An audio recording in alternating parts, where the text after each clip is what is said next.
Chapter 1882. The more he thought about it, the more he felt something was wrong. Jin Xing glanced at the guard beside him and said, "Wu Pu, immediately count 10,000 troops. I think something is wrong. I have to go personally." Wu Pu frowned. The news of the Turks' withdrawal was checked by his men. He did not believe it at first. He ordered people to check it 5 times before he could confirm it. After telling the general did not believe it even more. He had already sent 5 groups of people to check. Now he wants to check again? He wanted to refuse, but thinking that the general wanted to go personally, he cupped his hands and said, "Yes, General." After that, he turned around and began to select the troops. After a while, the troops were finally counted. Wu Pu cupped his hands and said, "General, the troops have been counted. There are 10,000 people in total. General, please check." "Okay." Jin Xing turned his head and glanced. Seeing that there was no problem, he waved his hand and said, "Everyone, set off. The destination is the Turks' camp." After that, he mounted his horse and galloped toward the city gate. Wu Pu saw that the general had set off. He did not hesitate and led his men to catch up with Jin Xing. The guard at the gate of Xingzhou City was on duty. Seeing a large group of people rushing over, he wanted to scold them. But when he saw that it was the general, he did not dare to be negligent. He quickly ordered the people to lower the drawbridge. There were no obstacles along the way. Jin Xing led 10,000 people and smoothly arrived at the Turks' camp. Before he even got close, a pungent smell wafted over. Wu Pu covered his nose. His face was a little ugly. "General, what is this smell?" Jin Xing frowned and did not answer immediately. Instead, he squatted on the ground and picked up a handful of red-hot soil to smell it. However, he could not tell what it was. He could only say, "I don't know either. However, this should be the smell of the heavenly lightning you mentioned." After that, he immediately got up and waved his hand, "Everyone, speed up." He now believed that the thunder was real. Otherwise, how could he explain the soil? The soil under his feet was yellow, but now it was red. Without powerful fire, it was difficult to do. The group sped up. After a while, a desolate scene appeared in front of everyone. There were pieces of flesh everywhere. Blood dyed the ground red. Burnt cloth could be seen everywhere, and there were even large words written on it, "Shili Khan." The sawdust that had not been completely extinguished glowed in the dark night like fireflies in summer. At this moment, they seemed to be cheering for freedom. The broken scimitars and spears were stabbed into the ground in disarray. They seemed to have decayed and were covered with a layer of yellow and white matter. It looked incomparably desolate. Not far away, a few vultures were circling above a few corpses that had not been completely buried. There were many iron scraps on the corpses, but the broken spears were still in the hands of the corpses, as if these spears would take their souls to hell and slaughter them again. There was also a pack of wild wolves that had come to look for food. They were gnawing on a fragmented corpse, and their cold-blooded eyes emitted a dim light. They were like the soul reaper of hell, terrifying and horrifying. Looking at the crowd that was getting closer and closer, the wild wolf became more alert. It put down the pieces of meat in its mouth and opened its bloody mouth, revealing its fangs. "Halt!" Jin Xing waved his right hand and glanced at the wolves and vultures. He said coldly, "Drive the wolves away and form an encirclement. Investigate the situation here." Although the situation now was roughly clear, it still needed to be investigated to prevent the Turks from plotting. As the general of Xing province, everyone's lives were in his hands. He had to be very careful. "Yes, General." Wu Pu cupped his hands. He also knew the importance of the situation. He then turned his head and looked at the soldiers. "Everyone, divide into 8 groups. Clear the east, west, north, south, southeast, southwest, northeast, and northwest respectively. Except for the living, clear everything else out of the encirclement." Everyone accepted the order and quickly dispersed. The quality of the soldiers of Xing province was very good, or it could be said that Jin Xing's Tai was very good. In a short moment, they cleared the wild wolves, vultures, and other things and formed an encirclement. In addition, they also gathered all the intact corpses together. They did not dare to deal with them privately, so they could only wait for the general's order. General, all the corpses have been sorted out. There are about 5,000 people. Wu Pu cupped his hands and lowered his head. He said hesitantly, I also found traces of the Turks escaping. Should we chase? Jin Xing frowned. His first reaction was to chase and catch all of them in one net. But thinking about it, since the Turks had already escaped, they must have returned to the grassland. He only brought 10,000 people with him. How could he chase? Wouldn't he be courting death if he went up? So he said, forget it. Don't chase a cornered enemy. Let's look at the corpses first. After that, he no longer paid attention to Wu Pu and observed the fragmented corpses alone. A cold wind blew. The smell of cooked corpses and the stench of corpses drifted with the wind. He actually had a desolate feeling. Chapter 1883. Now he really believed that the heavenly thunder had descended. If there was no heavenly thunder, how could these corpses be covered in iron shavings? Moreover, there was not a single piece of intact flesh on their bodies. Basically, all of them were burned. Without powerful firepower, there was no way to do this. And the Turks were preparing to go to war with the Tang dynasty. It was impossible for them to go to war privately. Although the Turks usually had internal strife, Shili was not a fool. He would not do such a thing. As for these corpses, the Turks must have left in a hurry and did not have time to take them away. After confirming his thoughts, he glanced at Wu Pu in front of him. Burn these scattered corpses. Since the Turks had left, there was no use keeping these corpses. Burn them on the spot to prevent future trouble. Otherwise, once they rotted, it would be another plague. Wu Pu obviously understood this. He cupped his hands and said, Yes, General. Then he arranged for people to pile the corpses together and found some unburned cloth to wrap them up. With the light of a firework, a huge fire suddenly rose, directly reflecting half of the sky. A gust of cold wind blew. The stench of corpses mixed with wood shavings and the smell of decay floated above the station. It was very pungent. As Jin Xing watched the feast, his heart was filled with mixed emotions. He was happy that the Turks did not invade. He also had an account to give to the imperial court. At least Xingzhou was defended. But he was worried about how to write the memorial. Could he write that the Turks were attacked by a heavenly thunder, completely wiped out, and the rest fled back to the grassland? Who would believe such words? Not to mention the emperor, even the officials of the imperial court would not believe it. It was not easy to win the battle, but it became difficult for him to submit the memorial. It was ridiculous. Just as he was immersed in how to deal with the imperial court's question, Wu Pu's voice came from not far away. General, we found a living person. Hearing this, Jin Xing was shocked as if he had found a savior. There? Where is the person?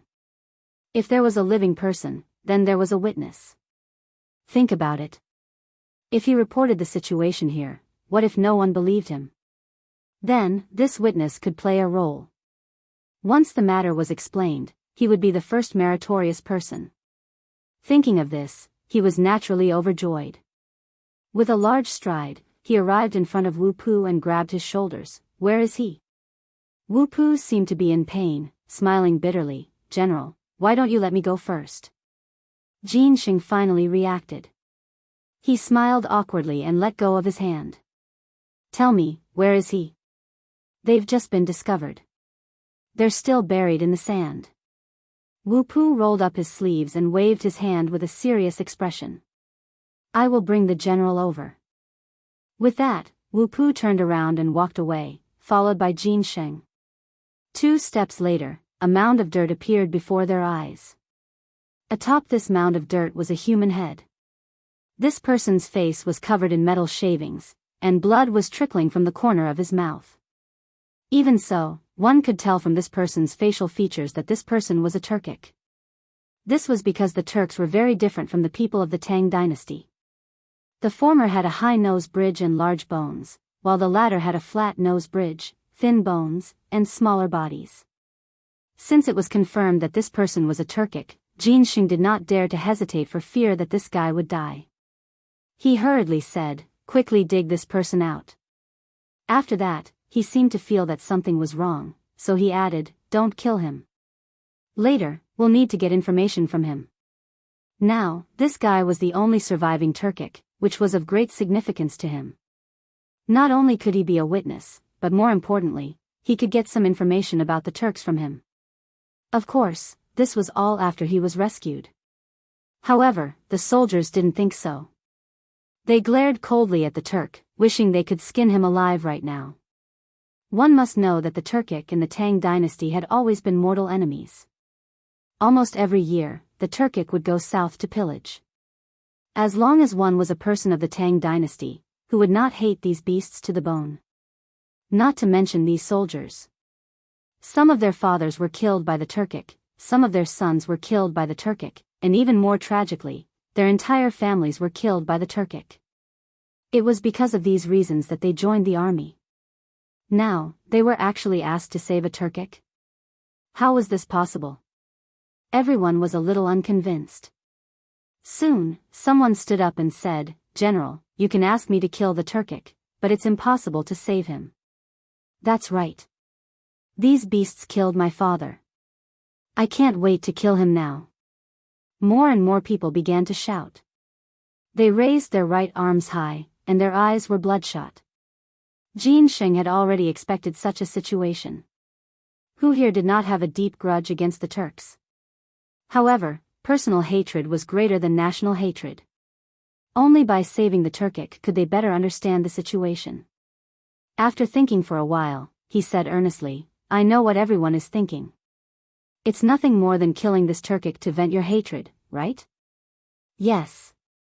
Chapter 1884. Everyone answered in unison. Their voices seemed to be able to break the sky. But have you ever thought about it? What's the point of killing a Turk? Will the Turks not come after you kill him?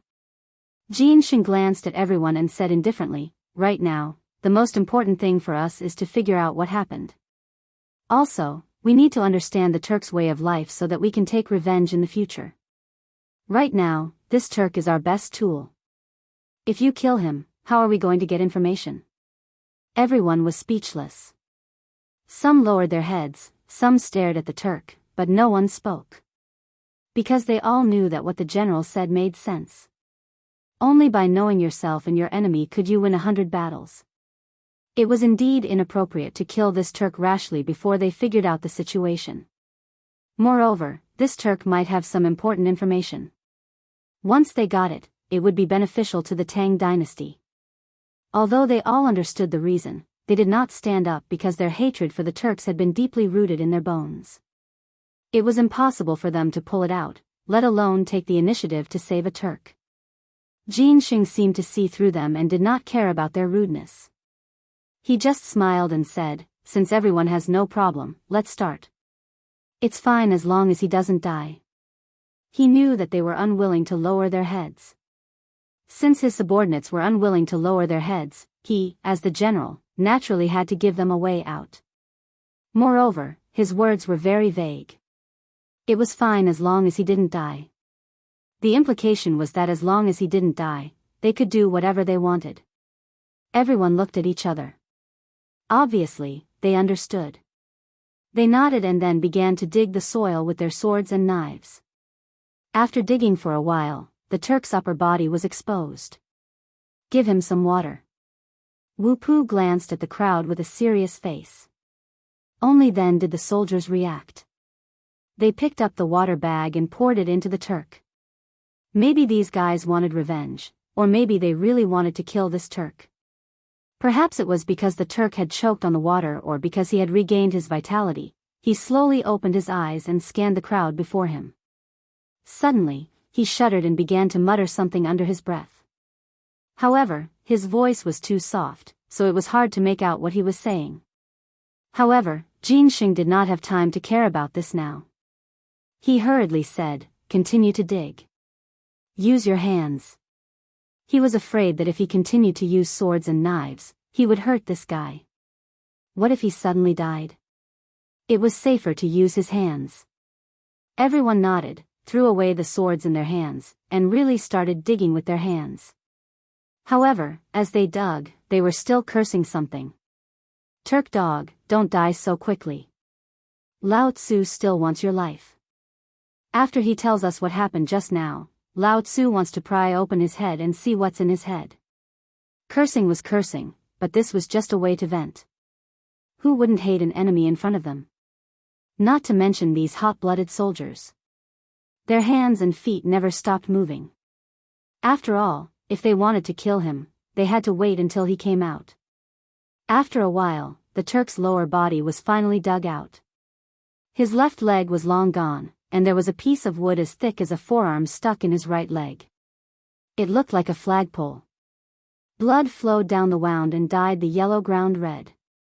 It looked a bit horrifying. "Military doctor, where's the military doctor?" Jin Xing turned around and shouted behind him. This guy's life was in danger. If he wasn't treated, he would be gone. As his voice spread, an old man carrying a medicine box slowly walked forward. "General, I'm here." Jin Xing glanced at the person and then pointed at the Turk on the ground. "Treat this guy immediately. At the very least, he has to be able to speak. He has important information on him." The military doctor looked in the direction Jin Xing was pointing at and frowned. "Turk? How could it be a Turk?" The old man was a military doctor. How could he treat a Turk? How many people did the Turks kill in Xingzhou back then? His biological parents died tragically in the hands of these bastards. Now, he was actually asking him to treat a Turk. Thinking of this, he didn't know where he got the strength. He suddenly straightened his back and said sternly, "General, please find someone else. This old man's medical skills are not good. I'm afraid I can't treat this person." After that, he glanced at the Turk on the ground with an inexplicable disgust. In fact, his words were already very tactful.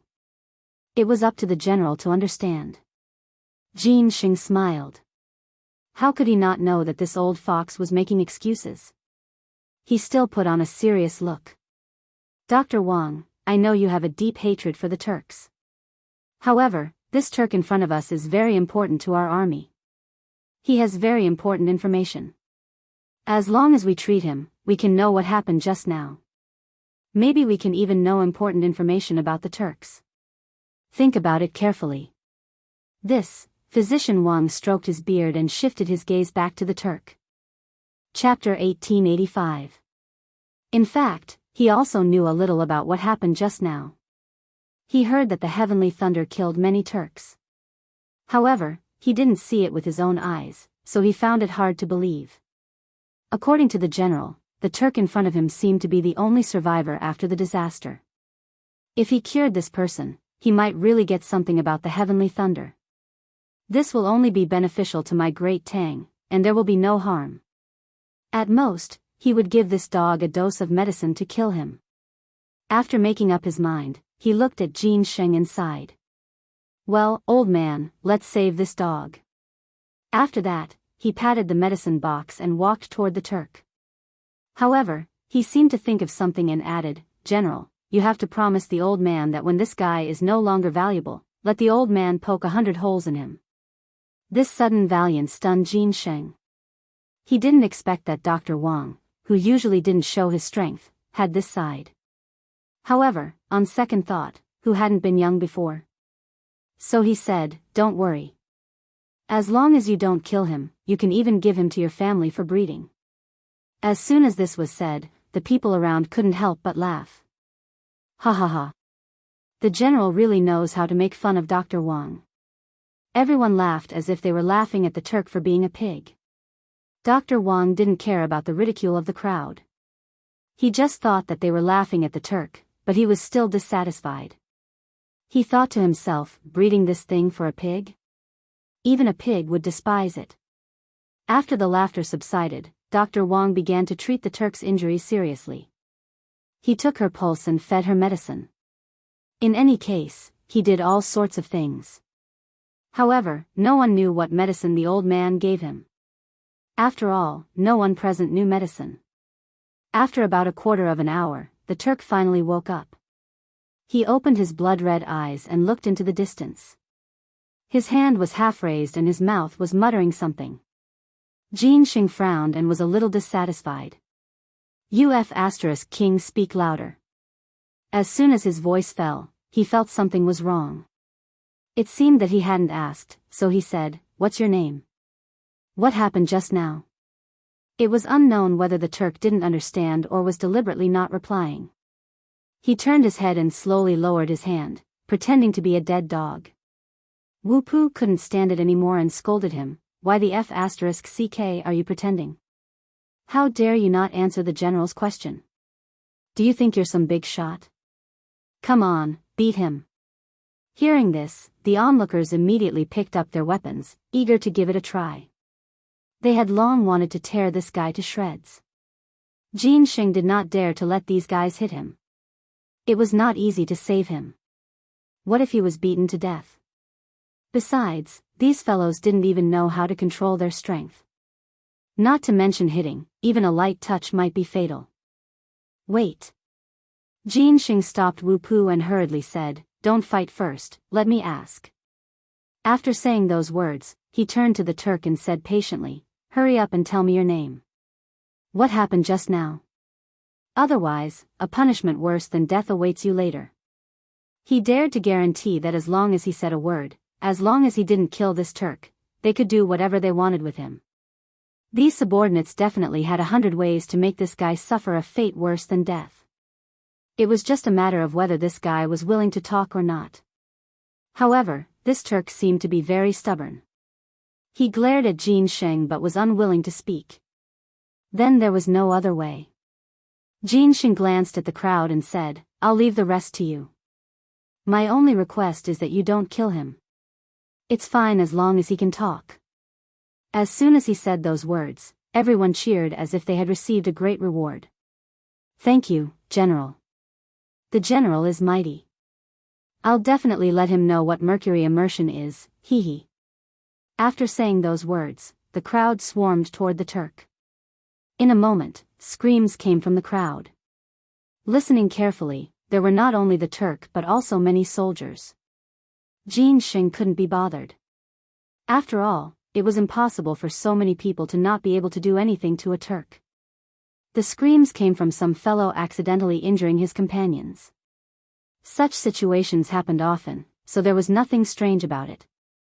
About half an hour later, the screams finally stopped. A shirtless man ran to Jin Xing excitedly and said, "General, this dog is willing to talk." Huh? Jin Xing looked at the shirtless man in front of him and was a little puzzled. What kind of method did he use? He was willing to talk in less than half an hour? Lao Tzu estimated that it would take half an hour. After all, this dog was quite stubborn. Forget it, he didn't want to think about it. He shook his head and said, "Let's go and take a look." After saying that, he waved his sleeves and walked toward the crowd. The soldiers were also very tactful. When they saw the general coming, they all made way. However, what the hell was with these guys all topless? Some of them were even naked. What was going on? Chapter 1886. What was more infuriating was that these guys didn't seem to feel ashamed. Instead, they looked satisfied. Instantly, he felt unwell all over. Did these guys have special fetishes? He didn't dare to think about it and quickened his pace. The Turk was half lying on the ground. He was also naked. Tears were still flowing from his eyes as if he had suffered a great grievance. Cough, cough, Jin Xing deliberately coughed twice and glanced at the Turk. "Are you willing to talk now?" He purposely ignored these soldiers so that he wouldn't embarrass himself later. Unexpectedly, this Turk seemed to have changed into a different person. When he saw Jin Xing, it was as if he had seen his savior. He wiped his tears and sobbed. "General, your soldiers are not human. Cut the crap. Hurry up and talk." Jin Xing's face darkened. He was a little impatient. He naturally didn't want to listen to others talk about his soldiers, especially a Turk. However, what did these guys do to make people angry? Why did they make a Turk who was originally very strong-willed become like this? It seemed that he had to teach these guys a lesson when he went back. Otherwise, Xing's state would be in chaos. Thinking of this, he glanced at the people around him and pretended to be angry. However, these guys didn't seem to see it. They stared at the Turk and kept laughing. At this moment, the Turk spoke. "General, I was an archer under Shili Khan. Just now, a shadow appeared in the sky. That guy directly covered the moon." Covered the moon? Jin Xing couldn't help but interrupt. He was a little suspicious of what the Turk said. What kind of thing could go to the sky? Damn it, cover the moon? How was this possible? However, a few days ago, news came from Chang, and that the vengeful spirit of the Xuanwu Gate had come to the world, which also covered the sun. Even His Majesty was ready to issue an edict of punishment. Now, in comparison, it seemed that the two had some similarities. It seemed to be possible. Therefore, he said, "Continue." The Turk didn't seem to be angry because of Jin Xing's interruption. Instead, he was very happy because he really didn't want to fall into the hands of this group of soldiers. Damn it, they were not human. They actually, sigh, forget it, I'll just endure it. Thus, he continued, "General, that thing floated in the air for a while. It was fine at first, but then it stopped in Khan Shili's tent. We thought it was the celestial wolf god, so we cheered. Khan Shili also thought it was the celestial wolf god, so he sent wizards to divine, but halfway through, at this point, tears actually fell from the corners of his eyes. Because he thought of his family. His eldest brother and second brother had been blasted into minced meat just now. He had seen all of this with his own eyes, but he had no way to stop it. He hated it. He hated himself and hated the thing in the sky. There was even a hint of hatred for Khan Shili. If not for Shili Khan, no, Shili, if not for Shili, perhaps his brothers would not have died. It was Shili who wanted to go south. If he had not gone south, perhaps nothing would have happened. This was the heavenly wolf deity's punishment for the grasslands. Human emotions were changeable and unpredictable. Once a disaster happened, they would often push the blame onto others. Human emotions were also interconnected. Everyone was born selfish. They often liked to take other people's things for themselves. The more power one had, the more obsessed they were with this nature. But the funny thing was that such selfish people often cared more about their blood relatives. Just like the Turk in front of him. He was thinking about how to go south and plunder, and how to climb higher. His blood relatives were dispensable to him. Because the grasslands were a place where only strength mattered. As long as you had strength, you would be in charge, you would be king.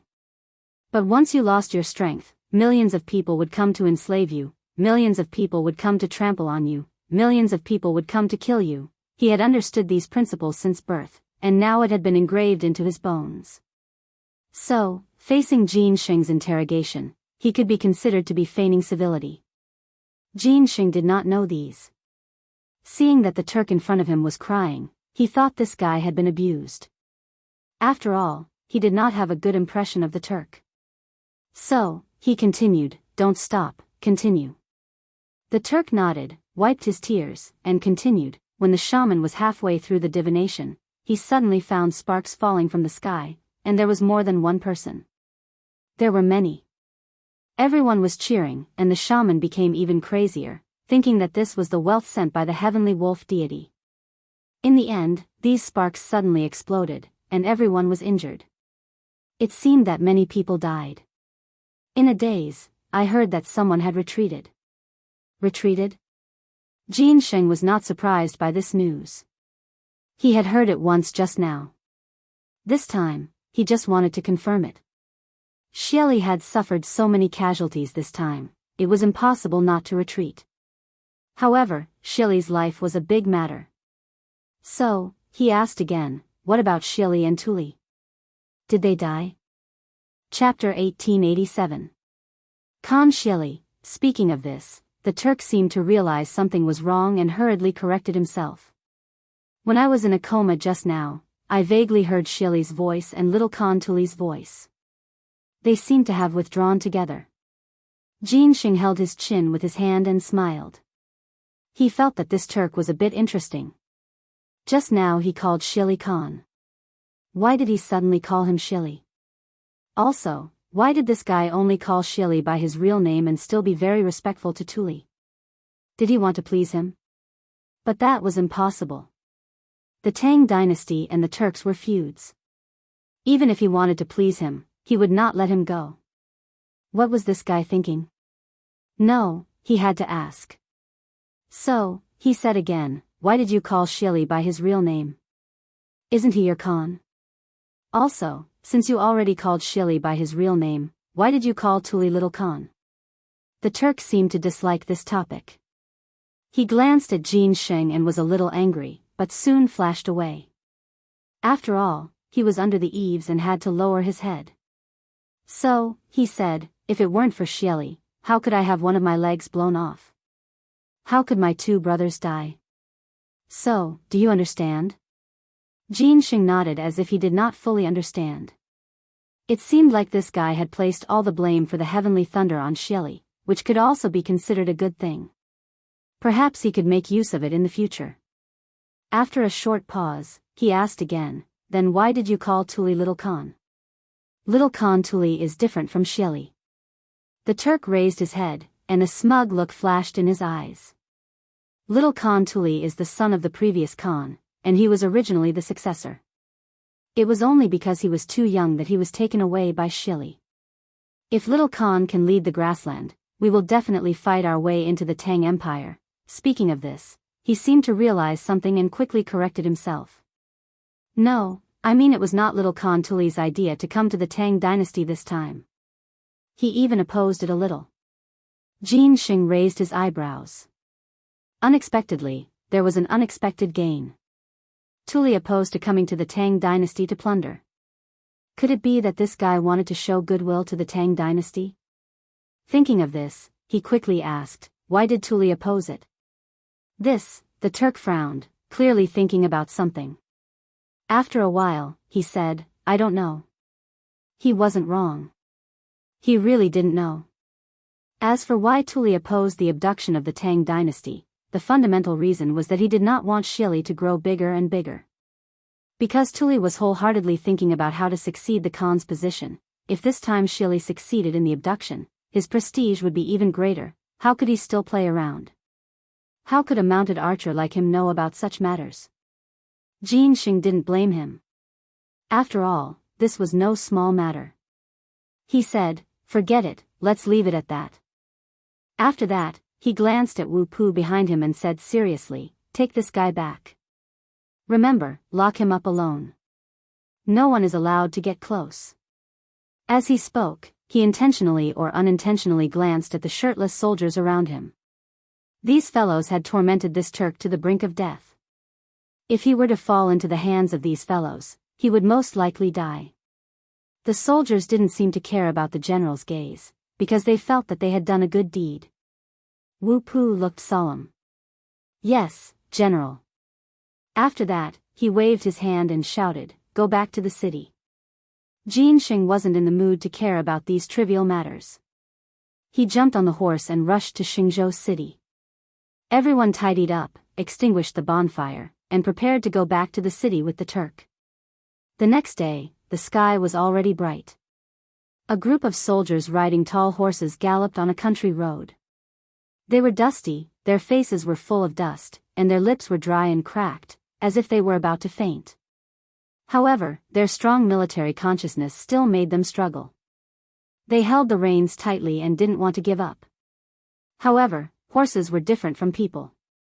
They didn't have strong willpower. After a long journey, many of them began to foam at the mouth, as if they would fall to the ground at any time. Finally, a horse seemed to be unable to hold on. Its front hooves were stuck in the pothole. Its body suddenly leaned forward and fell heavily to the ground. Its whole body twitched, and at the same time, the soldier on it was thrown to the ground. The soldier was completely unprepared for this sudden turn of events. He rolled to the ground and fell unconscious. Of course, the matter was far from over. The collapse of the first horse immediately affected the second, and the third. Soon, a large number of horses behind him lost their front hooves and fell to the ground one after another. They foamed at the mouth and panted heavily, as if they were struggling for their lives. The soldier in front heard the sound and immediately reined in his horse. He glanced back and then turned pale.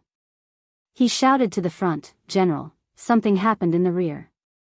The leader was Li Jing. He was ordered by the emperor to search for Zhang Feng. He rushed all the way and didn't dare to neglect. He didn't even rest on the way. He was about to reach Xingzhou, but now something happened. How could he not be anxious? Chapter 1888. However, the soldier could not ignore it. Thus, he reined in his horse and turned it around. He squeezed the horse's belly and glanced at the people who had fallen. The horses were twitching. They were probably too tired. The soldiers kept wailing. However, they had only suffered some superficial wounds. There was not much of a problem. Thus, he said, "Military officer, call the doctor to treat them. At the same time, count the horses of the injured people and the horses of the uninjured people. Present them one by one." After speaking, he looked around at everyone. "Take advantage of the time when the military officer is counting, all of you should rest." After settling down, Li Jing dismounted from his horse and handed the reins to the guard. He stood with his hands behind his back and looked at Xingzhou city not far away. This time, he came to Xingzhou for two reasons. The first one, needless to say, was naturally to find Zhang Feng. The second one was to check on Xingzhou. The current Xingzhou's general, Jin Sheng, was an archer under his command. After the war was quelled, he was sent to guard Xingzhou city. This old man used to be a brave general on the battlefield. Ever since he came to Xingzhou, he complained every day about how desolate Xingzhou was. There was not even a woman. Even the cows were male. His brothers had a hard time and so on. He came today to check. If it was really so desolate, then he would ask His Majesty to allocate some money and find a few women.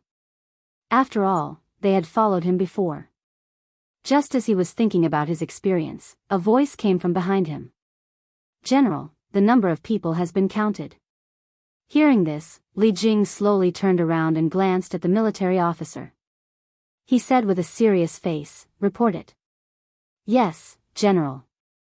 The military officer nodded and opened the report in his hand.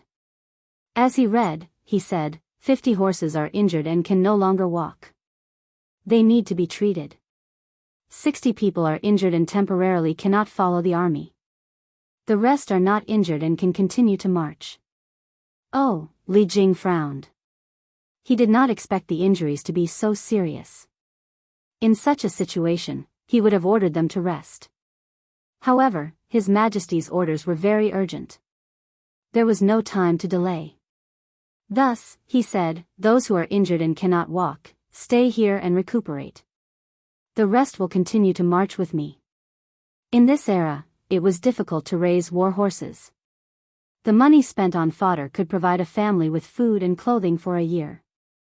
Thus, it was very precious. Moreover, a good warhorse could often decide the outcome of a battle. Therefore, even if it was injured, it had to be treated. The soldiers also understood this, so they usually treated the warhorses as their own brothers. No one had any objections to the commander-in-chief's order. After leaving the doctor behind, everyone got on their horses again and rushed towards Xingzhou. In less than a moment, the gate of Xingzhou city was in sight. These few words seemed to have some kind of magical power. After the soldiers saw them, they all seemed to have gone mad and ran wildly. However, this was also understandable. After all, they had been traveling for a few days and hadn't eaten much. Now that they finally saw people, how could they not be excited? Li Jing did not stop him. He took the lead and ran ahead. Soon, he arrived at the city gate. Huff, Li Jing reined in his horse and looked up at the city gate. Then, he looked at the guard beside him and said, "Go call the city gate." The guard accepted the order and waved his gilded banner, as if he was afraid that the people on the city gate couldn't see it. This was understandable. If you were going to call for the people on the city gate, you naturally had to reveal your identity first. "The people upstairs, listen up. The Minister of War, Li Jing, is here. Quickly open the city gate." The banner swayed in the air. The gilded Li word was incomparably eye-catching. Upstairs, the patrolling soldiers heard the roar and hurriedly lowered their heads to take a look. They saw a large banner swaying in the air with the word Li written on it. This frightened everyone. One had to know that Li was the national surname. Wasn't that person with the surname Li someone who could cover the sky with one hand? And now, the Minister of War, Li Jing, was downstairs. That was their immediate superior. How could they dare to be negligent? They all panicked. They informed General Jin Sheng and prepared things to welcome Li Jing. Jin Sheng, who was in the residence, quickly received the news. His first reaction was excitement. Why? Firstly, he was a soldier under Li Jing. Now that his superior had come, he naturally thought highly of him.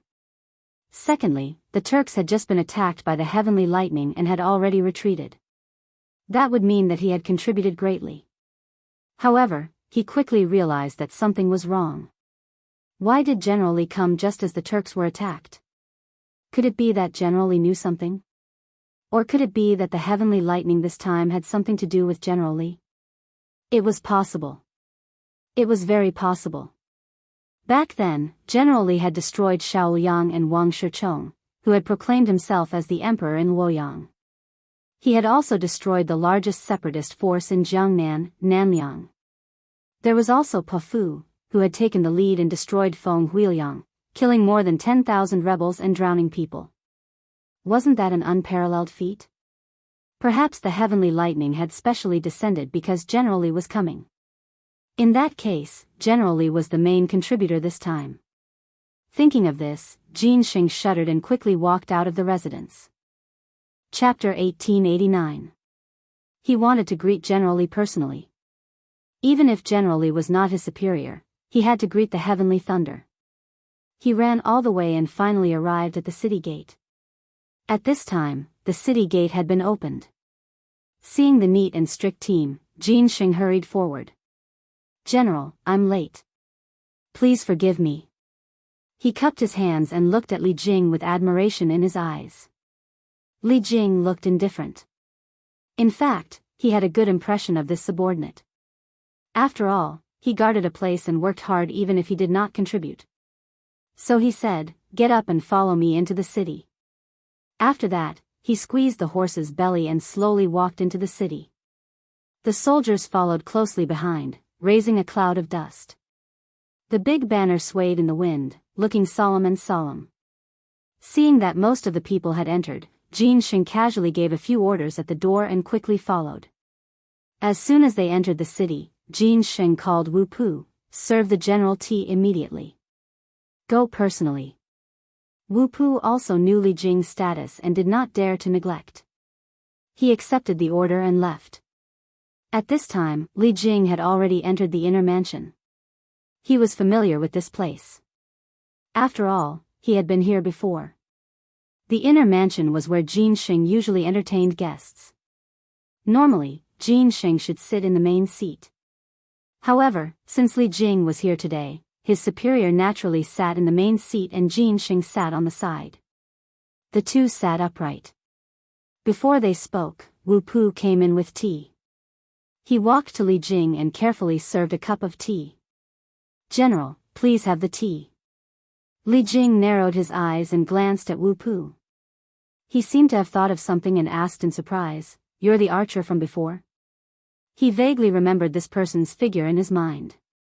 He seemed to be an archer, but he was not sure. Wu Pu was delighted. He did not expect that a small guard like him would be remembered by the general. He quickly said, "Yes, General. It's me."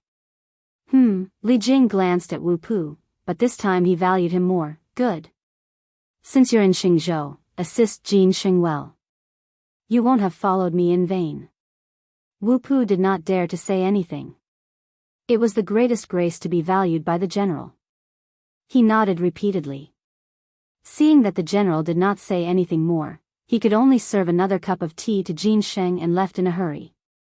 Only Li Jing and Jin Sheng were left in the entire inner mansion. The atmosphere was solemn. Li Jing was about to ask about Zhang Feng when Jin Sheng spoke first. He suddenly stepped forward and half knelt on the ground. He said excitedly, "Thank you, General, for sending down the heavenly lightning." "Wait," Li Jing hurriedly interrupted. He was a little confused. What did he mean by sending down the heavenly lightning?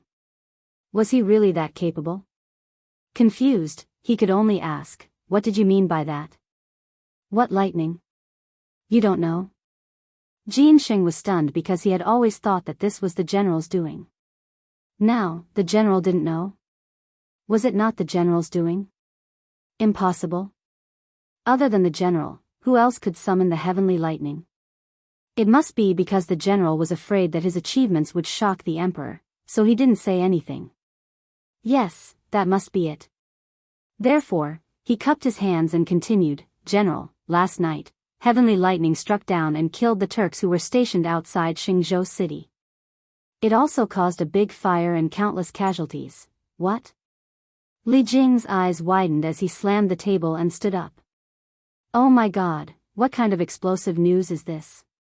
Heavenly thunder descending? And even caused a huge fire? Countless Turks were killed? How could this be? How could such a thing happen?" He instantly felt that his brain was not enough. Frowning, he paced in the hall with his hands behind his back. If these were true, it would undoubtedly be a great thing for the Tang dynasty. But, this matter was a little strange. Why would there be heavenly lightning? And it happened to fall in the Turks' camp? The more he thought about it, the more he felt that something was wrong. He stopped and stared at Jin Sheng. "Tell me, are you deliberately trying to take credit? Are you trying to deceive Lao Tzu? What hasn't Lao Tzu seen before? What kind of heavenly lightning is there?" He hadn't cursed for many years. Since the founding of the Tang dynasty, he had been generous to others. Today, what this guy said was so unbelievable that he couldn't help but curse. However, this made Jin Sheng suffer. He had always thought that the heavenly lightning was the general's doing, but now it seemed that it was not at all. Not only was it not, but he was also scolded when he reported it truthfully. Damn it, there was no way to reason with him. However, he was the general, and he couldn't scold him back. Therefore, he continued to be patient and said, "General, what I said is true. Last night, heavenly lightning indeed struck down. Not only did it kill a large number of Turks, but Xieli and the Turks also brought the tribes back to the grassland overnight. I am willing to use my head as a guarantee for what I said." He really had no other way. If the general didn't believe him, he could only use his head to prove his sincerity. Li Jing was certainly not a fool. Seeing this guy's solemn vow, his confidence began to waver. He knew in his heart that Jin Sheng was a steady person and would not deceive him for such a trivial matter. Chapter 1890. Moreover, he was a public official. This kind of thing couldn't be joked about. He knew that. However, this matter was simply too inconceivable. He had to take it seriously. "So," he said, "since this kind of thing happened, you must have evidence, right?" This sentence couldn't be more obvious. Since something had happened, there must be evidence to prove it. In other words, if you want to convince me, you can't just say a few words and take out some reliable evidence.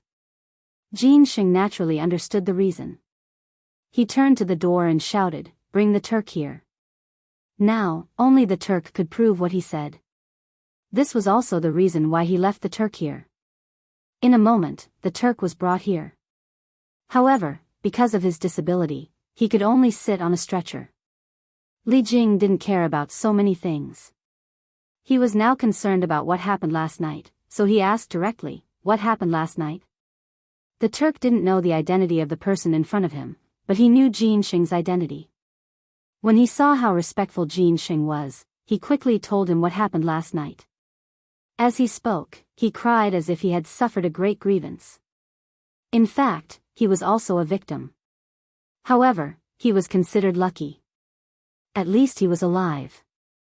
It was unknown whether he was trying to please Li Jing or he was resentful in his heart. When he spoke, he didn't forget to curse Xieli. His voice was extremely mournful.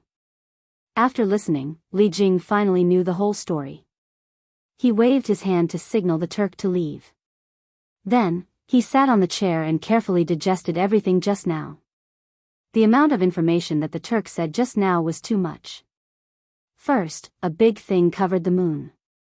Then, lightning struck and the Turk camp was in a sea of fire. There were countless casualties. Then, Xieli and Tuli returned to the grassland with the army. Wait, what could fly to the sky? And it even attracted lightning? Why was this so familiar? It seemed to have happened in Chang'an City. Something that could fly to the sky? Zhang Feng?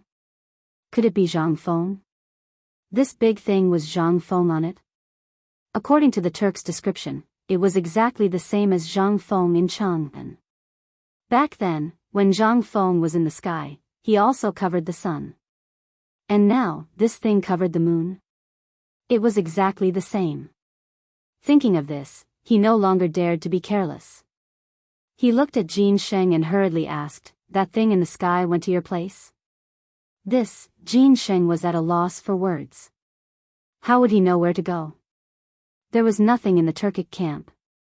After thinking about it, he could only honestly say, this subordinate doesn't know. There was nothing in the Turkic camp. Li Jing frowned and thought to himself, oh no.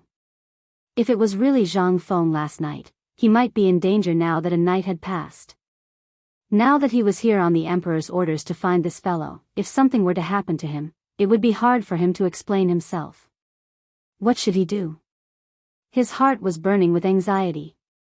He paced a few steps in the hall, then looked at Jin Sheng. Immediately send someone to find that thing from last night. After saying that, he seemed to have thought of something and added, prepare brush and ink for this general immediately. He had to report this matter to His Majesty.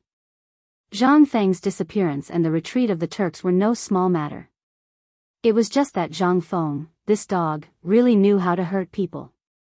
If not for him, would this general have accepted this troublesome task? How unlucky. At the same time, on Mount Shao. Because of Zhang Feng's disappearance, the entire academy was so anxious that their feet didn't touch the ground. Their only goal was to find Zhang Feng. However, a day and a night had passed, and there was still no news of Zhang Feng. This made everyone very anxious, afraid that something had happened to Zhang Feng. The two women kept visiting Zhang Feng's friends, trying to find some clues. Unfortunately, there was no news at all. They were women and shouldn't be in public. However, their husband was missing, so how could they not be anxious? So, they didn't care too much. Unfortunately, the heavens didn't fulfill their wishes. In fact, the most anxious were Yu Shinan and the other old men. In their hearts, they regarded Zhang Feng as their disciple. Now that their disciple was missing, they were also very anxious. Even though they were old, they spared no effort to visit everywhere. However, Zhang Feng seemed to have deliberately hidden himself. They couldn't find any trace of him. After a discussion, these old men decided to enter the palace to meet His Majesty. This was because they knew that Li Shimin would definitely not leave this matter alone. As soon as Yu Shinan and the others returned from the palace, they were blocked by a group of students at the door.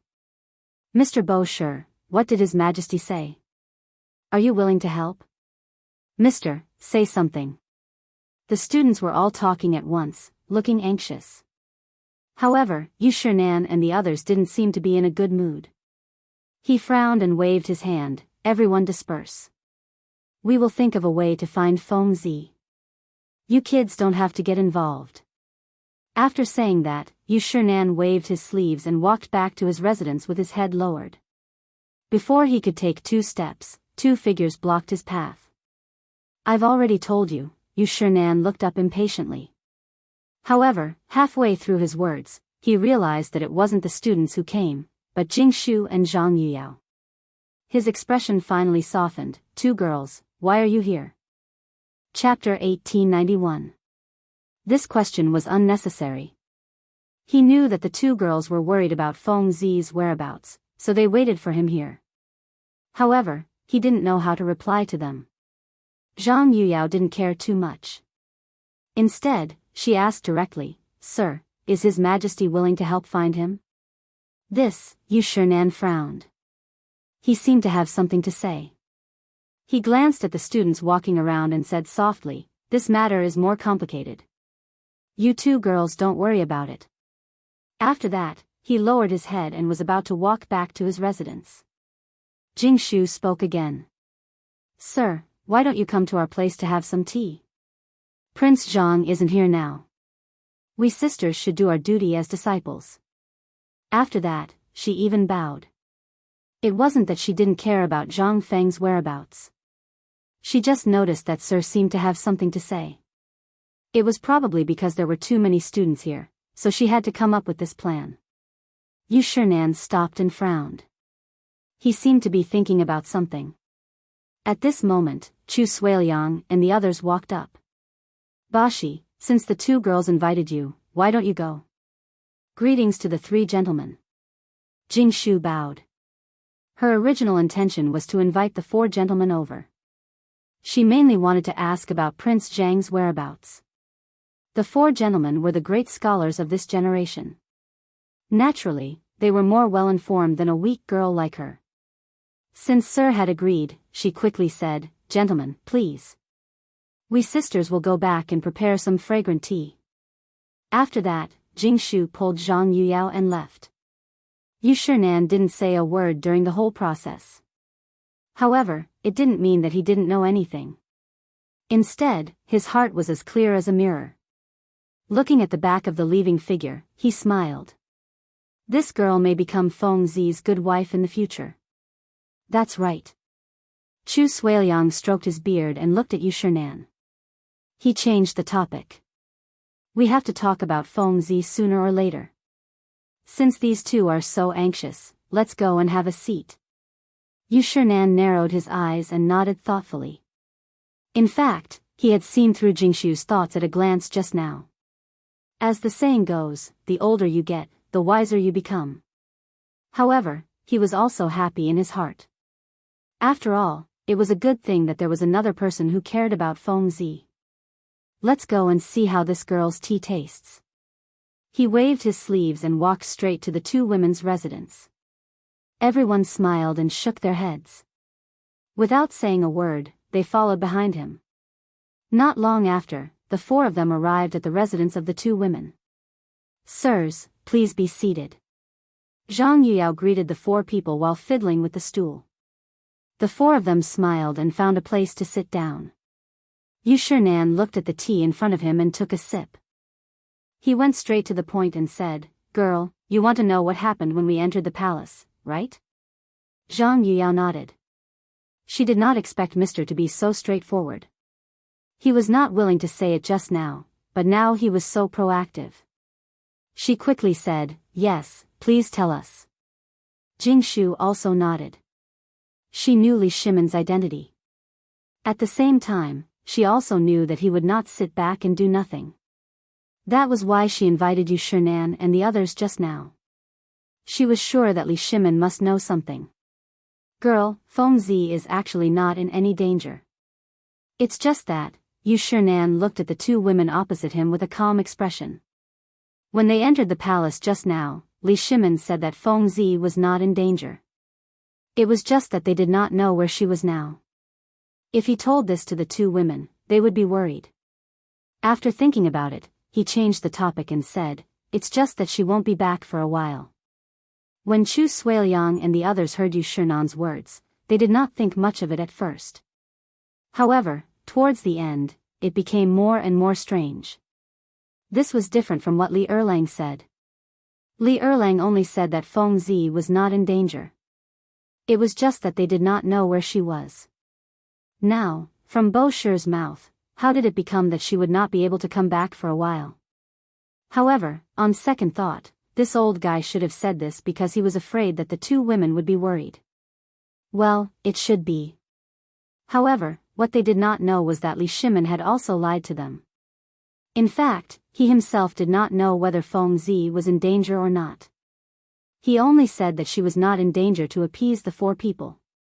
The funny thing was that the four people took it seriously because they felt that Li Shimin would not lie to them. All of this, the two women did not know. Zhang Yuyao only felt that God had blessed Prince Zhang. She bowed to the four people and said, "Thank you, sir." "Thank you, sir, you can't do that." Yu Shinan hurriedly helped Zhang Yuyao up. His face was a little red. After all, he was the one who lied. A great scholar like him was strict with himself every day. Today, he actually lied. It was really embarrassing. However, when he thought that it was for his disciple, his back seemed to straighten up and said, "Girl, you don't have to do this. Feng Zi is a good person. Nothing will happen to her." These words made him feel guilty. After all, he did not know what was going on. Jingshu seemed to have noticed something. She picked up the teapot and filled Yu Shinan's cup. She smiled and said, "Since Prince Zhang is not in danger, when will he be back?" Chapter 1892. Yu Shinan frowned. This question stumped him.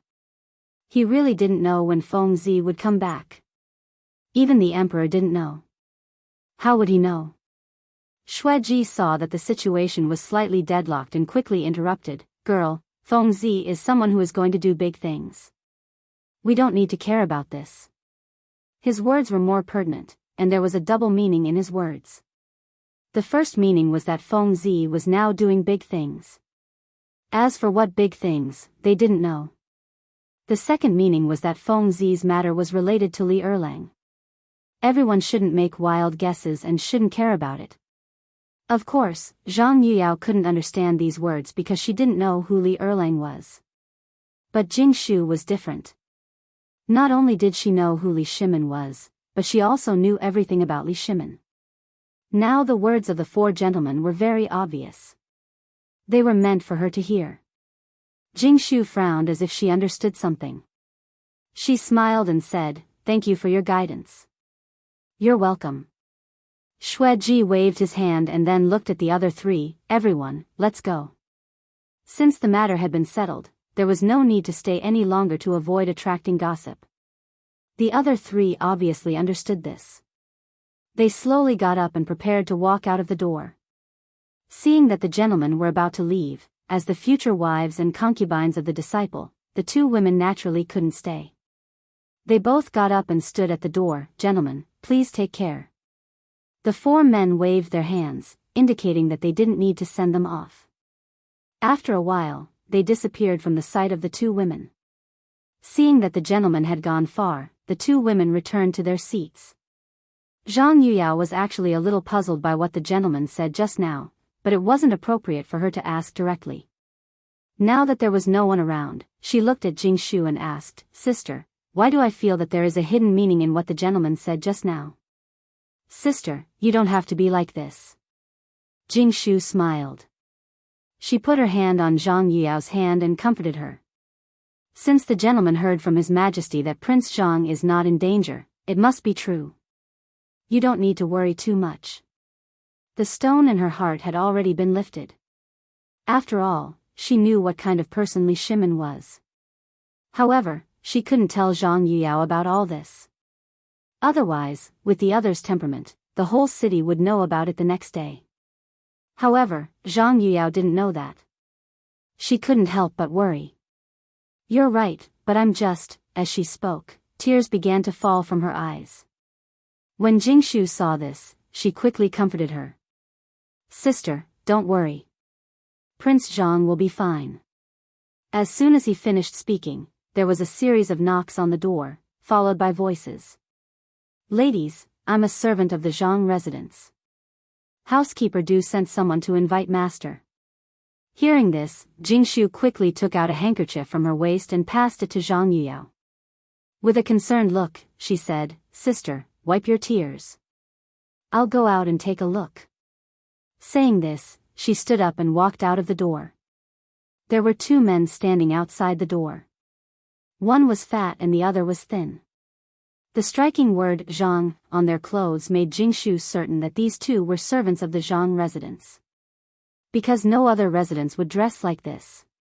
Jingshu glanced at the two of them and frowned. Why are the two of you here? Did something happen to the Zhang residence? In her impression, the servants of the Zhang residence rarely went to the academy. Because there was Du Zidong, the housekeeper, in the residence. He would take care of everything. Unless there was something big that couldn't be solved, otherwise they would not easily disturb Prince Zhang. Think about it, if every trivial matter had to be reported, then how could Prince Zhang live? However, it was obvious that something big had happened this time. The two servants frowned and seemed to be thinking about something. Jingshu couldn't wait and hurriedly urged, hurry up and say it. Now that Prince Zhang is not here, I can take care of it. The two servants looked at each other and hesitated. Because before they came, housekeeper Du said that he would personally tell the matter to the old master. In the end, the two of them searched half of Shao Mountain but couldn't find him. So they came here, thinking that the old master should be here. But when they came here, there was still no trace of the old master. And housekeeper Du said that this matter was more important and must be decided by the old master. Now that the old master was not here, and Miss Jingshu was asking questions. It seemed that they had to tell Miss Jingshu. After all, Miss Jingshu was not an outsider. After making up their minds, the two of them looked at each other, as if they had reached some kind of agreement. The thin servant stepped forward and bowed. Today, a madam called Xia came to the residence and said that she wanted to see the old master. She also brought a lot of dried flowers. Housekeeper Du had seen this woman before, so he sent us to ask the old master what to do. Dried flowers? Madam Xie? Jingshu frowned and vaguely thought of something. At that time, Prince Zhang seemed to have interacted with this woman and bought a lot of dried flowers. Moreover, Prince Zhang seemed to be particularly precious. Could it be this woman? No matter whether it was or not, she hadn't returned to the Zhang residence for a long time. She could take this opportunity to go back and have a look. Chapter 1893. In any case, Prince Zhang wouldn't be back anytime soon. Moreover, this Madame Xia might really be the same woman from before. If that was the case, then she would be very important to Prince Zhang. She had to keep Prince Zhang here.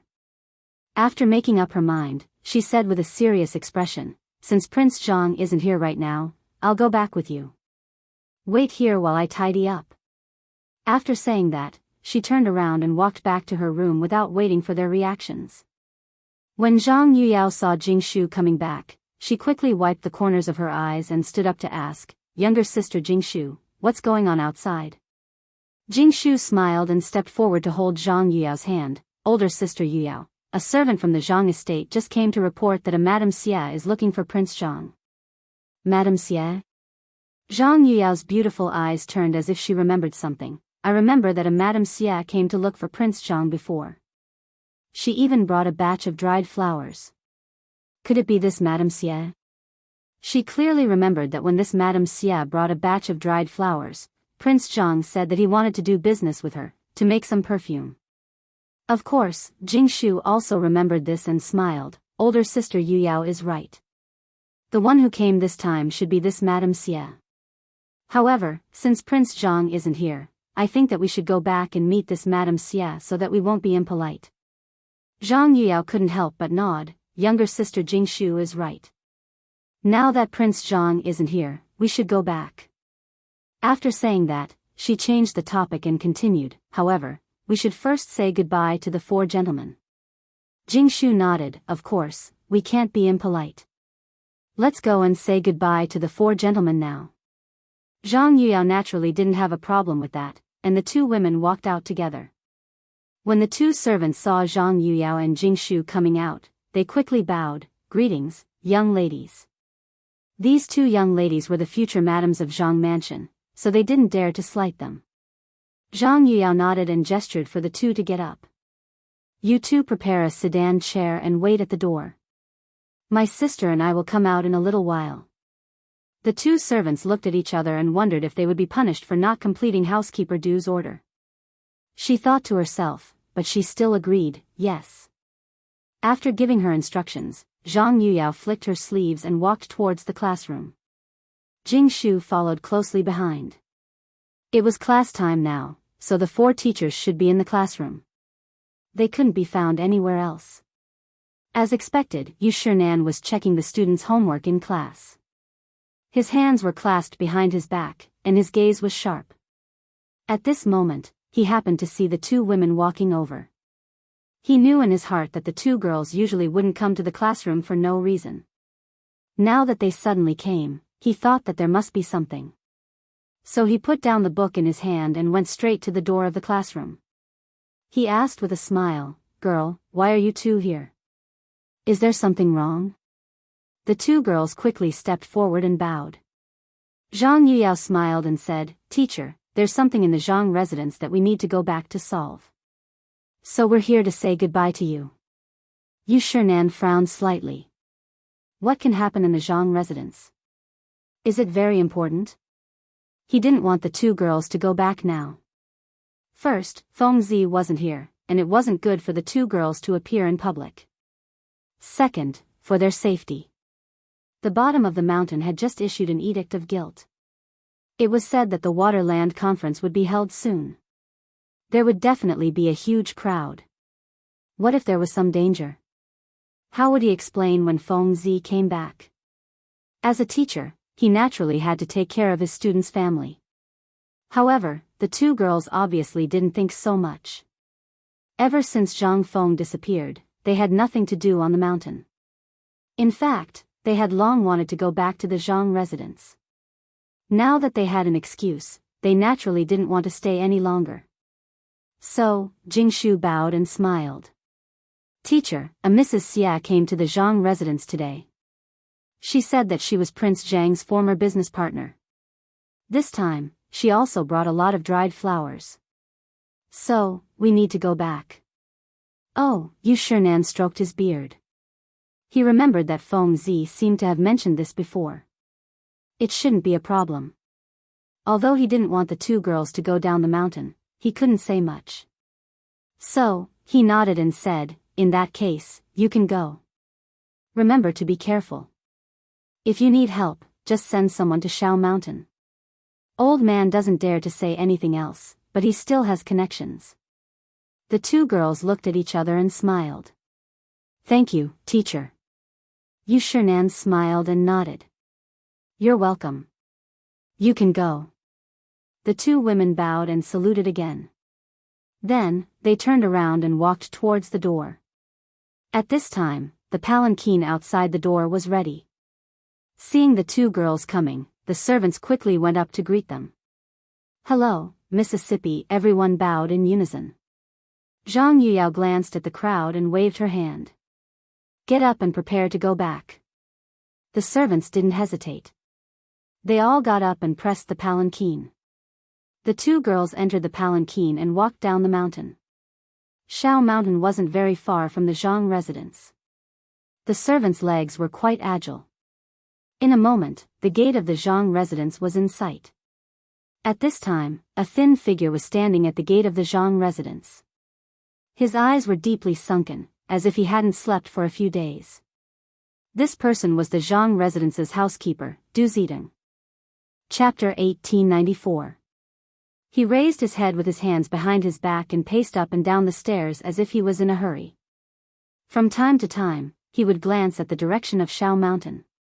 But he didn't see what he was expecting and continued to pace up and down. At this moment, the servant behind him cheered, "Master is back."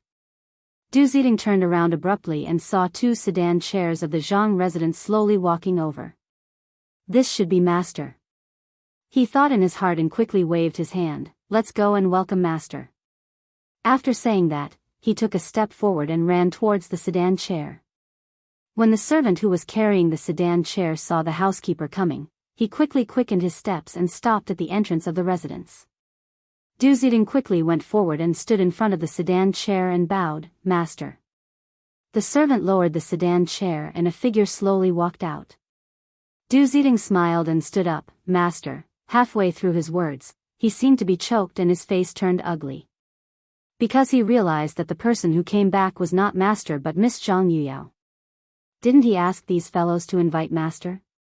Why did these fellows invite Miss Zhang? Of course, it wasn't that he was prejudiced against Zhang Yuyao. But this time, Madame Xie must be met by Master as the head of the household. Moreover, Master seemed to value this dried flower very much and asked him to pay special attention to it. Now that he invited Miss Zhang, could she make the decision? Taking a step back, even if Miss Zhang could make the decision, if something went wrong and Master came back, wouldn't he be blamed? Although this was what he thought, he couldn't say it out loud. Thus, he said, "Hello Miss Zhang, is Master back yet?" While speaking, he intentionally or unintentionally glanced at the sedan chair behind. He thought, the sedan chair in front is Miss Zhang, so the one behind should be Master, right? After all, Master was so concerned about this dried flower, he should be back. But the next moment, he was disappointed. Because the person who came down was Jingshu. Master didn't come back? Why did these two ladies come back? Just as he was puzzled, Zhang Yuyao spoke. "Housekeeper Du, this time Master didn't come back, so we sisters specially came back to meet Madame Xie." Du Ziding didn't reply because he didn't know how to reply. He couldn't possibly say that this was a big matter and that his master had to make the decision, right? Wouldn't that be cutting off his own path of retreat? One had to know that these two young ladies were the old master's future wives, so he didn't dare to provoke them. After all, he still wanted to work in the Zhang mansion for a few more years. Jingshu seemed to see Du Ziding's difficulties and smiled. "Steward Du, this time Prince Zhang has something important to do, so we came back to solve the problem. You don't have to worry, we will tell Prince Zhang if there is anything." What he meant was that it was Prince Zhang who asked us to come back. Of course, she said this because she didn't want the people in the Zhang mansion to know that Prince Zhang was missing.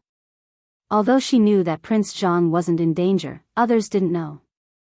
If the people in the Zhang mansion knew that the old master was not around, it would cause a huge uproar. For the peace of the Zhang mansion, it was a last resort to temporarily hide it from everyone. Obviously, Zhang Yuyao also understood Jingshu's meaning and interrupted. "Yes, Steward Du, we will talk to Prince Zhang. Don't worry." Du Ziding lowered his head and frowned. He could understand what the two young ladies meant. It was nothing more than letting them take charge of the overall situation, which was not impossible. After all, these two young ladies were the old master's future wives. Moreover, since the old master was not back, they could only let these two young ladies take charge. Thinking, he said, "What are you two talking about? Since the old master is not back, naturally you two will take charge of the overall situation. Let's go in first." After that, he turned around and made a gesture with a smile. "Two young ladies, this way please." Zhang Yuyao and Jingshu looked at each other and smiled. They walked into the mansion one after another, while Du Ziding led a group of servants behind them.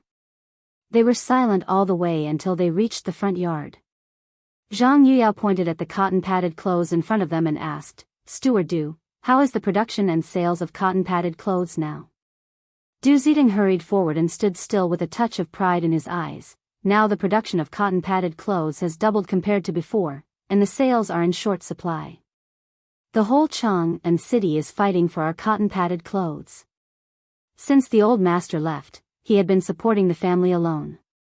Coupled with the miscellaneous matters in the mansion and the cotton-padded clothes, it could be said that he was exhausted and had not slept well for several nights. Of course, he was not tired of these things and thought that working for the old master was not tiring at all.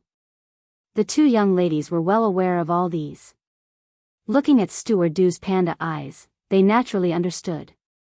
Therefore, Zhang Yuyao said with concern, "Steward Du, you have been working hard recently.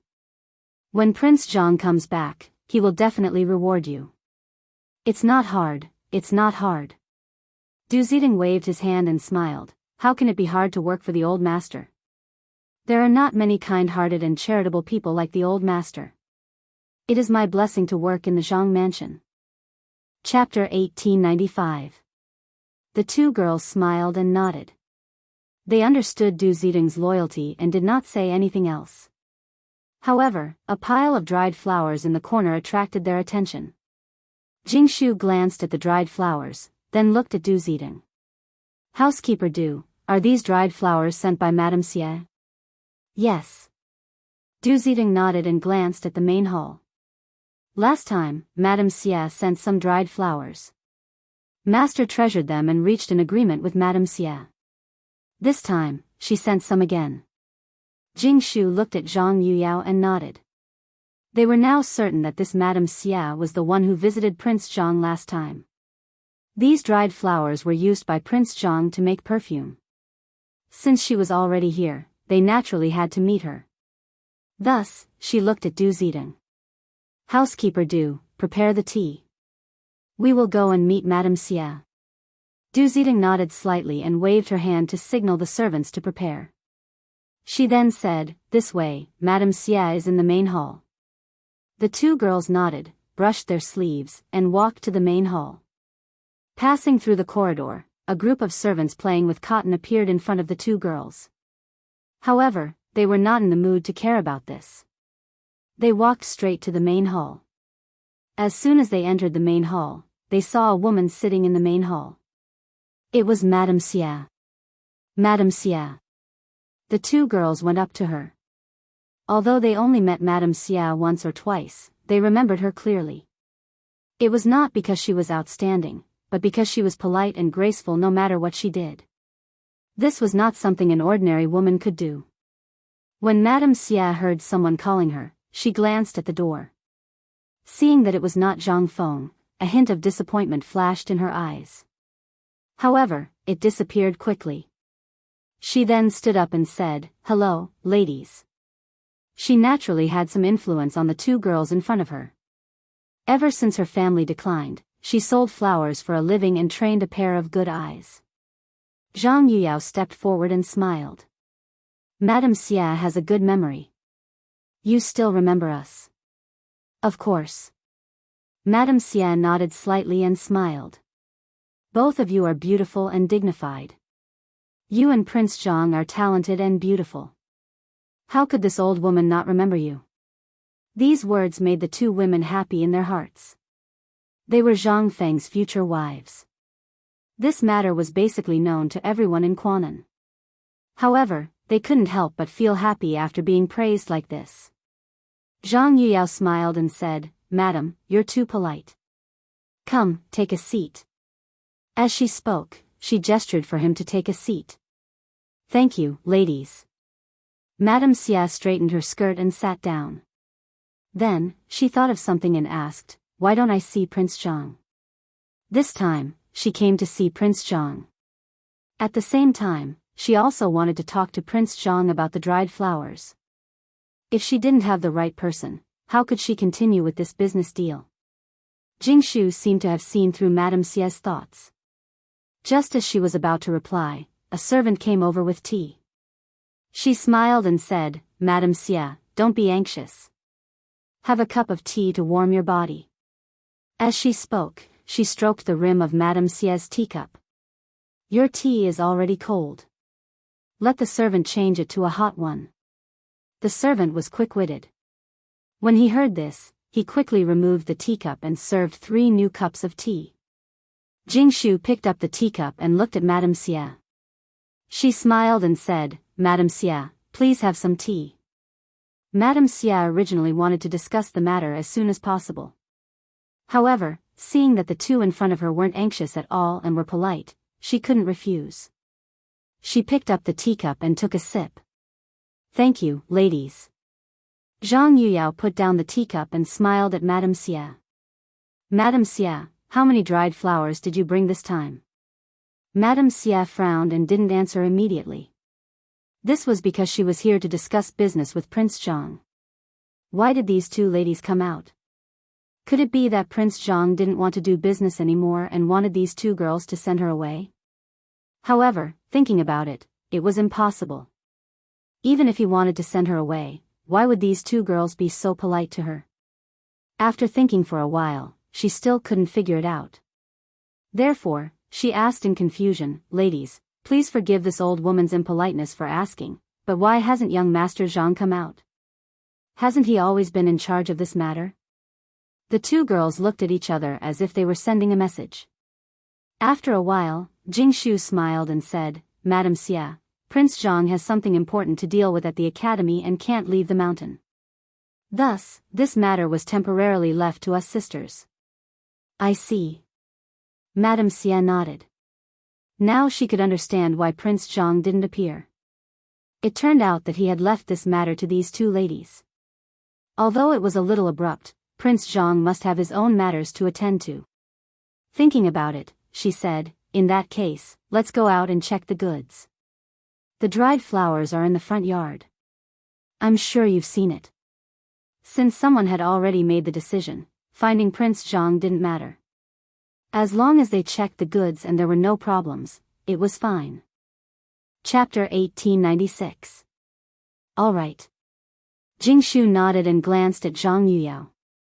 Seeing that the latter had no objections, she said, "Madam, please." The dried flowers were something that Prince Zhang had instructed them to do. Although they did not know much about it, they still had to check the goods.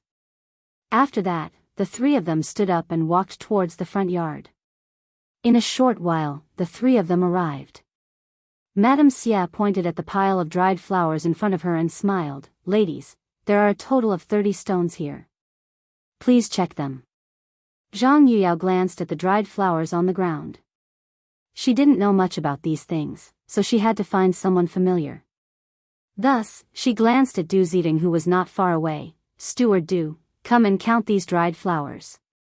There are a total of 30 stones." Du Ziding nodded and followed the order. Then, he brought a few servants to check. After a short while, he had counted everything carefully and replied, "Ladies, it is exactly 30 stones, no more, no less." Jingshu nodded and said, "Since there is no problem, let's check for Madame Xia." After that, she looked at Madame Xia. "Madame Xia, the accountant will settle the bill for you later. Please wait for a while." "No hurry, no hurry." Madame Xia smiled and nodded. Then, she seemed to have thought of something and asked worriedly, "Ladies, do you still want the dried flowers in the future?" She did not want to ask this question. However, it was two ladies who appeared today and not Prince Zhang. This made her a little nervous. If the Zhang mansion did not want the dried flowers the next time, what should she do? Hence, she asked this question out of curiosity. Firstly, she wanted to confirm the attitude of the two ladies. Secondly, she wanted to give herself a peace of mind. However, this question stumped the two ladies.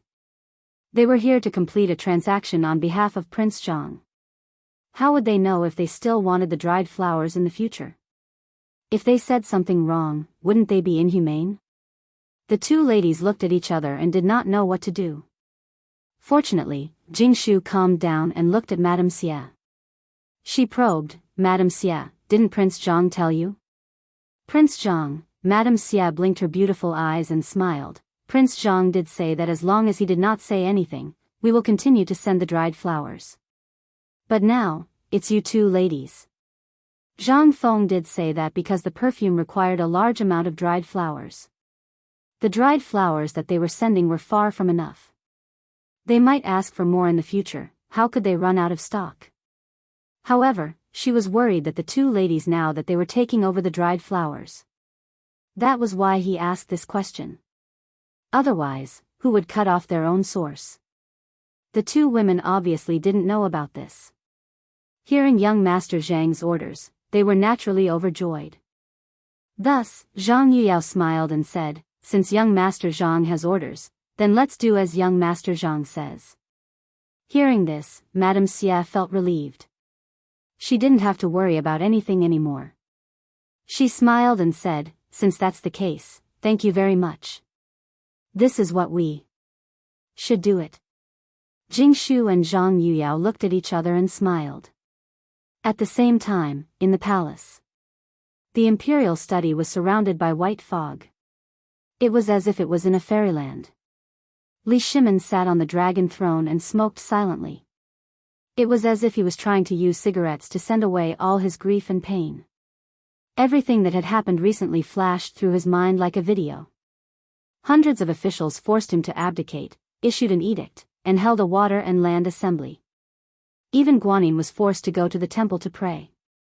The worst thing was that even Feng Zi had disappeared. There was no news from him until now. He even doubted if he had the hearts of the people. Thinking about this, he took another puff of the cigarette in an attempt to numb himself. Little Gizi looked at His Majesty and frowned. He had been following His Majesty closely these few days and knew His Majesty's worries. Hundreds of officials forced him to abdicate, issued an edict, and held a water and land assembly. His Majesty had never been willing to do these things. But now, he was doing them all. This was all caused by Zhang Feng. He used to have a good impression of Zhang Feng, but after this incident, he had already blacklisted Zhang Feng. It was because this guy often did strange things and caused others to clean up for him. Now, even His Majesty wasn't going to let him off. Although he thought this, he couldn't say it. He knew that Zhang Feng's position in His Majesty's heart was definitely higher than his. However, on second thought, this brat Zhang Feng was also very powerful. Could he fly? If he could become such a person, he would definitely clear all obstacles for His Majesty. Unfortunately, he was a rootless person and couldn't enter the imperial court. Otherwise, thinking of this, he moved his eyes to Li Shimin, only to see Li Shimin lighting another cigarette in his mouth, as if he was going to smoke. This scared the hell out of him. He hurriedly advised, "Your Majesty, you've already smoked 10 cigarettes. Why don't you take a break?" He had been by His Majesty's side all this time. He had seen His Majesty smoke without stopping. Although he knew that cigarettes were divine things that could make people ascend to heaven, it wasn't the same thing to smoke like this. Chapter 1897. However, Li Shimin did not care about this. As if he did not hear Xiao Gizi's words, he took a deep breath and exhaled. "Your Majesty," Xiao Gizi lowered his head, his voice so soft that only he could hear it. He knew His Majesty's temper. As long as he had decided on something, he would not listen to any advice. For example, smoking now. His Majesty liked it and would not throw it away. However, he was thinking of His Majesty and was unwilling to give up persuading him. "Your Majesty, why don't you take a break?" This time, the persuasion seemed to have worked a little. Li Shimin glanced at little Gizi, somewhat sullen. "What's wrong? You want to abdicate too?" As soon as he finished speaking, Xiao Gizi's legs suddenly went soft. He hurriedly crawled on the ground, his face turning green and white. Your Majesty, this slave does not dare. How could he dare to have such thoughts? Abdicate? This was a capital offense. How could he dare? He only wanted to persuade His Majesty, but he was being accused of something. However, on second thought, there was a trace of anger in His Majesty's words. It did not seem to be directed at him. After all, he had not done anything out of line recently. Thinking of this, he raised his head to look at His Majesty. Unexpectedly, Li Shimin was also looking at him. Their eyes met. Xiao Gizi instantly quivered and hurriedly lowered his head. "Your Majesty, please spare my life." Although he was begging for mercy, his heart was already in his throat. He was afraid that if something went wrong, his head would be separated from his body. After all, His Majesty was a temperamental person. Li Shimin looked at the trembling Xiao Gizi with mixed feelings. What he had said just now was actually words of anger. Abdicating was a reflection of those ministers. In his heart, he did not know if he was a qualified monarch, but those ministers' way of abdicating made him angry. Although he was angry, he could not do anything because he knew that these fellows did the right thing. When everyone thought that the Black Tortoise sect was in the sky, he had already been pushed to the climax of public opinion. The ministers were also thinking of the people. As for Xiao Gizi, he had become a punching bag. This fellow was loyal. If he was told to go left, he would never go right. At the same time, he was also glad that he had such a loyal servant by his side. How could he kill him? Thus, He put away his angry expression and said softly, "Get up, I'm not blaming you." Little Gizi didn't get up immediately. Instead, he looked up and saw that His Majesty had already turned his head away. He didn't hesitate and quickly got up. However, his legs didn't seem to listen to him. They kept shaking and he had to stand up several times before he could stand up. After getting up, he bowed again. "Thank you, Your Majesty, for sparing my life." Before he could finish his sentence, he was interrupted by a hoarse voice at the door of the imperial study. "Your Majesty, there is a letter from Xingzhou." Before he could finish, Li Shimin abruptly stood up and glanced at the door. He said excitedly, "Quickly bring it up." He knew that Feng Zi was in Xing state, and this letter was most likely related to Feng Zi. Not long after, the sound of footsteps came from the door. A strong man walked in with small, quick steps. However, as soon as he came in, he seemed to feel that something was wrong. A pungent smell wafted over, making it hard for him to breathe.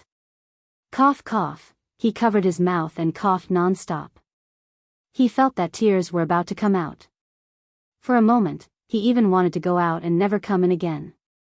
However, when he thought that he still had to send a letter to His Majesty, he still made up his mind and walked in. However, something even more strange happened. He couldn't see inside clearly, and he couldn't see His Majesty's figure. Layers of smoke blocked his line of sight. What should he do? He could only muster up his courage and walk in. However, Li Shimin couldn't wait any longer. He glanced at little Gizi beside him and urged, "Quickly go and bring the letter over." Little Gizi was still looking at the door. When he heard that His Majesty wanted him to go, he hurriedly ran towards the door. Speaking of which, his legs were still weak just now, but when he heard that he had to do something for His Majesty, his legs instantly became light. As soon as he walked, he formed a gust of wind. Even the smoke started to swirl. His vision suddenly became clear. At this moment, he saw a figure walking over. It was the strong man just now. He immediately berated, "Stop, give me the letter." That strong man didn't hesitate and hurriedly handed the letter to little Gizi. Just as he was about to turn and leave, he heard little Gizi's figure again. "Next time you're so slow, boy, I'll break your legs." His expression changed. He wanted to refute but didn't know how to. He could only secretly feel bitter in his heart. It wasn't that he was slow, but this room was full of smoke. How could he be fast? Thinking of this, he still walked out of the room quickly. Little Gizi received the letter. Without hesitation, he turned around and handed it to Li Shimin. At this time, Li Shimin was already impatient. He opened the letter and read it carefully. "Your Majesty, since leaving Chang'an, I have chased after Zhang Feng all the way to Xingzhou. I have not seen any trace of him." When he saw this, his expression changed and he slapped the table. Chapter 1898. This frightened little Gizi. He stumbled and fell to the ground. He quickly knelt down. "Your Majesty, please calm down." However, Li Shimin ignored him. He leaned on the table and stared angrily in the direction of Xingzhou, as if he was thinking about something. He had always regarded Feng Zi as one of the most important people by his side. This time, he had even mobilized troops to search for him. As for Li Jing, as the Minister of War, he had never disappointed me. However, this time, this fellow had chased him all the way to Xingzhou and still hadn't seen him. This was ridiculous. I thought so highly of him, but he couldn't even catch one person. What's the use? If Feng Zi is in danger, what should I do? However, on second thought, Yu Qigong had also chased after Feng Zi. There should be news, right? After thinking for a while, he suppressed the anger in his heart and read again. Unexpectedly, I learned that the various Turkic tribes had been attacked by heavenly lightning. There were countless casualties. When he saw this, he suddenly trembled. His eyes suddenly widened. He even rubbed them, suspecting that he had seen wrongly. However, after reading it a few times, it was still the same words. Finally, he could no longer contain the shock in his heart. He kept exclaiming, the various Turkic tribes had been attacked by heavenly lightning? There were countless casualties. How is this possible? Xiao Gizi, who was crawling on the ground, seemed to have noticed something unusual. He quickly raised his head, only to see Li Shimin constantly crying out in alarm. His feet seemed to be somewhat unstable, and he was about to fall down the steps. He was so scared that he quickly got up, strode forward, hugged Li Shimin, and exclaimed, "Your Majesty, be careful." Suddenly being hugged, Li Shimin steadied himself. However, his brain seemed to have suffered a great impact. He was a little dizzy. He shook his head hard and slowly woke up. Then, he looked at little Gizi. "I'm fine. Help me sit down." Hearing this, little Gizi finally relaxed. He ignored the cold sweat on his head and quickly and carefully helped Li Shimin to sit on the dragon throne. Seeing that Li Shimin was fine, he said, "Your Majesty, don't be so agitated. Your health is important." Li Shimin didn't answer little Gizi because he was still immersed in shock and couldn't extricate himself. The various Turkic tribes had been attacked by heavenly lightning. Countless casualties. These words were like a brand that was deeply imprinted into his heart. Heavenly thunder. This was something that only the heavens could control, so why would it suddenly attack the Turkic camp? This was completely illogical. Moreover, even if the Turkic camp had been struck by lightning, how could there have been so many casualties? The only possibility was that Li Jing had given a fake military order. However, he quickly rejected this hypothesis. He knew very well what kind of person Li Jing was. He was an upright person with strict discipline. It was absolutely impossible for him to do such a thing. Of course, he didn't dare to do it either. However, all of this was too strange. The more he thought about it, the more he felt that something was amiss. Li Shimin frowned. Little Gizi seemed to notice that something was wrong and said softly, "Your Majesty, please don't worry about state affairs. What does a castrate like you know?" Li Shimin glanced at little Gizi with some dissatisfaction. This is a huge matter for the Turks. Halfway through his words, he felt that something was wrong and immediately changed his tone. "Forget it, forget it. What's the use of saying so much to a eunuch like you?" After that, he read the letter again. "This heavenly thunder incident is very strange. I suspect that it has something to do with Zhang Fengzi." Li Shimin frowned, somewhat puzzled. Didn't I ask Li Jing to track down Fengzi's traces? How could the heavenly thunder have anything to do with Fengzi? Could it be that the heavenly thunder was summoned by Fengzi? It shouldn't be possible. With doubts in his mind, he continued to read. According to the survivors, a round object appeared in the sky that night, covering the sky and the moon. Then, countless things with sparks were thrown down, causing countless casualties in the Turkic camp. The specific number of casualties is unknown. Li Shimin put down the letter and frowned even more. This description was exactly the same as the thing in Chang'an City. In that case, it was Fengzi.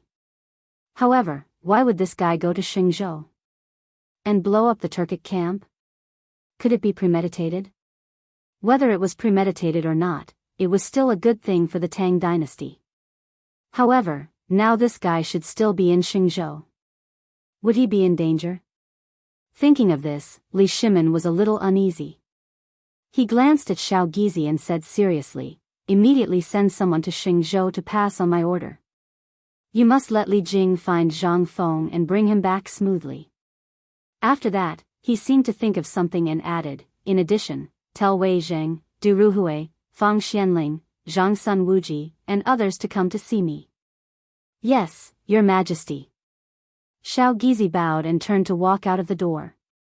After instructing everything, Li Shimin sat on the dragon throne again, picked up a cigarette from the desk, put it in his mouth, lit it and slowly smoked. At this time, he had mixed feelings. On one hand, he was happy about the bombing of the Turkic camp, but on the other hand, he was worried about Zhang Feng's safety. The Turkic people had always been a thorn in the heart of the Tang dynasty. Almost every year, they would come to the Tang dynasty to burn, kill, and loot. The people of the Tang dynasty hated them to the bone, but they could do nothing because they lived in the grassland and could not be killed. Chapter 1899. However, the blow this time was undoubtedly huge to the Turkic headquarters. Although it was impossible to know whether Shelley and Tuli were dead or alive, it could definitely stop the other party from going south. And Zhang Feng had really made a great contribution this time. However, he had been missing, which made him very vexed. Just as he was feeling vexed, footsteps came from outside the door. Then, little Gizi walked in and bowed. "Your Majesty, the verbal order has been sent. Duke Wei and the others are also waiting outside. Should we summon them?" "Summon them."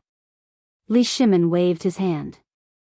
Little Gizi accepted the order and turned to leave the room. After a while, he walked in with Wei Zheng. Wei Zheng and the others followed little Gizi's footsteps into the imperial study and smelled a pungent smell of smoke. Although they usually smoked a little, it was only when they had nothing to do. In addition, they were generally old. How could they smell such a strong smell? They immediately coughed. Cough, cough, cough, this smell, everyone covered their noses and coughed. Seeing this, little Gizi hurriedly comforted them. "Sirs, please bear with it.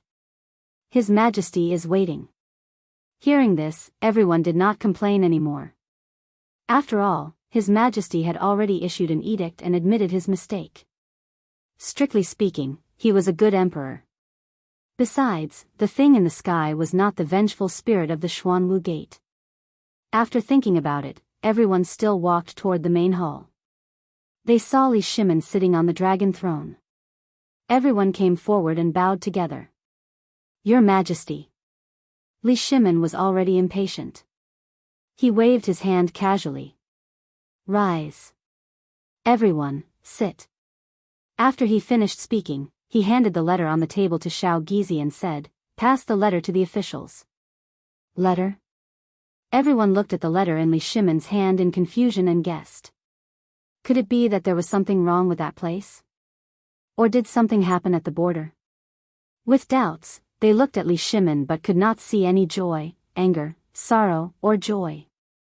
At this moment, Xiao Gizi handed the letter to Wei Zheng. Because Wei Zheng was the closest person to Li Shimin, it was convenient for him to pass it down.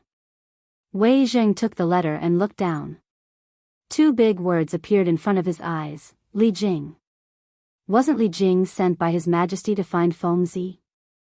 Could there be news of Feng Zi? Delighted, he immediately tore open the letter and read it. The officials sitting around felt as if their hearts were being scratched by a cat, itching unbearably. They also wanted to read the letter because they knew that the letter that His Majesty allowed everyone to read was definitely a matter of national importance. As the backbone of the imperial court, they all wanted to read it in advance. However, this little Gizi had already given the letter to Wei Zheng. They couldn't possibly snatch it away, right? Therefore, everyone looked at Wei Zheng curiously, trying to get some information. At first, Wei Zheng's expression was normal and even had a hint of a smile. However, slowly, his eyes widened and his mouth opened wide as if he had seen something unbelievable. In the end, he stood up abruptly and kept exclaiming that it was impossible. Seeing this, everyone knew that the matter was definitely not simple. They quickly went forward and snatched the letter from Wei Zheng's hand and gathered to read it. However, halfway through, everyone's eyes widened and they kept exclaiming. What? The Turks were attacked by lightning? And it was Feng Zi who did it? Countless Turks died? Shili led the troops back to the grassland? How is this possible? They felt that their worldview had been turned upside down and they kept exclaiming. Lightning was a divine object that only the heavens could control. How could it be related to Feng Zi? Moreover, according to Li Jing's letter, it seemed that Feng Zi had sent down lightning from the sky and caused the deaths of various Turks. If that was the case, it was even more unbelievable. How could a human control lightning? Could it be that Feng Zi was an immortal? Only immortals had such means. However, they quickly denied this theory. Because the people present had more or less interacted with Feng Zi, they could be considered to know his character. This kid usually liked to fiddle with strange things. In terms of talent, he was a little talented, but it was impossible for him to have such means. Therefore, everyone looked at Li Shimin, hoping to get some information from His Majesty. Li Shimin naturally knew the doubts in everyone's hearts. He smiled faintly and said, "Have you all read the letter just now?" After that, he continued, Li Jing said in the letter that the lightning this time was very likely to be Feng Zi's doing. At first, I was also puzzled as to why there would be such a ridiculous statement. However, after I thought of the Xuanwu Gate incident in Chang'an, I felt that everything was logical. The Xuanwu Gate incident in Chang'an?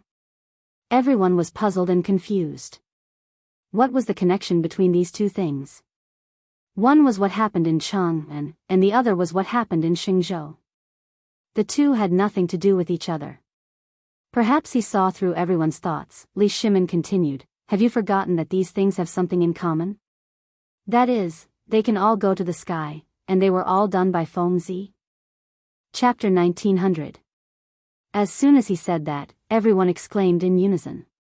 They looked at each other as if they had understood something, but at the same time, they seemed to be missing something. Wei Zheng was quick-witted. He stepped forward, bowed, and said, "Your Majesty, are you saying that Feng Zi's original intention was to blow up the Turkic camp in Xingzhou, and he was just passing by Chang'an?" As soon as he said that, everyone suddenly understood. So that was the case. Feng Zi's goal was the Turkic camp, and Chang'an was just passing by. In that case, the Xuanwu Gate incident was really a farce? They even forced His Majesty to issue an edict? They really shouldn't have done that. Thinking of this, everyone couldn't help blushing. However, Li Shimin didn't seem to care about this. He glanced at everyone and said seriously, "Yes, from Li Jing's letter, Feng Zi's goal was indeed the Turkic camp. In this case, Chang'an was just a farce. It's not worth mentioning." As soon as he said that, everyone felt even more ashamed. They blushed and didn't even dare to raise their heads. Because of the farce in Chang'an, they had forced the emperor to abdicate. This was really inappropriate for a subject. Of course, this was based on the fact that the emperor didn't make any mistakes. Li Shimin was such an emperor. Except for the incident at the Xuanwu Gate, he basically didn't make any serious mistakes. He was conscientious in politics and treated the people like his own children. However, finally, someone couldn't help it. Zhangsun Wuji stepped forward, lowered his head, and said softly, "Your Majesty, I committed a heinous crime a few days ago. Your Majesty, please punish me." With the first person, there was naturally a second person. Soon, all the officials stepped forward one by one. "Your Majesty, I know that I have committed a heinous crime. Please punish me. Your Majesty, I know that I have committed a heinous crime. Please punish me. Your Majesty, I know that I have committed a heinous crime. Please punish me." They bowed together, lowered their heads, and blushed. Li Shimin looked at them meaningfully.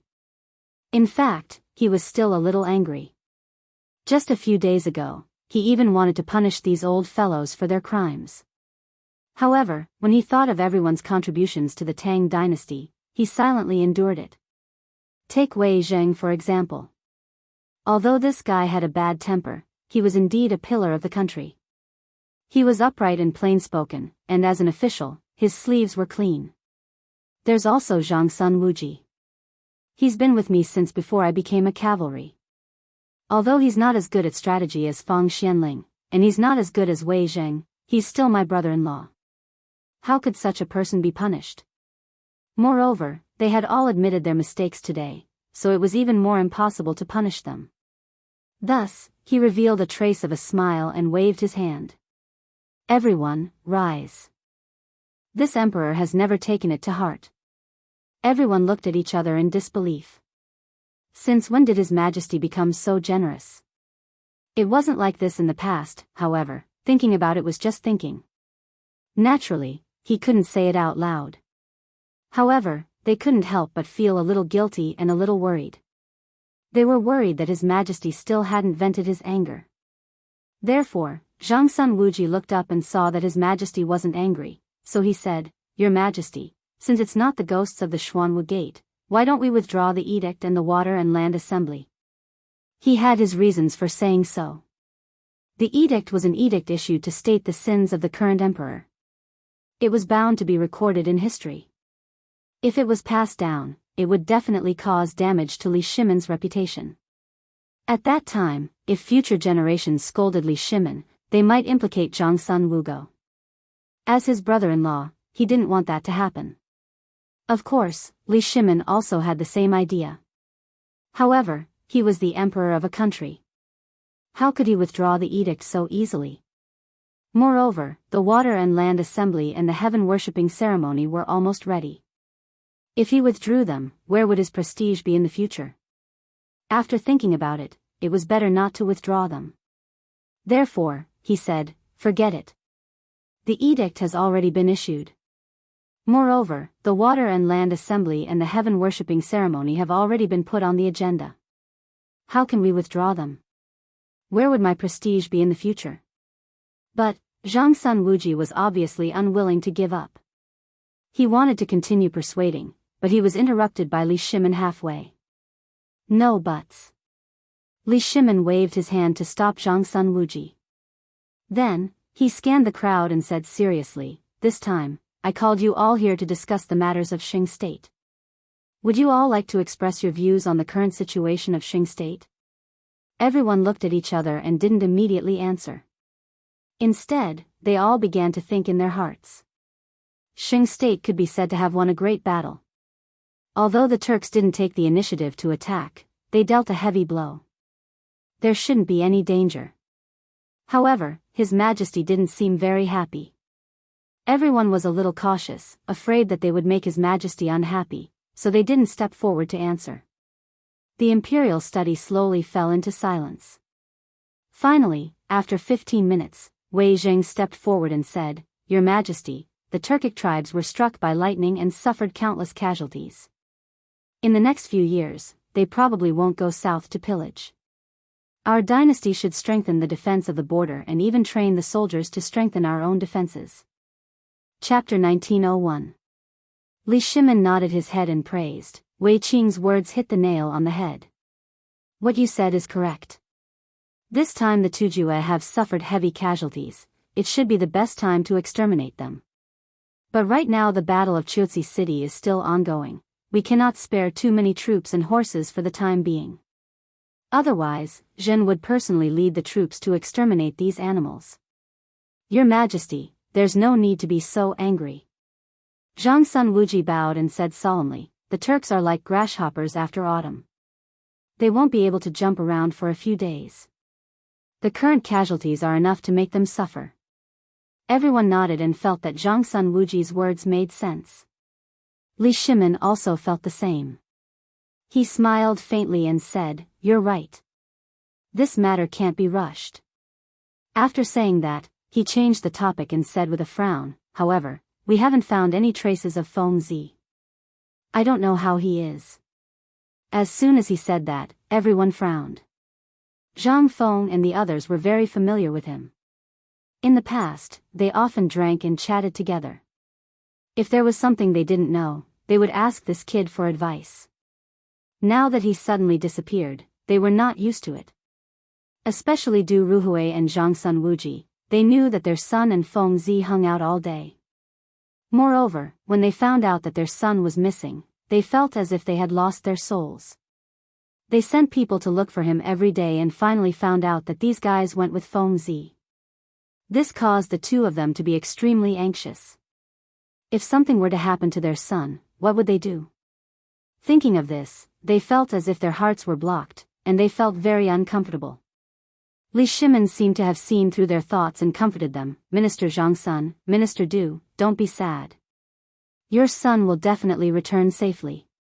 The two wiped the corners of their eyes and said in unison, Thank you, Your Majesty, for your kind words. As soon as they said that, there was a rush of footsteps outside the door. Then, a strong man walked in and quickly walked in front of Li Shimon. He bowed and said, Your Majesty, the Emperor invites you. The Emperor? Li Shimon was stunned. Father usually doesn't see me if there's nothing important. Could it be that something happened this time? With doubts, he glanced at the strong man and asked, "Why does the emperor want to see me?" "I don't know." The strong man shook his head, then glanced at the officials present and added, "However, the emperor said that if the officials want to go, it's fine."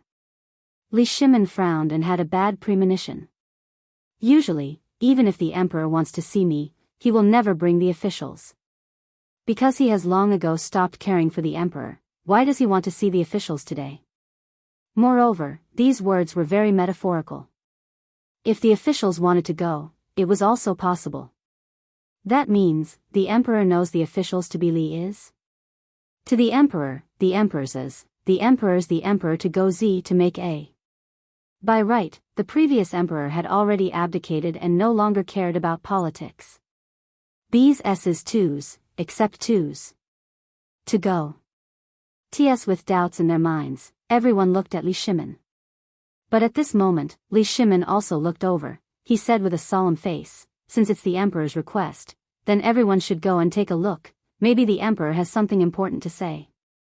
Everyone naturally didn't dare to refuse and agreed. Thus, Li Shimin led everyone to Li Yuan's residence. In less than a moment, the group arrived. Li Shimin was the first to be led into the main hall by Li Shi. Just as he entered the door, he saw Li Yuan sitting on a chair, drinking alone to drown his sorrows. He did not seem to be too happy. He hurriedly stepped forward and bowed, "Greetings, Imperial Father." Li Yuan raised his sleepy eyes and glanced at Li Shimin, waving his hand, "Get up, Erlang." Then, he seemed to feel something was wrong and asked, "Erlang, the officials didn't come?" "They came, but they're waiting outside." Li Shimin smiled, then looked outside and said to the strong man, "Let them in." As soon as his voice fell, everyone walked in and bowed in unison, "Greetings, Your Majesty." "No need to be polite, sit." Li Yuan glanced at everyone, then looked at Li Shimin and pointed to a chair beside him, "Erlang, sit." Everyone didn't stand on ceremony and took their seats. However, they seemed a little reserved, because they didn't come to this place many times, so they were naturally not used to it. Seeing that everyone had taken their seats, Li Yuan opened his mouth, "Erlang, I heard that there's a letter from Qing State." The emperor's palace was very big, but the news was very fast. This kind of news from outside the palace, those in power were often the first to know. Although he didn't have any real power now, he still had his trusted aides, so this wasn't a big deal. Obviously, Li Shimin also knew a little, but he didn't expect Father Emperor to care about Qing State. This was the border, logically speaking, only the emperor could ask about it. What did Father Emperor mean now? Perhaps seeing Li Shimin's slightly changed expression, Li Yuan hurriedly changed his words, "Erlang, don't misunderstand, I just want to know about Feng Zi's news. After all, that kid isn't bad, I don't want him to die." Chapter 1902. Hearing this, Li Shimin finally understood. It turned out that his father wanted to inquire about Feng Zi, so he didn't care too much. Thus, he said, "Father, there is indeed a letter from Xingzhou, but, halfway through, he sighed and seemed a little annoyed, it's just that Feng Zi hasn't been brought back yet." "What?" Li Yuan exclaimed and threw the wine cup in his hand. He glanced at the officials and said angrily, "There are so many people in the imperial court, but they can't even bring Feng Zi back?" He couldn't believe it. Even if Feng Zi could go up to heaven, he should have come down, right? It had been almost 3 days, and there was still no news at all. How could this not make him angry? If Feng Zi didn't come back, who would research new things for him in the future? Who would play with him? Thinking of this, he couldn't restrain his anger and glared at the officials. The officials seemed to be afraid of being glared at. They all shrank their heads and didn't dare to speak. Because they didn't know how to speak. Looking for people wasn't something they should do. Moreover, His Majesty had already handed this matter to someone else. Why was he blaming them now? Now they finally understood why he called them here. It was to vent his anger. However, even if they knew, they didn't dare to say anything. After all, he was the emperor. However, Li Shimin couldn't stand it anymore. As the emperor, how could he watch his officials be scolded? So, he quickly said, "Father, don't blame them. After all, they are just civil officials and don't know about these things." After that, he changed the topic and continued, "Although we didn't bring Feng Zi back this time, there is some news about Feng Zi." News? What news? Li Yuan turned his head and was instantly interested. "Father, don't be anxious." Li Shimin smiled faintly and then looked at Zhang Sun Wuji, who was in a daze, and said, "Minister Zhang Sun, you say it." Zhang Sun Wuji was still in a daze, but when he heard this, he immediately became energetic. However, he knew that this wasn't a good task. If he didn't say it well, he would definitely be scolded, but he couldn't refuse. He could only step forward and said, "Emperor, just now, Xingzhou sent a letter saying that the Turkic camp was attacked by lightning." What? The Turkic camp was struck by lightning? Li Yuan opened his eyes wide, a look of disbelief on his face. However, looking at Zhang Sun Wuji's expression, it didn't seem like he was lying. Then, he looked at Li Shimin. Li Shimin's face was even more sincere, as if he was telling the truth. This made him a little less confident. Heavenly thunder? Where did the heavenly lightning come from? And attack the Turkic camp? Isn't this a little strange? With doubts in his mind, he looked at Zhang Sun Wuji and said coldly, "Speak clearly. What heavenly lightning? What was going on? Is it related to Feng Zi again?" How could Zhang Sun Wuji withstand the shock? He hurriedly replied, "Zhang Feng was the one who did the heavenly lightning. He used the heavenly lightning to blast the Turkic camp." Feng Zi did it? Li Yuan frowned. The more he listened, the more confused he felt. What was this? If Feng Zi could control the heavenly lightning, wouldn't he be an immortal? Now, he increasingly felt that Zhang Sun Wuji was dishonest. "Do you see that I'm old and deliberately deceive me? I don't dare." Zhang Sun Wuji hurriedly cupped his hands. Cold sweat had already appeared on his forehead. Although the emperor didn't have real power, his prestige was still there. How could he dare? Therefore, he hurriedly said, "Your Majesty, do you remember the incident of the Black Tortoise Gate in Cheng and last time? That was Feng Zi. At first, we always felt that there was a problem. Later, we found out that Feng Zi was going to Xingzhou to blast the Turkic camp." Oh, a trace of surprise flashed in Li Yuan's eyes. He was very clear about the incident of the Black Tortoise Gate in Chang'an. At first, he blamed Erlang blindly. Later, he thought that since the incident had passed, he didn't care anymore. Moreover, he had promised to preside over the worship ceremony.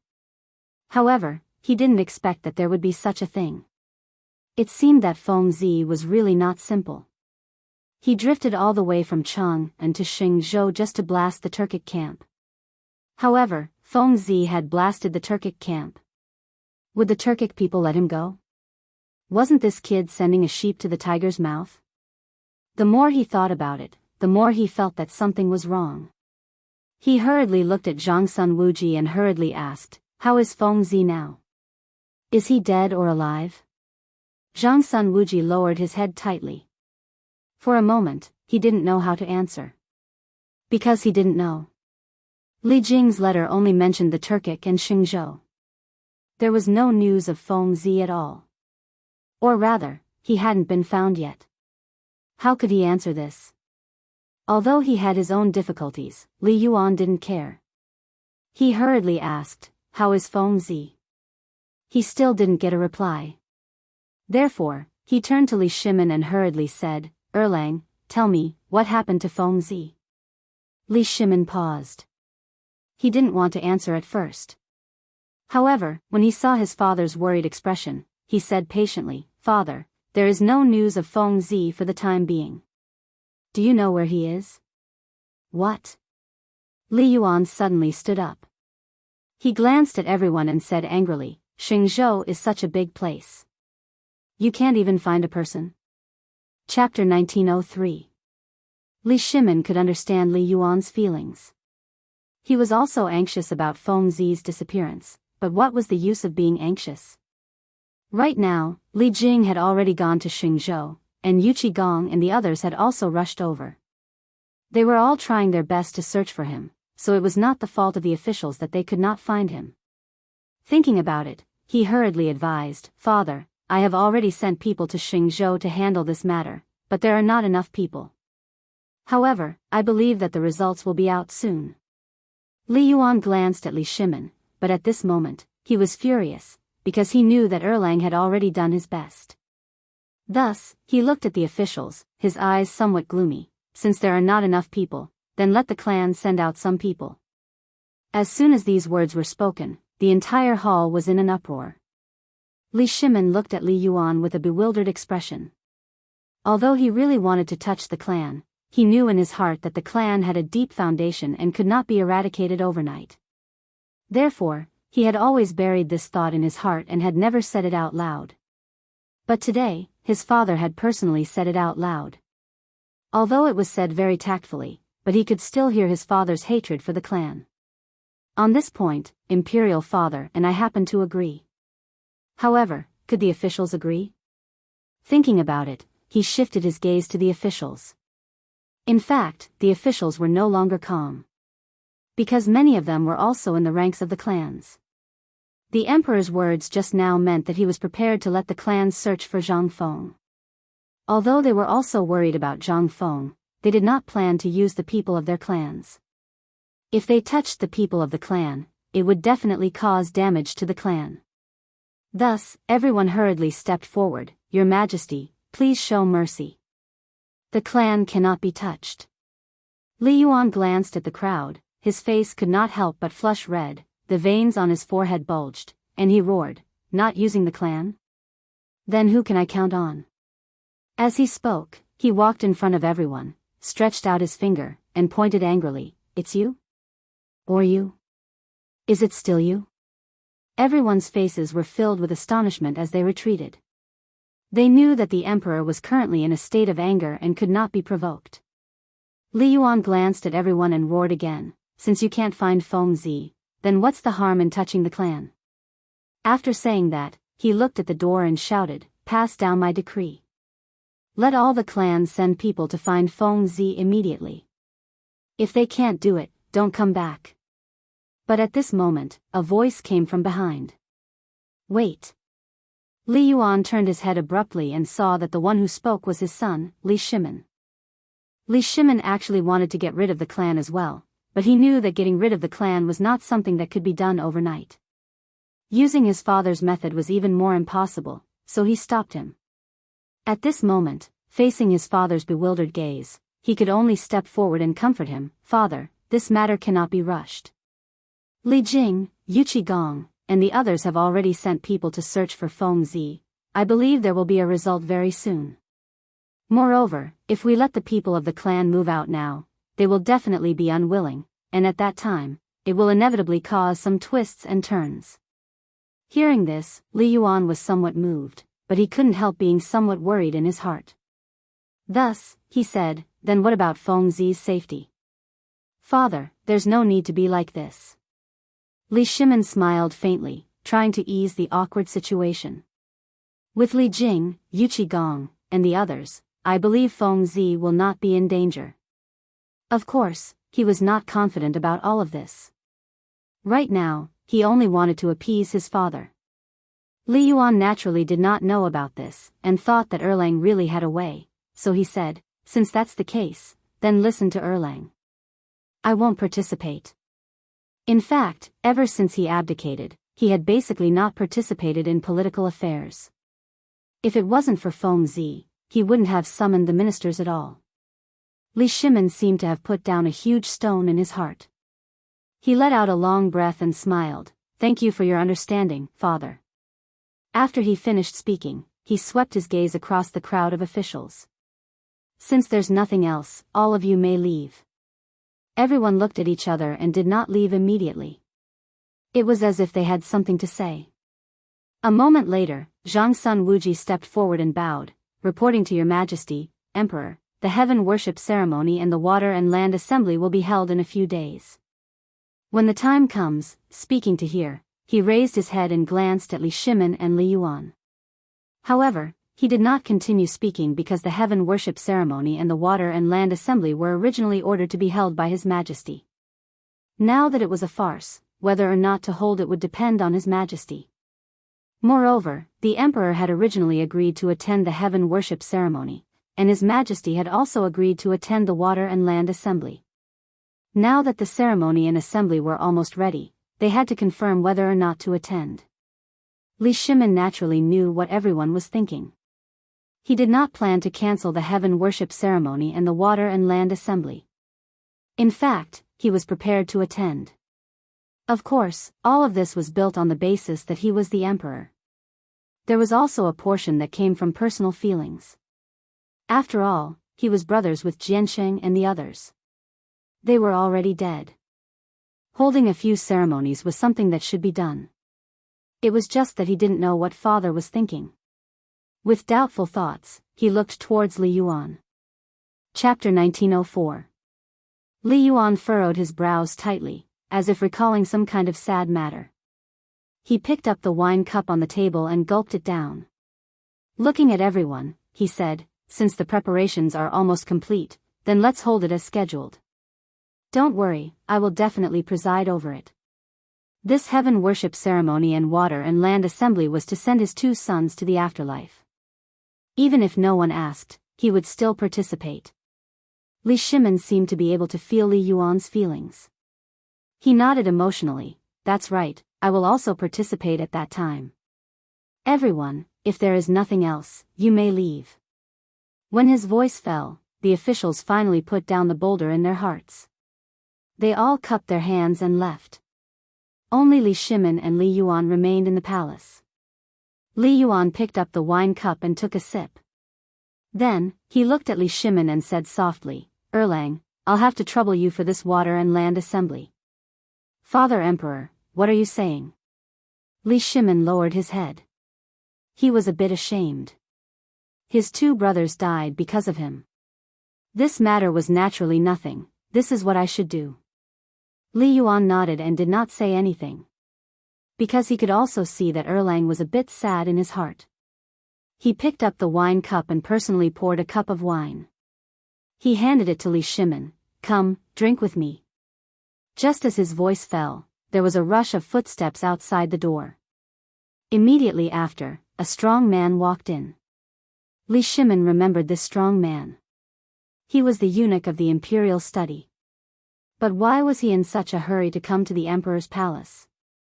Could it be that something had happened? Even if there was something important, he could not be in such a hurry. What if he disturbed the emperor?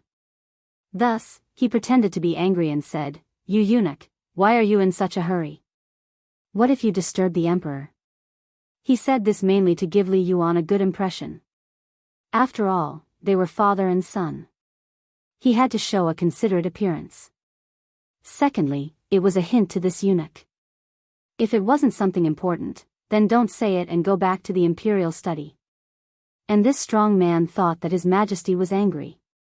His legs immediately went soft and he prostrated on the ground. "Your Majesty, please spare my life." Li Yuan did not seem to care about all of this.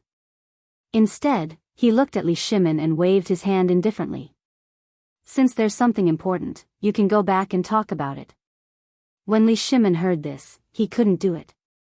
If he went back, wouldn't it mean that he was going behind his father's back?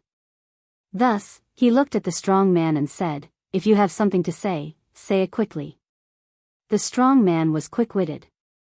Seeing that His Majesty had spoken, he hurriedly said, "Just now, Lu Guogong sent a letter.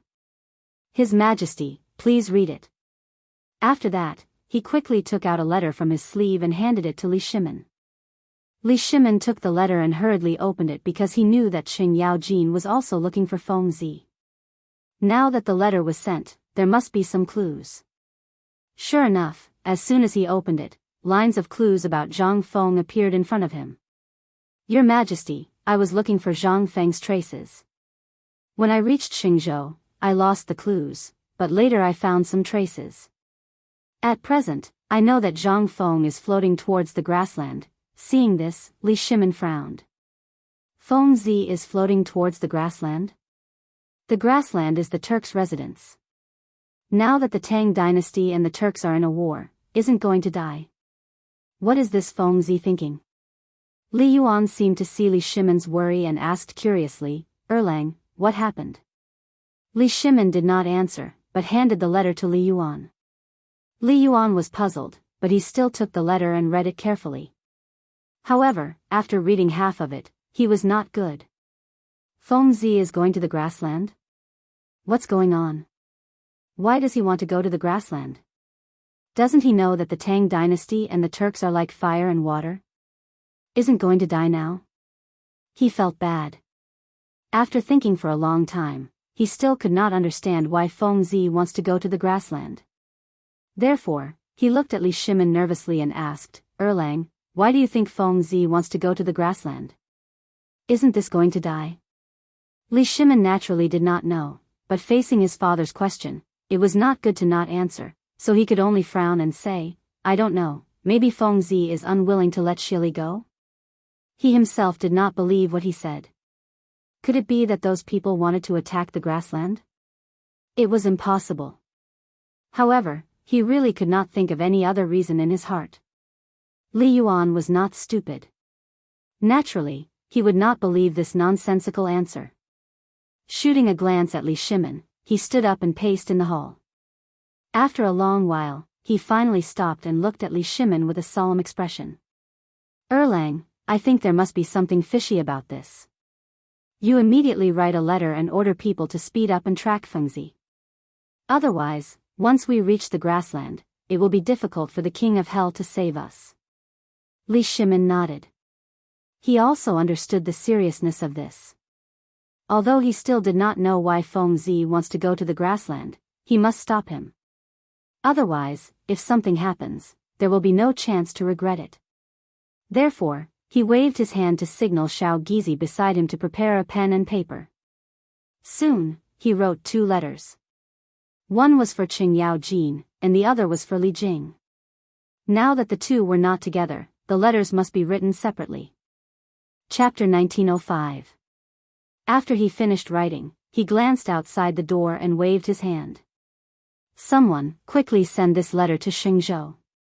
Just as he finished speaking, a strong man walked in and took away the letters. Seeing this, Li Yuan's frown slowly relaxed.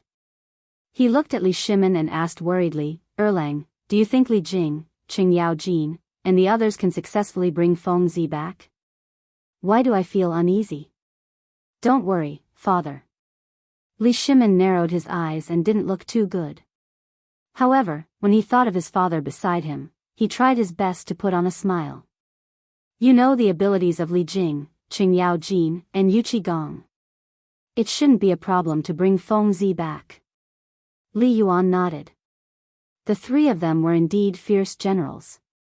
Each of them could guard an area. It shouldn't be a problem. He thought too much. After some thought, he said, Erlang is right.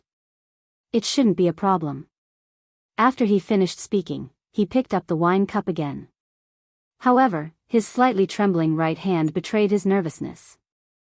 At the same time, White Deer College. A man in plain clothes shuttled through the mountain roads. He looked nervous and looked around from time to time, as if he couldn't wait. When he saw the words, White Deer College, he seemed to be energized and his steps became lighter. In a short while, he reached the entrance of the college. Just as he was about to enter, he was stopped by a shout. Stop, who are you? Why are you trespassing into the college? The one who spoke was Wen Xian. This time, it was his turn to guard the gate. However, he didn't expect someone to trespass into the college without saying a word. Naturally, he had to stop him.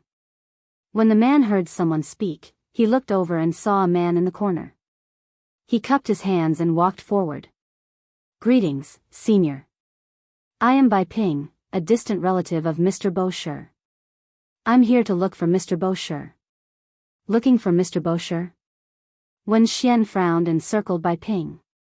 What proof do you have? Yu Shinan was too famous, and many people came to look for him every day.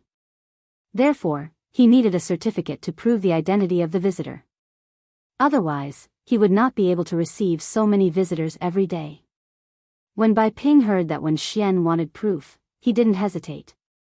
He quickly took out a jade pendant and handed it to Wen Xian. This is the proof. Wen Xian glanced at the jade pendant and saw a large "U" character engraved on it. Presumably, this was given by Mr. Bosher, so he didn't suspect anything. He waved his hand and said, "Go in." "Thank you, senior." Bai Ping cupped his hands in salute. Then, he turned around and slipped into the academy. He had important news to report. He did not dare to waste any time. As soon as he entered, he heard the sound of people reading.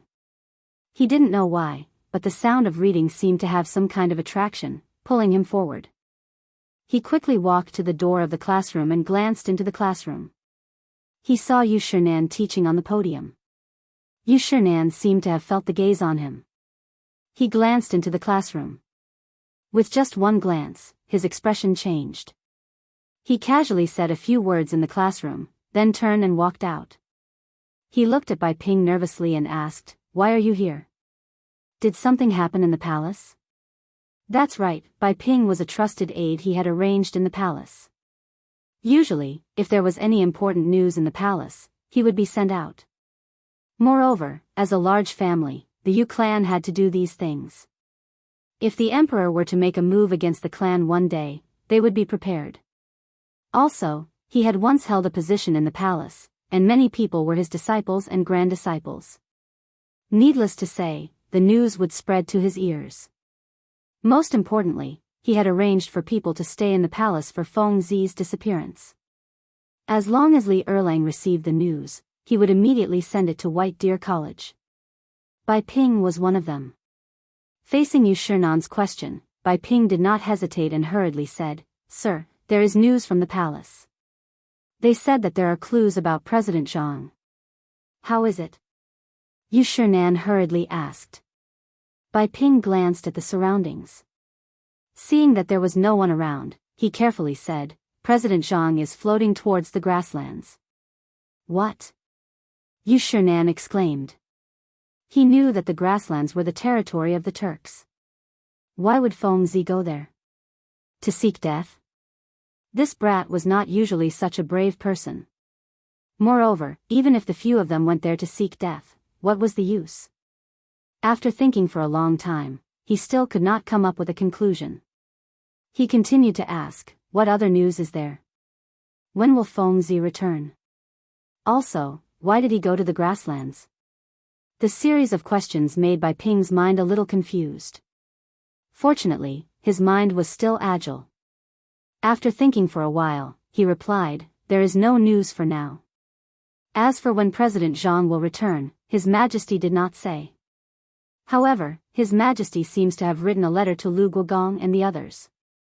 As for what he said, I do not know." Yu Shinan frowned. He was clearly dissatisfied with this answer. However, he also knew that it was not easy to obtain such news from the palace. Therefore, he did not fuss too much. Chapter 1906. However, why did Li Erlang give Qing Yaojin a divorce letter? Could it be that he wanted this guy to find a way to bring Feng Zi back? That should be the case. Li Erlang was also worried about Feng Zi, so he wouldn't sit by and do nothing. Thinking of this, he finally felt a little comforted. However, Feng Zi went to the grassland this time, so it was inevitable that she would be in danger. No, he had to find those old guys to discuss countermeasures. Thinking of this, he glanced at Bai Ping, took out a silver ingot from his sleeve, and handed it over.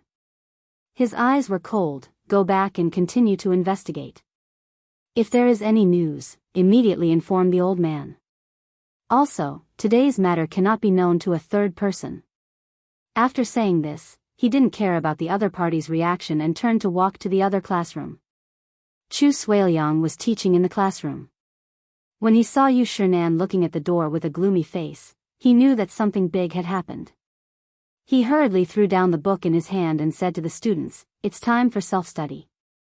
After saying this, he turned and walked out of the door.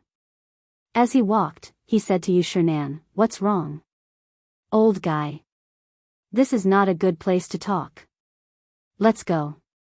Yu Shernan's face was still gloomy. With his hands behind his back, he walked quickly to the other classroom. As he walked, he said to Chu Suiliang, "Let's go separately.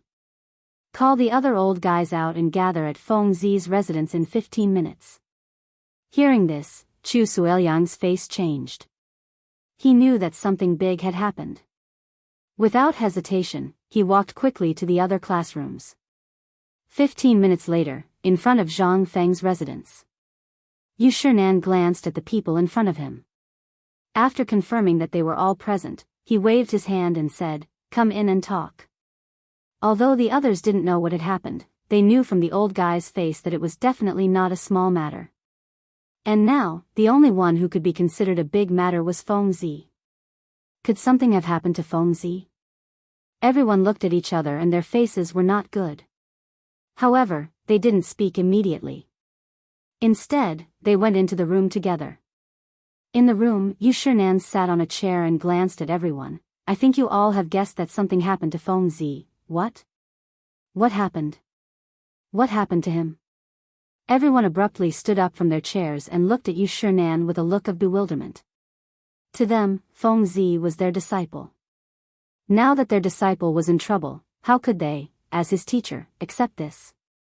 Especially the old Xiuzai, he regarded Zhang Feng as his disciple and son. Among these people, he couldn't guarantee that he was the one who treated Feng Zi the best, but he could guarantee that he had the deepest feelings for Feng Zi. Now something had happened to Feng Zi. What was he going to do in the future? Yu Shernan could tell what was on everyone's mind. He waved his hand and gestured for everyone to take a seat.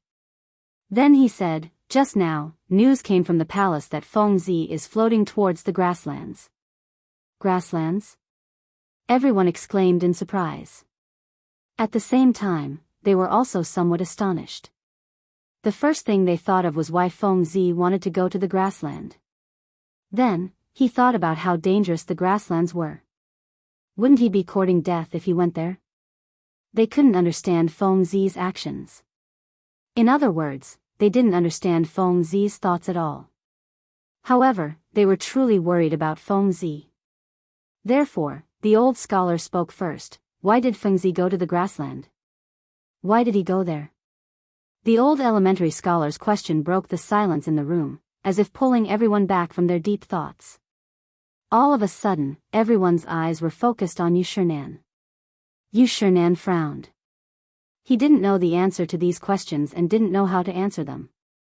However, looking at everyone's anxious eyes, he still said, "Old man doesn't know either." Hearing this, everyone's eyes flashed with a trace of loneliness. Seeing this, Yu Shernan continued, "However, news came from the palace that His Majesty had already sent letters to Qing Yaojin and Li Jing. As for the contents of the letters, we don't know." Letters? Everyone looked at each other, as if a glimmer of hope had been ignited. Because they all knew that Li Erlang had always regarded Feng Zi as a brother. Now that he had sent a letter, it must be to save Feng Zi. Thinking of this, Chu Suiliang glanced at everyone and said seriously, "Since His Majesty sent a letter, it must be to save Feng Zi." "That's right." Xue Ji nodded and stroked his sparse beard. A trace of worry flashed across his eyes. "However, we can't place all our hopes on the imperial court.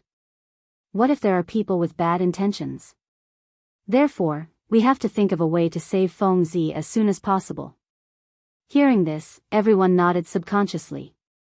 What he said made sense. Although the imperial court had a powerful army, they were only following orders. It was inevitable that some of them would slack off. This would be a great threat to Feng Zi's life. Therefore, Yu Shernan said, "Old man had the same idea. He asked you to come here to discuss how to save Feng Zi. Now that no one has any objections, how about we send our men to Xingzhou?" Chapter 1907. The old man still has a lot of servants in his family. They're willing to send a team. The one who spoke was Chu Suiliang. He used to be in power and had a lot of disciples under him. With his current family business, it was enough to send a team. The old man will also send a team. Xue Ji was excited. As a member of a clan, his family was also rich. Yu Shernan was delighted to see that everyone was enthusiastically signing up. He cupped his hands and said, "Then the old man will thank everyone on behalf of Fengzi." Hearing this, everyone was unhappy. Fengzi was their disciple after all. Why should he be thanked? Thus, Shueji said, "What are you talking about, Mr. Yu? Are we not Fengzi's teachers?" Hearing this, Yu Shernan blushed. He lowered his head and inadvertently glanced at the worried old scholar. Curious, he asked, "Brother Zihuai, what's wrong?" The old scholar shook his head, seemingly ashamed. Everyone can send a team, but the old man. At this point, everyone came to a sudden realization. It turned out that the old scholar was worried because he couldn't send a team. In fact, no one blamed him for this. Because everyone knew the old scholar's situation. How could he send a lone person? Thus, Shueji patted the old scholar's shoulder and comforted him. "It's okay, Brother Zihuai. Fengzi knows your intentions." Then, he turned to everyone. "Since there's nothing else, everyone can go and prepare. After all, the more time we have, the safer Fengzi will be." Everyone nodded, flicked their sleeves, and left the room. The old scholar was the only one left in the room. In fact, he also wanted to send a team to help find Fengzi, but his situation didn't allow it. Moreover, Fengzi still had a family in Chang, and that he had to take care of. Family? It seemed that he hadn't seen the two girls in a long time. He wondered how they were doing. Well, he could take this opportunity to see the two girls and tell them about Fengzi. Thinking of this, he flicked his sleeves and turned to walk towards the door. He didn't know why, but when he thought of returning to the Zhang mansion, he felt lighter. He arrived at the gate of the academy in a moment. The academy would usually prepare some sedan chairs for these old men. Therefore, the old Xiuzai sat on the palanquin and wobbled towards Zhang mansion. At this moment, the entire Zhang mansion was busy. Ever since the two mistresses returned, the servants who made the cotton-padded clothes seemed to be more energetic than usual, and the output was also high. I wonder if these guys are trying to please the two mistresses. Or was he trying to please the two mistresses? Zhang Yuyao and Jingshu also enjoyed watching everything in front of them. Anyway, there was no harm in increasing the production. Right at this moment, a servant hurriedly ran in. "Ladies, Master Zihuai is here."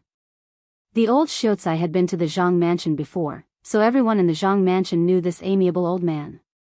At the same time, they also knew that this old man was the master of their master, so they didn't dare to neglect him. Zhang Yuyao was the same, because strictly speaking, the old Xiuzai was the middleman between her and Prince Zhang. Therefore, she hurriedly lifted her skirt and walked towards the door as she said, "Come, let's go and welcome the old master." Now that Prince Zhang wasn't here, as Prince Zhang's fiancé, she naturally had to fulfill the duties of a disciple. Jingshu also understood this and hurriedly followed. Just as they reached the door, they saw the old Xiuzai getting off the palanquin. The two girls hurriedly went up and bowed. "Hello, master." The old Xiuzai nodded and replied with a smile, "Yes, let's talk inside." After that, he raised his head and walked into the mansion with the two girls following behind. When they reached the front yard, the old Xiuzai was attracted by the cotton-padded clothes in front of him. It wasn't that he hadn't seen it before, but it was precisely because he had seen it that he was surprised. When he saw it before, each servant could only make 1 or 2 cotton-padded clothes, but now, almost all the servants were making 4 or 5 cotton-padded clothes, and their hands were constantly threading the needles as if they didn't feel tired at all. Therefore, the old Xiuzai looked at the two girls curiously. "How is the production of cotton-padded clothes now?" Zhang Yuyao stepped forward and smiled. "The production is almost twice as high as before, maybe even 1.5 times. So good." The old Xiuzai widened his eyes and looked at the cotton-padded clothes on the floor in disbelief. "I really didn't expect that the production of cotton-padded clothes would increase so much without Feng Zi here." After that, he seemed to have thought of something and turned to the two girls. "Come to the hall, the old man has something important to tell you." The two girls looked at each other, faintly ominous. Because there weren't many things that could make the master nervous, and one of them was Prince Zhang. Prince Zhang hadn't returned yet. Could it be about Prince Zhang? Thinking of this, Zhang Yuyao lifted the hem of her dress and quickly followed. Jing Shu was more rational. She glanced at the servant and ordered, immediately pour 3 cups of good tea to the hall, and then make sure no one is allowed to approach the hall. Chapter 1908. With that, she hurried to catch up. In the hall, the old scholar paced back and forth with his hands behind his back, thinking about what to say to the 2 girls. At this moment, the 2 girls walked into the hall. Zhang Yuyao stepped forward and asked with concern, "Sir, do you have any news about Prince Zhang?" The old scholar looked at the 2 girls meaningfully and nodded. "Yes, there is news about Feng Zi, but," at this point, his eyes flashed with worry.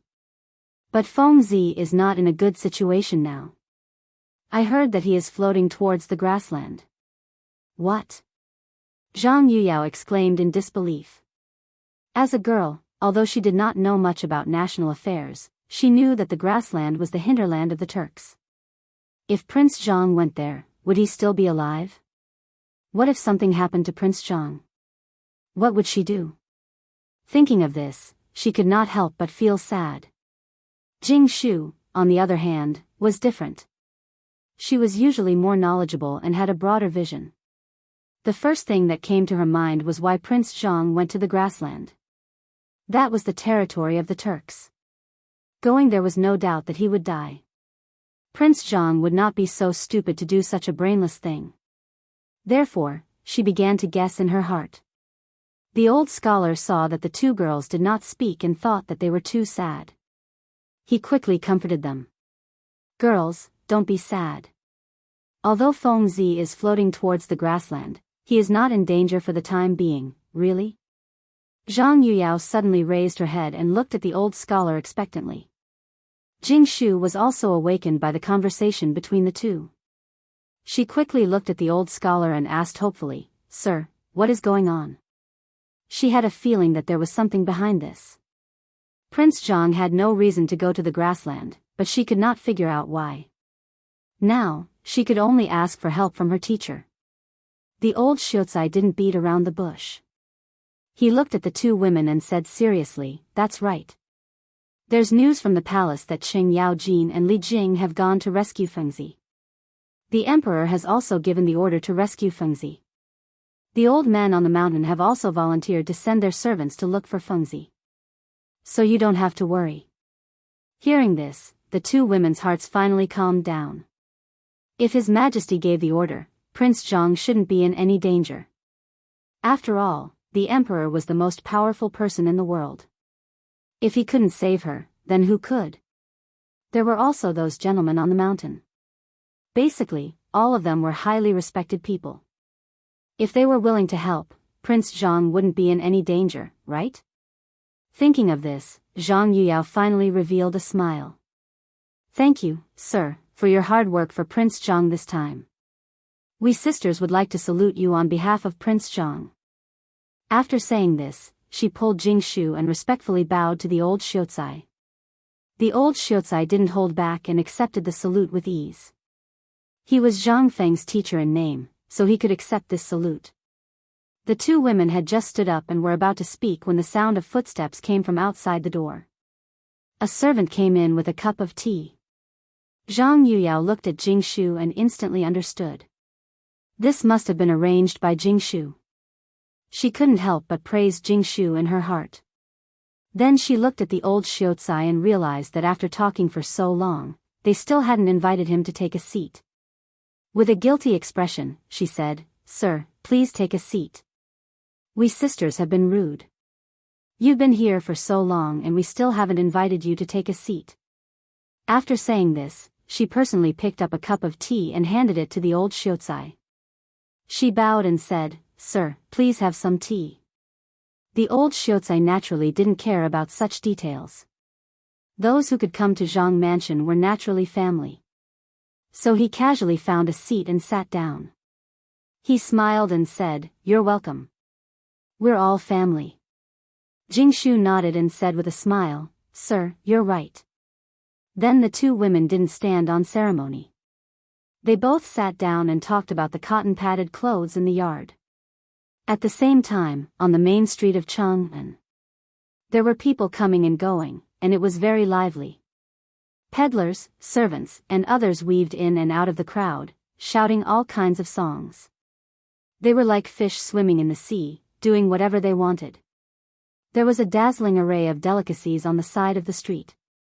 There were wontons, steamed biscuits, and so on, emitting bursts of delicious aroma. Along the way, there were soldiers walking back and forth. They were wearing armor and holding triangular bayonets. They were extraordinary and added a solemn atmosphere to the street, making people feel intimidated. They were sent by the Ministry of War to patrol. Since the Xuanwu Gate incident, there had been casualties in Chang'an. Li Shimin gathered the ministers for a discussion and thought that it was useless to just stand guard. They had to do something practical. Although they knew that the Xuanwu Gate incident was a farce, they wanted to prevent the same thing from happening in the future. Li Shimin ordered that 12 teams of soldiers would be arranged to patrol Chang'an City every day. They would be changed every 2 hours.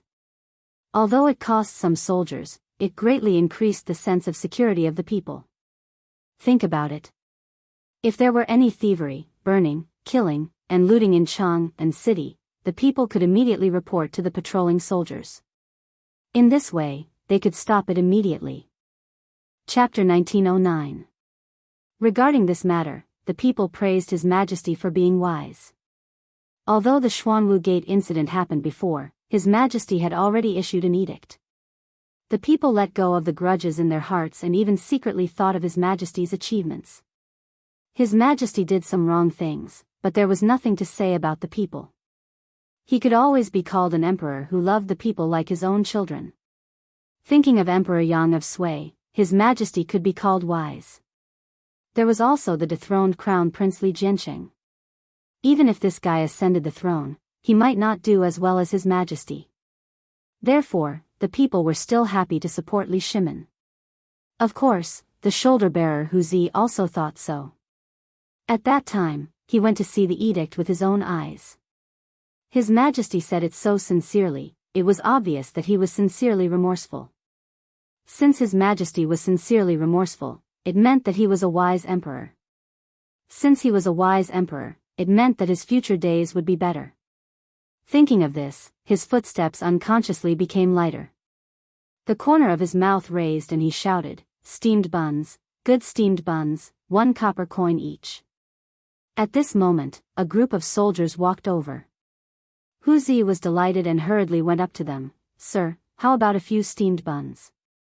The leading soldier stopped and looked at the white steamed buns in front of him. He couldn't help but swallow his saliva and wanted to take it. However, when he thought of His Majesty's order, if anyone dared to take things from the people, their hands would be chopped off or their official position would be removed. After thinking for a while, he shook his head and said, "No, His Majesty's order is not to take anything from the people. Otherwise, your hands will be chopped off." After saying this, he raised his head, straightened his military uniform, and started patrolling again. Hu Zi was a little confused. He didn't expect His Majesty to give such an order. Not to take anything from the people. Otherwise, your hands will be chopped off. Wasn't this too strict? However, on second thought, His Majesty seemed to be protecting him. This could prevent the soldiers from filling their pockets while patrolling. Thinking of this, he felt a wave of respect for His Majesty. Fine, no one would eat it. He could sell it for a few more money. Just as he was about to take the load and leave, a shout came. "Hu Zi, Hu Zi." Hu Zi turned his head and saw Zhu Zi running over with a load. He was delighted and hurriedly went up to him. "Zhu Zi, aren't you selling glutinous rice wine near Zhang Mansion? Are you done?" As he spoke, he patted the jar of fermented glutinous rice on the pillar, his heart filled with envy. Zhu Zi, on the other hand, didn't think much of it. He grabbed Hu Zi's right hand and said excitedly, "Let's go to that corner. Lao Tzu will tell you a big piece of news from the Zhang residence." "Big news in Zhang Mansion?" Hu Zi scratched his head and was a little confused. He was about to ask, but found that his right hand was not listening to him. He turned his head and saw that it was Zhu Zi who was about to pull him away. He quickly said, "Wait, I'll go carry the load first." After he finished speaking, he flung Zhu Zi's hand away and picked up the pole in a few strides. He turned around and patted Zhu Zi on the shoulder. "Let's go. Lao Tzu wants to see what kind of big news you have." Zhu Zi didn't waste any time. He held on to the pole and walked towards the corner they had agreed on earlier. After standing still, the two of them put down their burdens and sat on the ground. Hu Zi looked at the pillar and said with a curious look, "Tell me now, what on earth is going on?" "Let me tell you." Zhu Zi smiled and turned his head to look around. Seeing that there was no one around, he looked at Hu Zi. "Just now, one of my men said that the thing that appeared in Chang and City a few days ago was made by President Zhang." "What?" Hu Zi exclaimed and his eyes widened. To be honest, he had been selling steamed buns in Chang and City for the past few years. He could be considered a wily old fox. He had heard all kinds of news. It was either that the rich family had married a widow, or that the family's official had his property confiscated. However, this Zhang mansion was a little different. Every time the news came out, it almost shocked Chang and City. For example, in the past, there was an academy, and then there was the braised meat, and so on. There were too many to count. At first, everyone thought that this guy was crazy. But later, when they had a taste of the sweetness, well, it was really delicious. But this time, it was a little too shocking, wasn't it? The hot air balloon last time was actually made by President Zhang. This was a little unbelievable. Therefore, he looked at Zhu Zi with a puzzled look and asked, "Is what you said true? Why do I feel that you are bragging? No matter how awesome President Zhang is, it is impossible for him to go to the sky, right?" Zhu Zi was unhappy when he heard that. He glared at him and said, "This is the news that Lao Tzu found out with great difficulty. How dare you say that Lao Tzu is bragging?" After that, he stared at Hu Zi and said unforgivingly, "To tell you the truth, not only did President Zhang make that thing that can go to the sky, I also heard that he went to Xingzhou and blew up the Turkic camp." "What?" Hu Zi jumped 8 feet high. That was 2F** King explosive, wasn't it? Blew up the Turkic camp? How was that possible? Xingzhou was at least a few hundred miles away from Chang'an. How did he get there? Taking a step back, even if he blew up the Turkic camp, he wouldn't be able to survive. Chapter 1910. President Zhang was not stupid. How could he do such a brainless thing? He felt more and more that this guy was bragging. Therefore, he narrowed his eyes and stared at Zhu Zi. He asked, "Zhu Zi, are you crazy? Otherwise, why would you say such nonsense? You're the one who's crazy." Zhu Zi slapped Hu Zi's head and said angrily, "Lao Tzu has a relative who works in the Zhang mansion. I heard this from my relative." This roar instantly attracted the attention of the passers-by. They all looked over. This street was not big, but it was not small either. People often saw each other, so Zhu Zi was also affected. The moment they saw Zhu Zi mention Principal Zhang, quite a few busybodies all gathered around, discussing animatedly. "Zhu Zi, what did you say about President Zhang? Did he go to heaven? Is he an immortal? I heard that people with the surname Zhang were reincarnations of immortals. Could it be that President Zhang is one too?" This brother's words were not groundless. The ancients had been pursuing the path of immortality since ancient times. Even ordinary people could not avoid it.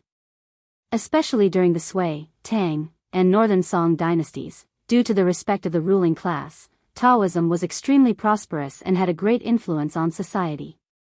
Taoism's philosophy, life-preserving techniques, spells, and regulations were also more perfect. As for why Zhang Feng was an immortal, this was the speculation of the common people. The source was the founder of Taoism, Zhang Daoling. Thinking about it, both of them had the same surname.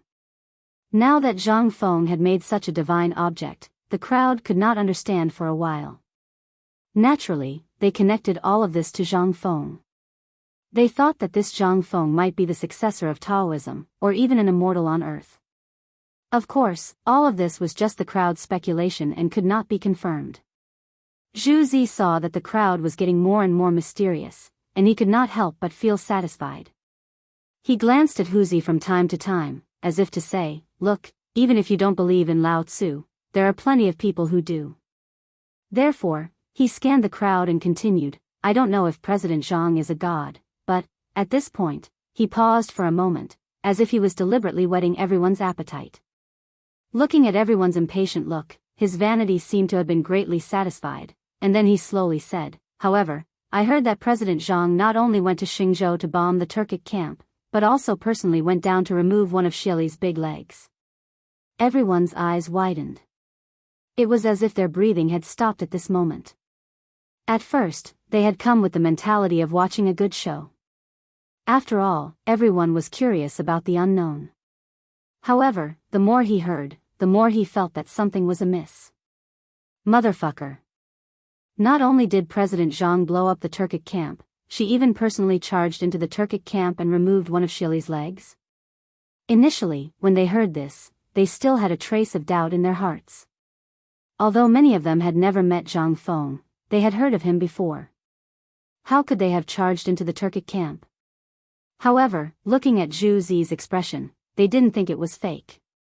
In addition, this guy's usual behavior made it even more impossible. Therefore, everyone tacitly agreed in their hearts. Then they thought again. Who was Xieli? He was a hungry wolf on the grassland. Although he ascended the throne smoothly, which of the generals who could unify the grassland was not a fierce general who could fight against 100 people alone? Could President Zhang charge into the Turkic camp? Unless this guy was really a god on earth? Actually, it was really possible. President Zhang had done so many things that humans couldn't do in the past. She might really be the reincarnation of a god. For a moment, everyone was skeptical. They believed that Zhang Feng was a god, but they didn't believe it. They believed it because this guy had done a lot of things that humans couldn't do. They didn't believe it because no one had really seen a god and only heard some legends. Now that this rumor suddenly appeared, no one could accept it. For a moment, complicated emotions intertwined in everyone's mind. They racked their brains but still couldn't get an answer. Finally, a teenager couldn't help but speak. He frowned and said, "Zhu Zi, where did you hear this news from? Is it true? Don't make a fool of yourself." What he said was true. The streets of Chang'an were crowded. No matter who knew this explosive news, in less than 2 hours, no, in the time it took to burn a stick of incense, the whole Chang'an city would be abuzz. When Zhu Zi heard this, he was a little annoyed. Lao Tzu had talked for a long time, and you still have doubts. He stood up and glared at everyone. Does Lao Tzu look like a liar? To tell you the truth, I have a relative who works in the Zhang mansion. This news was spread by him. It's definitely first-hand and absolutely true. When everyone heard this, they looked at each other and suddenly understood. It turned out that the news was spread by the Zhang mansion. In that case, it was much more reliable. President Zhang really blew up the Turkic camp and took off one of Xieli's legs. If this was true, those Turkic bastards wouldn't dare to come to the Tang dynasty for a few years. This was great news for the Tang dynasty. Chapter 1911. President Zhang had become a hero of the Tang dynasty. In an instant, Zhang Feng's image in the hearts of the crowd grew. A few people even looked up at the sky, trying to find traces of the hero in their hearts. At this moment, Huzi also believed in Zhang Feng's heroic deeds. Just now, he was still doubting. Thinking about it, he really shouldn't have. He blushed and said, "I really shouldn't have just now. I've decided to stay at home and worship President Zhang's memorial tablet every day." Before he finished speaking, Zhu Zi slapped him. Memorial tablets are for the dead. If you really respect President Zhang, then set up a deity tablet for President Zhang. Zhu Zi's words were originally unintentional, but it attracted a fierce reaction from the crowd. That's right. I also want to set up a deity tablet for President Zhang at home. I also want to set up one. A person like President Zhang deserves a deity tablet. Everyone raised their right hands and clenched their fists. The crowd was excited. They were all from Guangzhou, and the people of Guangzhou had always had a kind of belief that country first, home second. This kind of concept of sacrificing oneself for the country was incomprehensible to ordinary people. This was also the reason why Li Shimin had been recruiting soldiers in Guangzhou. And now, Zhang Feng had rushed into the Tujue camp alone and defeated Xili.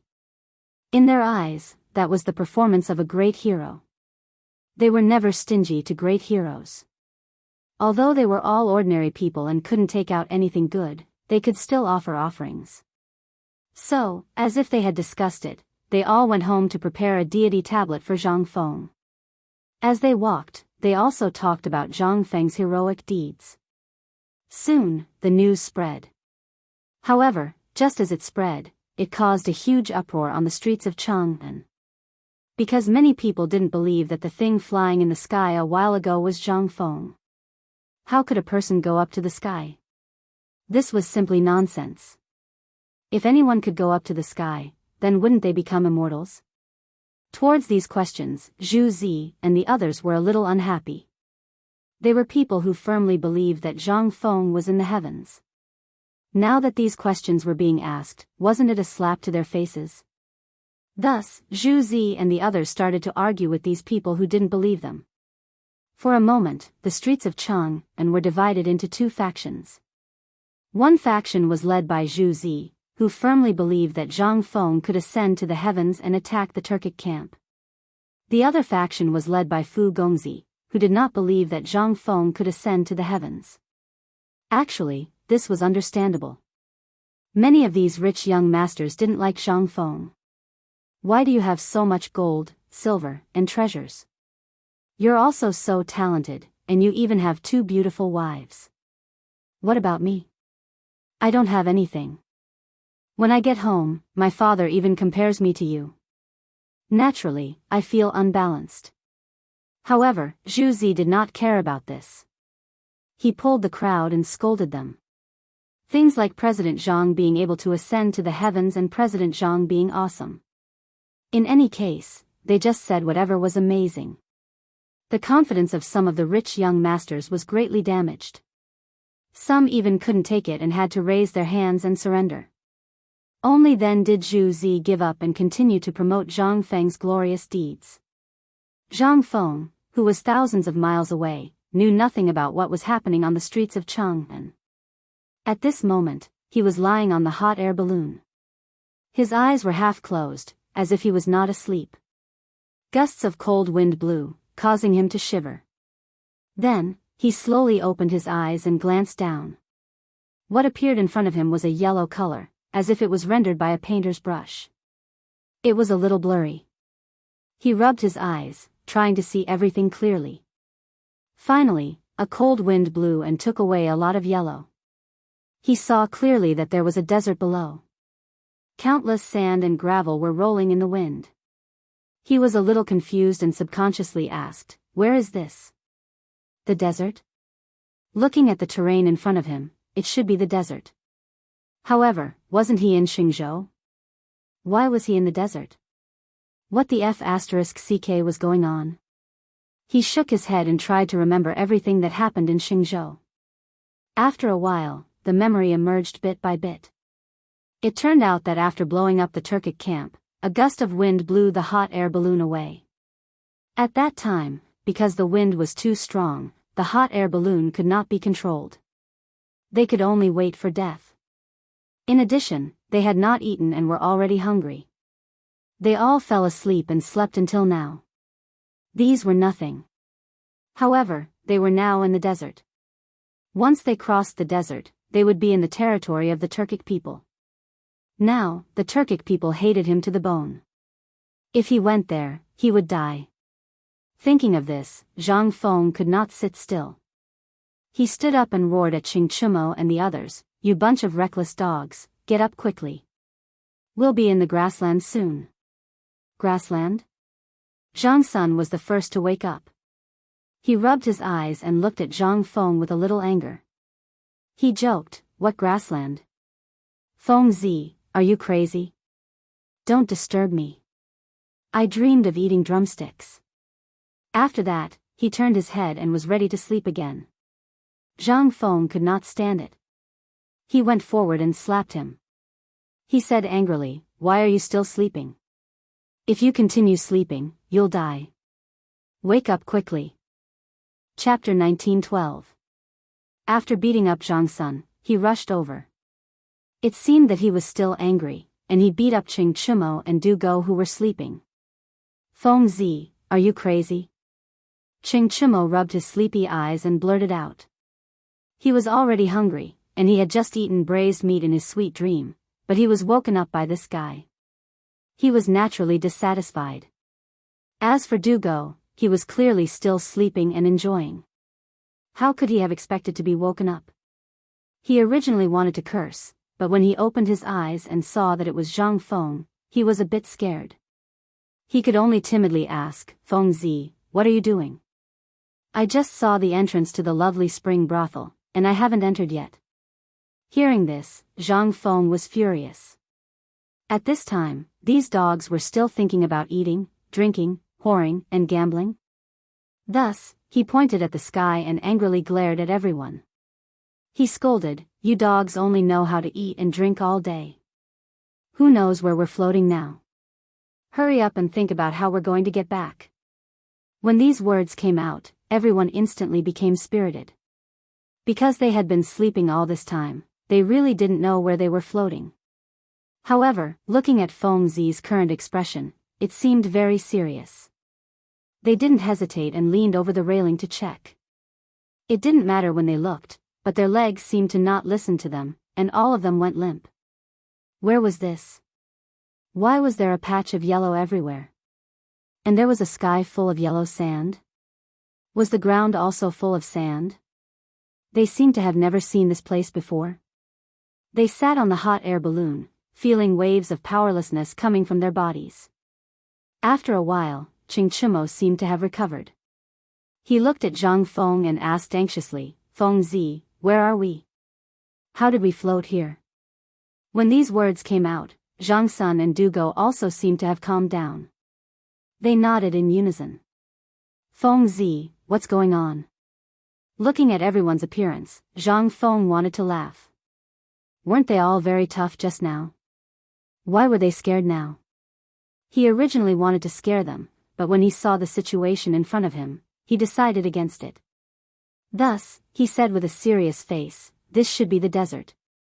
In other words, we are only one step away from the grassland." Great desert? Everyone looked at each other in confusion. They didn't know much about the desert, but when they heard that it was only a step away from the grassland, they couldn't help but shiver. One had to know that beyond the desert was the grassland, and the grassland was the hinterland of the Turks. And he had just blown up the Turkic camp. If he went over now, wouldn't he be sending himself to his death? Thinking of this, everyone quivered and looked at Zhang Feng. "Feng Zi, hurry up and think of a way. If we continue to drift in that direction, we will definitely die." Zhang Feng was originally thinking of a solution, but after being called, he panicked a little. He glared at everyone. "What's the rush? Do you want to die? If you don't think of a way, you'll really die." Qing Chimo looked at everyone and said anxiously, "Now that we are all in the desert, hurry up and think of a solution." Okay, I know." Zhang Feng waved his hand impatiently. In fact, he didn't have any good ideas. When the hot air balloon was successfully made, it didn't have the function of turning. It could only change its direction slightly with the weight, so some sandbags were placed. However, there wasn't any wind now. Even if he threw the sandbags, it would be useless. What should he do? Just as he was deep in thought, a warm wind blew. It was as gentle and delicate as a baby's hand. He suddenly trembled as if he felt a vitality. He quickly raised his hands and carefully felt the direction of the wind. This seemed to be blowing in the direction of Chang'an. That's right, it was the direction of Chang'an. With this wind, they could return to Chang'an. This made him overjoyed. He quickly said to everyone, "Hurry up and throw down all the useless things on the hot air balloon." The only way now was to use this wind to return to Chang'an. However, the weight on the hot air balloon would increase the wind resistance, so the best way was to throw away all the useless things and return to Chang'an as quickly as possible. However, Ching Chimo and the others didn't seem to understand. They looked at Zhang Feng with a confused face. "Why should we throw it away? How many steamed buns are there?" As he spoke, he walked to the package as if he was going to look for the so-called steamed buns. "You dog!" Zhang Feng stepped forward and kicked Ching Chimo. He glared at him and said angrily, "The wind is blowing towards Chang'an now. If you don't throw away these useless things, when the wind stops, Lao Tzu will throw you down." Ching Chimo didn't get angry because Zhang Feng kicked him, because he heard something more important. The wind was blowing towards Chang'an. Didn't that mean he could return to Chang'an? Thinking of this, he quickly called Zhang Sun and the others. "You two come quickly. Didn't you hear what Fengzi said? This wind is blowing towards Chang'an. Quickly throw these things down." After that, he didn't care what was in the package and threw it down. Chapter 1913.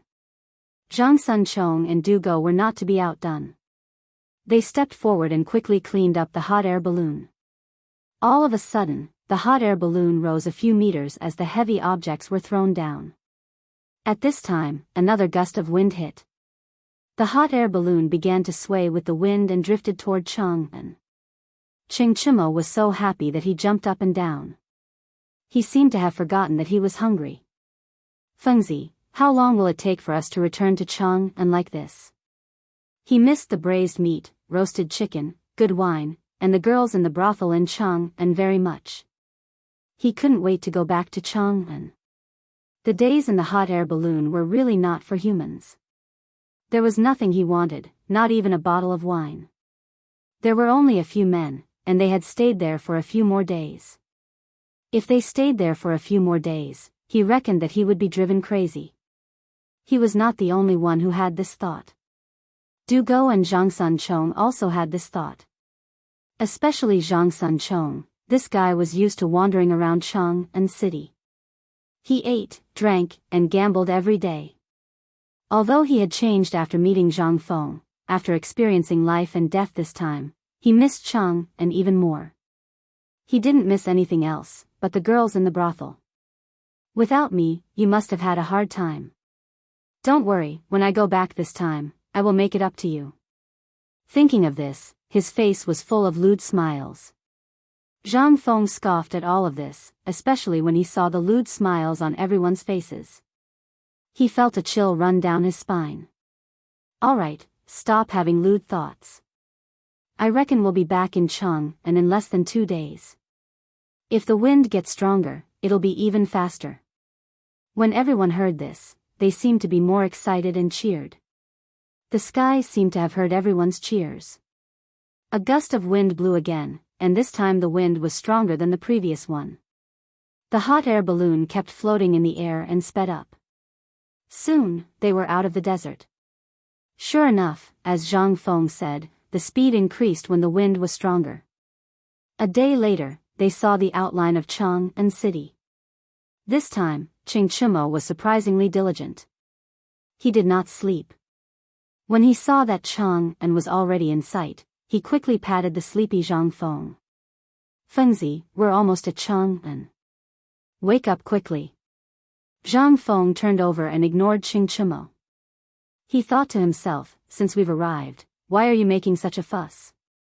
Seeing that Zhang Feng did not respond, Ching Chimo woke up Zhang Sun Chong and Du Go. When the two of them heard that Chang'an was here, they immediately stood up and surrounded the railing to admire the scenery of Chang'an. At this moment, they felt that the scenery in Chang'an had never been so beautiful. There was no other reason. This was how they felt after surviving a disaster. People were like this. When there was no danger, they would always feel that everything around them was not pleasing to the eye. However, once they experienced life and death, they would instantly feel that everything around them was so beautiful and even precious. Now, the three of them had such thoughts. They had experienced what they thought was life and death. Now, looking at Chang'an was a new scene. It was as if they thought that Chang'an was their mother and they had finally returned to their mother's embrace. They looked at each other and their throats twitched.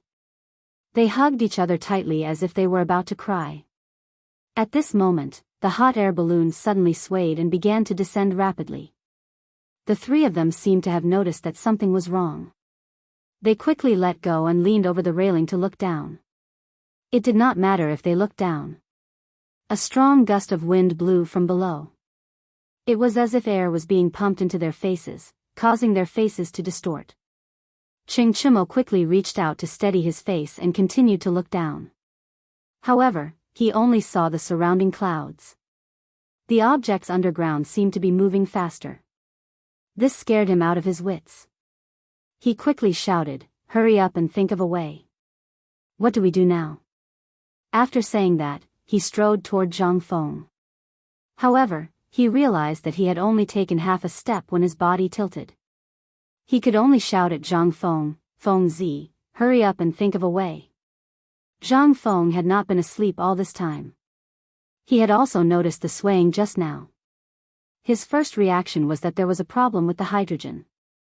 His mind was working quickly. Chimo shouted, which made him angry.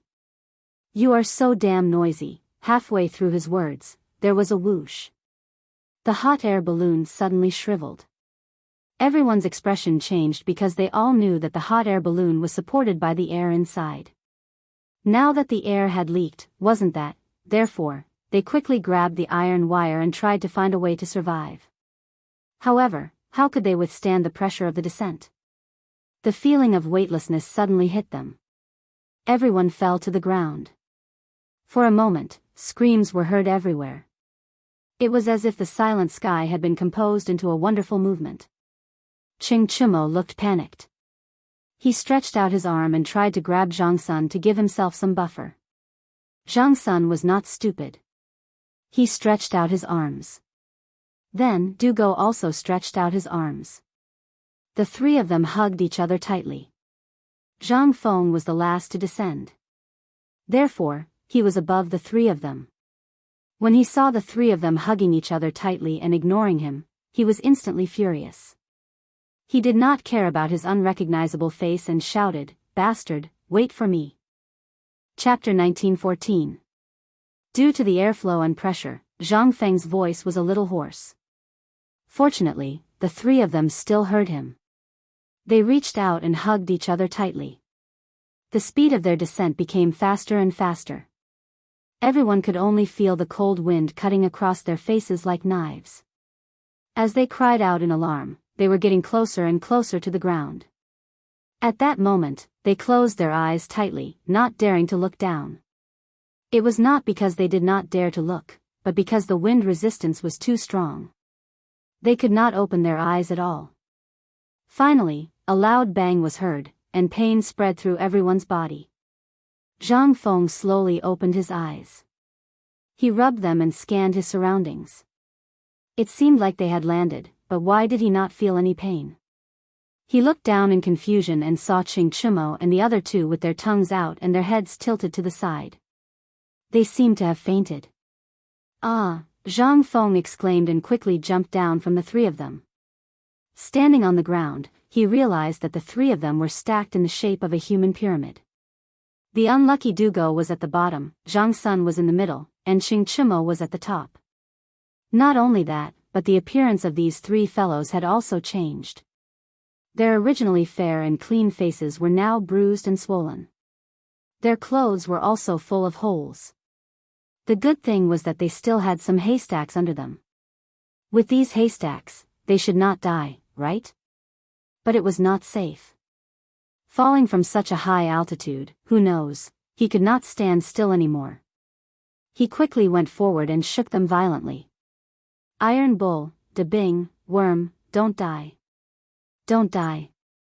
After saying that, he seemed to have thought of something and quickly reached out to check their breathing. Yes, there was still some breathing. This meant that they were not dead yet.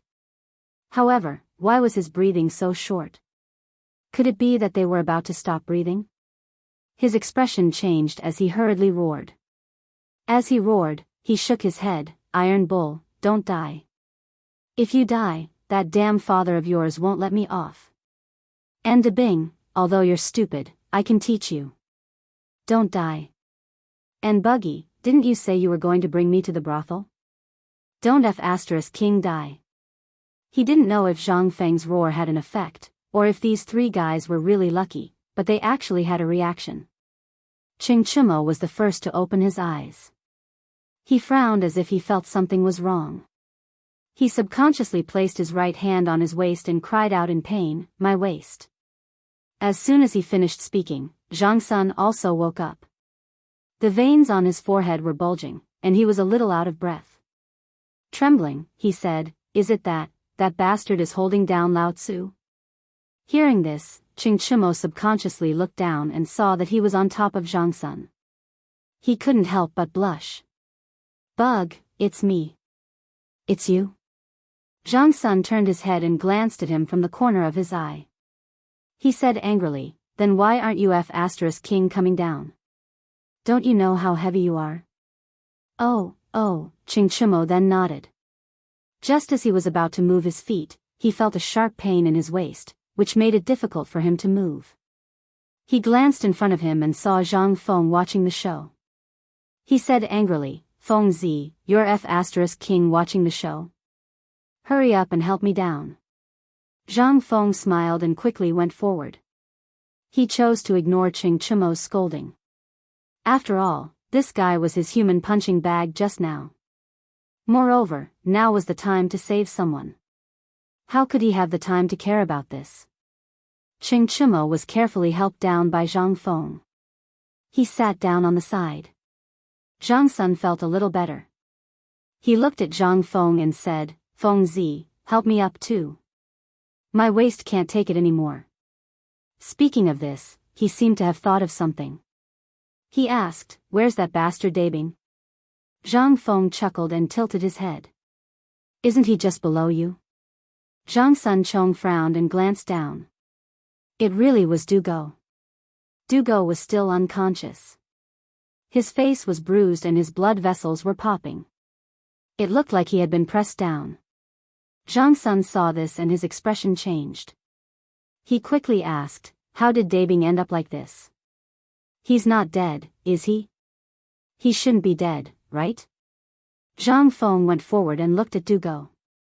Then, he looked at Zhang Sun and said jokingly, "If you continue to press him down, he might die." "Ah," Zhang Sun exclaimed and grabbed Zhang Feng's shoulder. "Quick, help me up." Zhang Feng smiled and quickly helped Zhang Sun Chong up. Only then did Dugo, who was at the bottom, return to normal. "Feng Zi, go take a look at Dabing." Zhang Sun stood at the side and looked at Dugo worriedly. As soon as he said this, Zhang Feng instantly felt that there was true affection between these brothers. It could be seen from this trip to Xing State. However, just as he was about to save Dugo, Zhang Sun and Ching Chimo's discussion came from behind him. "If this kid dies, who will pay for our next visit to the brothel?" Oh, that makes sense. It was obvious that Ching Chimo was the one who had spoken the truth. Chapter 1915. Zhang Feng turned around and glared at the two before patting Dugo's pale face. "Dabing, wake up. Otherwise, these two bastards will take your money and go to the brothel." "Brothel? What brothel?" Dugo slowly opened his eyes and looked at Zhang Feng in confusion. "What do you mean by that?" Zhang Feng smiled. He knew that this guy would wake up once he mentioned the brothel. As expected, he chuckled. "Hurry up and get up." After that, he went forward to support Dugo and prepared to pull him up. Nucheng's face changed when he thought of this guy. He cried out in pain. "Ouch, ouch, ouch. My waist is broken." He was the one at the bottom of the human pyramid, so naturally, he was under the most pressure. His waist was probably not feeling well at all. Zhang Feng understood, but it was impossible for him not to get up. He still persuaded him. "Chang'an City is just ahead. Don't tell me you don't want to go home." As soon as he said that, Dugo seemed to be instantly energized. He glanced at the city gate and pretended to be strong. Go home. I can do it. Help me up. Zhang Feng smiled. This guy was obviously not that strong, yet he was still pretending. However, his actions were praiseworthy. Without any hesitation, he helped Dugo to sit beside Qing Chimo and the other man. As soon as they stood still, the three of them seemed to have found something funny. They pointed at Zhang Feng and laughed. This made Zhang Feng confused. Could it be that his clothes were also torn? He quickly checked and found that his clothes were indeed torn. However, he could still wear them. Compared to these three guys, he was much better. He said unhappily, "You guys still have the face to laugh at me. Look at your clothes." The three of them finally reacted. They had been thinking about how to escape and did not look at their appearances. Now that they looked at them, they were really King ugly. Each of them had a bloody nose and a swollen face. There were even straws on their heads. They were just like clowns. In fact, Zhang Feng himself was not much better. Most of his clothes were torn and there was a lot of straw on his head. However, he was not bruised and swollen. After all, he was at the top. After a burst of laughter, Zhang Feng looked at them and said seriously, "Chang and city is close at hand. Let's walk there. I'll treat your injuries when we reach the Zhang mansion." Qing Chimo nodded. "No problem. Let's go." Just as he was about to get up, a sharp pain came from his disappointing waist. "Ouch, my waist." Dugo was the same. Just as he was about to get up, pain came from his waist. He wailed, "My waist hurts." Zhang Sun Chong was a little better. He was in the middle, so his strength was neutralized. His waist was fine, but it was a little sore. Therefore, he looked at the two of them with a mocking expression. "You two want to visit a brothel in your current state? I'm afraid you can't even move." Qing Chimo and Dugo were unhappy. Their faces turned red. They were about to refute when they saw Zhang Sun Chong standing between them. He crossed his arms and said proudly, "Look, you still have to rely on Lao Tzu. Lao Tzu will help you back." Qing Chimo and Dugo wanted to curse, but when they saw Zhang Sun Chong helping them, they did not say anything. They just lowered their heads and tried to stand up. Zhang Feng could not stand by and watch. He helped Qing Chimo and Dugo up and walked towards Chang and city. Although the two of them had a sore waist, they were usually in good health. Plus, they wanted to go home quickly. Soon, they reached Chang'an Avenue. However, as soon as they reached Chang'an Avenue, they heard some unusual things.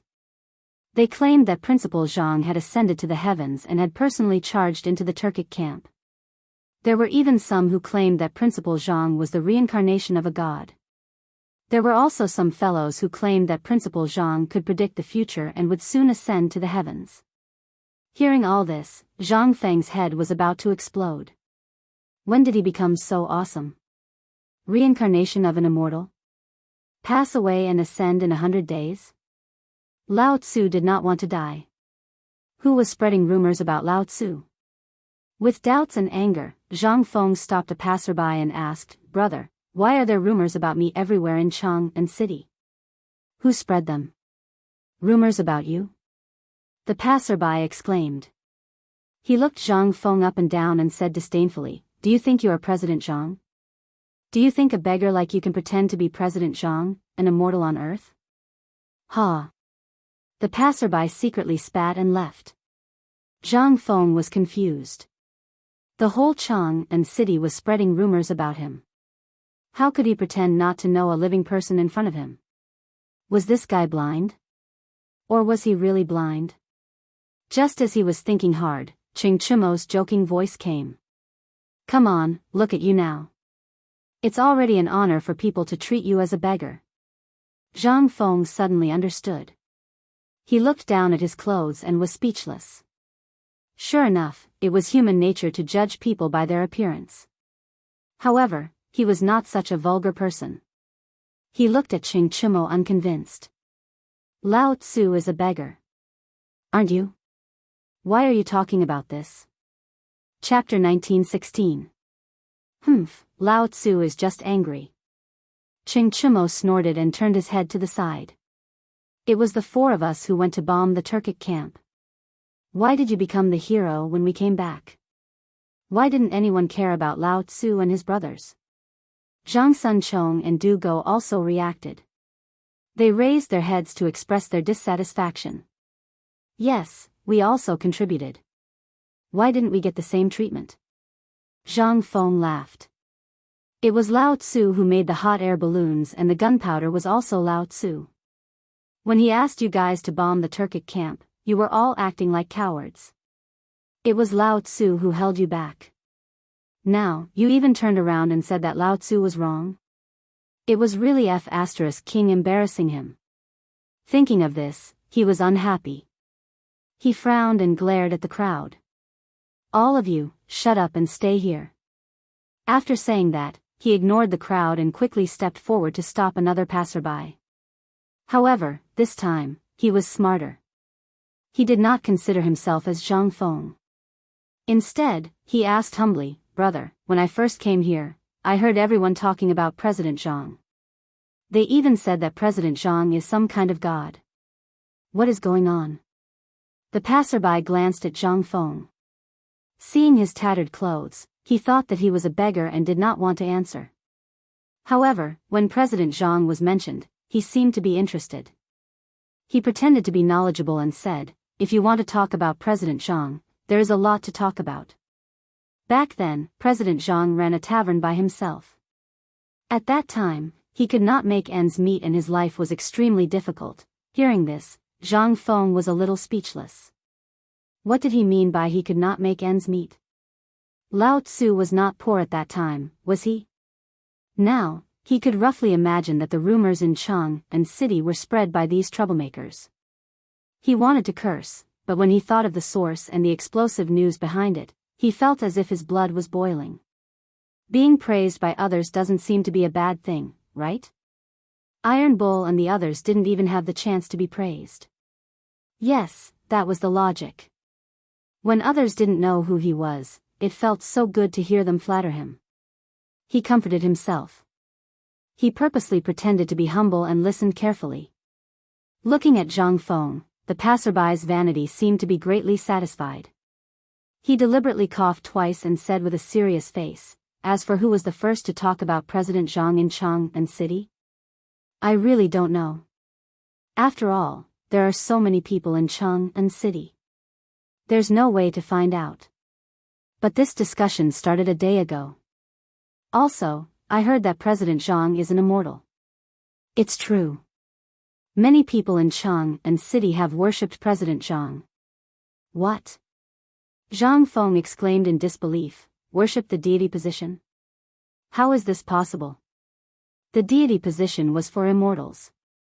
He never thought that the people in Chang and city would be so crazy. The passerby seemed to be very satisfied with Zhang Feng. He looked at Zhang Feng as if he were a country bumpkin. You don't know about this, do you? People in Guangzhou are bellicose. President Zhang bombed the Turkic camp this time. In the eyes of the people in Guangzhou, he is a great hero. Also. Speaking of this, he turned his head and looked around. When he saw that there was no one, he slowly approached Zhang Feng with a mysterious face. Today, I heard that a woman from the Wang clan in Dong City became pregnant after worshipping President Zhang's deity position. You know, this woman from the Wang clan hasn't been pregnant for 3 years. It's all thanks to President Zhang that she is pregnant now. Zhang Feng was stunned. He stood there and didn't know what to say for a moment. Damn it. What did the woman's pregnancy have to do with Lao Tzu? And a woman who hasn't been pregnant for 3 years?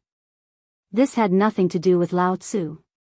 Did these guys think that he was a child giving guanyin? At this moment, he felt that his head was in a mess. He could only hear a buzzing sound. But at this moment, the passerby leaned over again and said with a smile, President Zhang is so awesome. When I go back, I'm going to let my wife have a try. Maybe she can make my family have children. After that, he turned and was about to leave. Suddenly, he thought of something. He took out several copper coins from the bag and counted them in his palm. He took out several coins and was about to give them to Zhang Feng when he felt that something was wrong. He simply handed them to Zhang Feng and said, "I'm happy today. Take the money and go drink with your brother." Zhang Feng was already petrified in place. He didn't react at all to what was happening in front of him. When the passerby saw that the beggar didn't react, he thought that he had made the beggar stupid. He simply grabbed Zhang Feng's right hand and stuffed all the money into it. Then, he flicked his sleeves and left. Zhang Feng was stunned. Qing Chimo and the others behind him heard everything clearly. They looked at each other and wanted to laugh. But when they thought that Zhang Feng was still standing there in a daze, they went forward and patted Zhang Feng's shoulder. "Feng Zi, are you okay?" Zhang Feng trembled violently, only then did he recover. What the passerby said just now really made him speechless. How could a woman's pregnancy be related to Lao Tzu? Wasn't this normal? He wanted to vomit blood. He really felt that the people of Chang'an were crazy. Chapter 1917. Fortunately, Lao Tzu's willpower was strong. Otherwise, he would have fallen to the ground. He looked at Qing Chimo and the others in confusion. He was a little speechless. What does a woman's pregnancy have to do with Lao Tzu? He did not know if these guys heard him, but he wanted to find someone to confide in. He wanted to say that this had nothing to do with Lao Tzu. However, Qing Chimo revealed a meaningful smile and said, "This is a good thing. You have now become the child-giving Guanyin. The people worship you." Speaking of this, he smiled slyly. "In the future, our family will worship you. Maybe you can give birth to our family." "Ha ha ha. That's right. Our family will worship you too. Ha ha." Zhang Sunchong and Du Go also expressed their opinions and laughed loudly. There was nothing wrong with what they said, and there was even a trace of respect. However, in Zhang Feng's ears, it was slowly mocking. He clenched his fists and glared at the three. "You bastards dare to make fun of Lao Tzu. Take this." After saying that, he swung his fist and greeted them. The three of them had more or less injuries on their bodies. How could they withstand Zhang Feng's sudden attack? With a roll, they fell to the ground. Of course, Qing Chimo was not someone to be trifled with.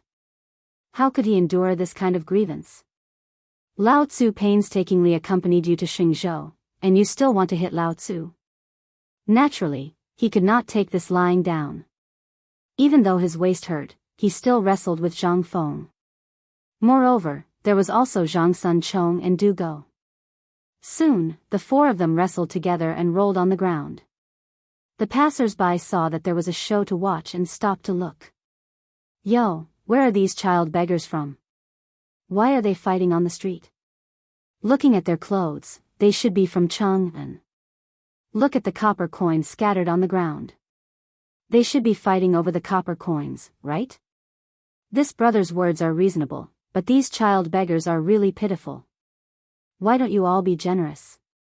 Everyone was discussing animatedly. Many of them felt pity for Zhang Feng and the others and even threw down copper coins.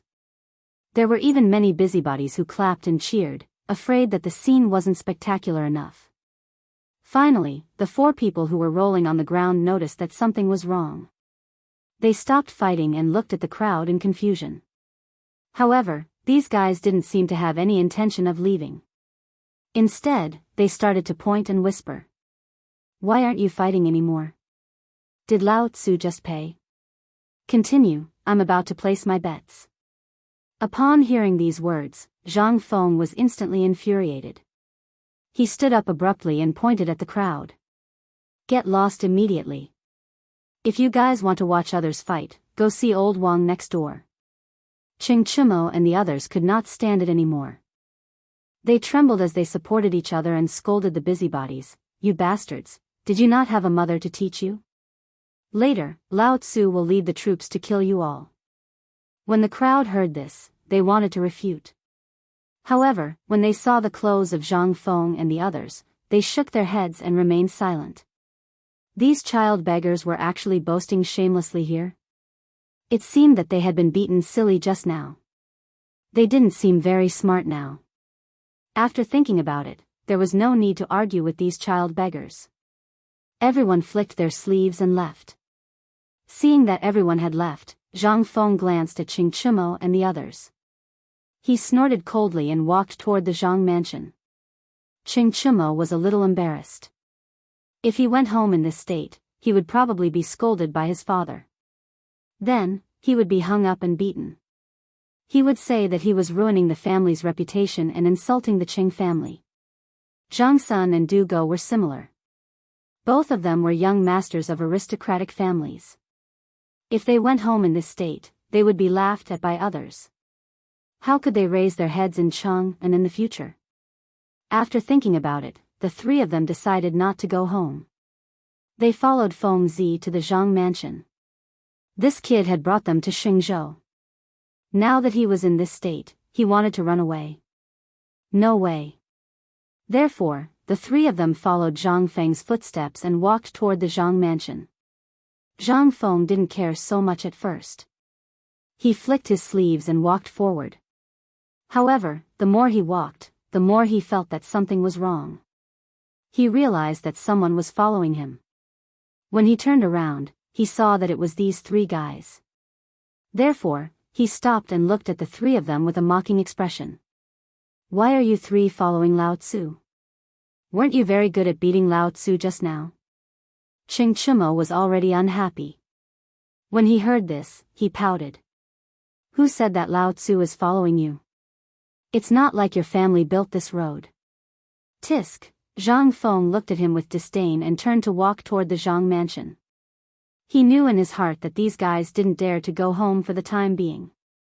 They could only follow him. However, they were unwilling to admit defeat. However, was Lao Tzu someone who would admit defeat? If you want to follow, then follow. When we reach the Zhang mansion, let's see how Lao Tzu will deal with you. They didn't speak along the way. Finally, they arrived at the Zhang mansion. When he saw the plaque of the Zhang mansion, Zhang Feng instantly felt a sense of belonging to his home. A warm feeling arose in his heart. It was still that familiar place. It was still those familiar voices. He felt like crying. Lao Tzu had suffered so much outside. He was finally back. However, he still held it in. He couldn't drop the ball in front of these guys. He sorted out his emotions and strode toward the door. He thought that he would be able to eat braised meat, chicken drumsticks, and other delicacies soon. Chapter 1918. Just as he was immersed in his beautiful fantasy, a shout pulled him back to reality. Stop, where did this child beggar come from? Why are you begging at the Zhang residence? Zhang Feng frowned. It was normal for people to call Lao Tzu a child beggar. After all, many of them had never seen him before. Why would someone call Lao Tzu a child beggar in the Zhang residence? Were they blind or did they take the wrong medicine? He stared at the source of the voice and saw two servants in the Zhang residence's uniform glaring at him arrogantly. This made him furious. He frowned and scolded, "Are you blind? You don't even recognize Lao Tzu. Lao Tzu is your master." Master? The two servants looked at each other in confusion. This was clearly a child beggar. How dare he say he was their master? How dare he? The leader of the servants stood out and took out a stick from his sleeve. He frowned and said, "You dare to impersonate our master? Do you not know how to write the word death?" Feng Zi almost fainted when he heard this. Not only did these people not recognize him, but they also dared to take out a stick. What were they trying to do? Beat Lao Tzu? Just as he was about to step forward, Qing Chimo jumped out and pointed at the servant. He stared at him and said, "Open your dog eyes and see clearly. Is this really your master?" He did not want to help Feng Zi, but it was not good for him to just stand there. Moreover, if he was recognized by someone familiar, the Qing family would lose face. However, the servant did not buy it. He only thought that these people were child beggars and started arguing again. Just like that, Ching Chumo and the servant quarreled. Their voices could be heard throughout the Zhang residence. Not long after, the scolding attracted a large group of people from the Zhang residence. The leader was Du Zidong. He led a group of servants and walked out aggressively. "Who is it? Who is impersonating our master?" He stood at the door and glanced at the crowd, glaring angrily. When the servant saw the housekeeper come out, he quickly went forward and pointed at Zhang Feng. "Housekeeper, it's him. He said he's the master." Du Zidong frowned and looked at Zhang Feng. Her first reaction was that a child beggar dared to cause trouble here. However, the more he looked at him, the more he felt that something was amiss. Why did this person look so much like master? This figure, this standing posture, this face shape, how could there be someone so similar in this world? Could this really be the master? However, on second thought, he felt that it was unlikely. Old master had such a huge family business and was also the dean of White Deer College. How could he be dressed so shabbily? This person must have impersonated master because he looked like him. Yes, that must be it. Having made up his mind, he waved his hand. Men, at this moment, Zhang Feng's face instantly darkened. "Old Du, you bastard. Even you don't recognize Lao Tzu?" Hearing this, Du Zidong felt goosebumps all over her body. This voice, why did it look so much like master? Thinking about it, Du Zidong took another look at Zhang Feng's appearance. In an instant, her legs went weak and she almost fainted. That voice belonged to master. Only master would call him Old Du in Cheng and City, only master dared to call him that. The more he thought about it, the more he felt that something was amiss. He took a closer look and almost fainted. He looked exactly the same as old master. They were practically carved from the same mold. And this voice, this was a living example of old master. He could no longer remain calm. He came forward and looked at Zhang Feng. His voice trembled as he asked, "Master, are you really master? What do you think?" Zhang Fu waved his sleeves and stared at Du Zidong. Who else in Cheng and City dares to impersonate Lao Tzu? As soon as he said that, Du Zidong was sure that this was her master. Only master would speak to her like this. Only master could emit such a domineering aura. Therefore, he hurriedly cheered, "Master, it's master, master is back." Before he could finish his sentence, Zhang Feng hurriedly stepped forward and covered Du Zidong's mouth. He widened his eyes and said, "Do you want the whole mansion to know that Lao Tzu is like this?" Du Zidong's mouth was covered, so she didn't react for a long time. Her eyes kept rolling until she saw Zhang Feng's tattered clothes. She suddenly understood and quickly nodded to show that she understood. Zhang Feng let go and snorted. "Prepare hot water immediately." Du Zidong nodded and quickly waved her hand to dismiss the servants. Then, she welcomed Zhang Feng into the mansion. Ching Chumo and the others saw Zhang Feng enter the mansion and quickly followed him. In the side hall, Du Zidong had already prepared hot water. Zhang Feng, Ching Chumo, and the others ran in quickly, as if they were afraid that others would see them. Du Zidong was guarding the door. She looked around vigilantly and looked around from time to time. However, at this moment, Zhang Yuyao and Jingshu ran over with small steps. The two girls seemed to know what was inside. They didn't care that Du Zidong was guarding the door and were ready to rush in. This frightened Du Zidong. She hurriedly stopped the two girls. "Ladies, you are..." Zhang Yuyao glanced inside and said impatiently, "I just heard that a few beggars entered the mansion. What's going on? I also heard that master is back." Chapter 1919. Du Zidong quickly shook her head and put her hands on the door frame. "Beggar? What beggar? Why don't I know? Master just came back, but he's taking a bath and changing clothes now." Zhang Yuyao frowned. Just now, she clearly heard a servant say that master and a few beggars came back. Why wasn't there anyone now? She unwillingly glanced inside, but she didn't see anything. Jingshu just smiled and didn't say anything, because she had already guessed the gist of it from Du Zitting's expression. Perhaps this master was the child beggar. Master was so prideful, how could he let the housekeeper say it? After thinking for a while, she pulled Zhang Yuyao, Sister Yuyao, the housekeeper is right. Since master is back, let's go to the hall and wait. We'll see in a while. After saying that, she didn't care about Zhang Yuyao's reaction and pulled her to the hall. Zhang Yuyao was still confused. She looked back from time to time, but when she thought that Sister Jingshu's words were reasonable, she still walked to the hall. After a while, Zhang Feng finished washing up and walked to the hall. Zhang Yuyao rushed forward and hugged Zhang Feng, sobbing, "Prince Zhang, do you know how worried we were about you these past few days?" Jingshu actually also wanted to pour out her heart, but when she saw that there was no place for her, she could only stand there and cry in a low voice, "Yes, Prince Zhang, if you didn't come back, we sisters didn't know what to do." Facing the two women's cries, Zhang Feng was a little helpless. He wanted to ask Qing Chimo for help, but he saw this guy give him a look that said, "We're all men, we understand." So he gave up resisting and quickly persuaded, "Don't cry, aren't I back now? There are so many people watching, why don't you get up first?" Hearing this, Zhang Yuyao seemed to have realized something. She looked up and saw many pairs of eyes staring at her. She couldn't help but blush. She reluctantly left Zhang Feng's embrace and wiped the tears from the corner of her eyes. "Prince Zhang, why are you dressed like this? Was he injured?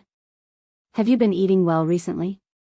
Zhang Feng was about to answer, but Qing Chimo couldn't stand it anymore and interrupted, "Sister-in-law, can you stop being so lovey-dovey? Our teeth are aching. If you have the time, hurry up and prepare some food for us. We're starving to death." Zhang Yuyao blushed and turned to look at Qing Chimo, but she couldn't remember this person in her mind. She couldn't help but ask curiously, "This is?" "Aya." Zhang Sun impatiently waved his hand, "I'm Buggy, this is Tai Nyo, and this is Dabing. Sister-in-law, hurry up and prepare some food. Also, call a few doctors." Jingshu suddenly understood and smiled, "Please wait for a moment, I'll go and prepare." After that, she looked at Zhang Feng meaningfully and turned to leave. Although she also wanted to chat with Prince Zhang, it was obviously not the time. Seeing Jingshu leave, Zhang Yuyao also bowed to everyone, "Please wait here, I'll go and help Sister Jingshu." Du Zitting was also tactful. She probably guessed that the master and the young masters had something to say, so she casually found an excuse and left. After the three of them left, the hall became much quieter. But soon, the silence was broken by Qing Chimo. He looked at Zhang Feng and showed an expression that all men understood, "Feng Zi, you're really lucky to have such a wife. If I, Tai Nyo, had such a wife, I'd be willing to die. You still have the face to say that." Zhang Feng stared at Qing Chimo and was a little angry, "You dog, you really treated this place as your own home. If Lao Tzu didn't see that you were injured, he would have already cut off your arm." He was very angry that this guy was bossing him around in his own house. However, when he thought that this guy was still injured, he let it go. Moreover, this guy had helped him a little in Xingzhou. Otherwise, with his temper, he would have driven this guy out long ago. Qing Chimo was a little disapproving, "Feng Zi, don't bite the hand that feeds you. Our injuries are all because of you. If it weren't for your hot air balloon, how could we be injured? Yes, if it weren't for your stupid hot air balloon, how could we be like this?" Zhang Sun Chong and Du Go seemed to have found a topic to vent their anger on, and they glared at Zhang Feng.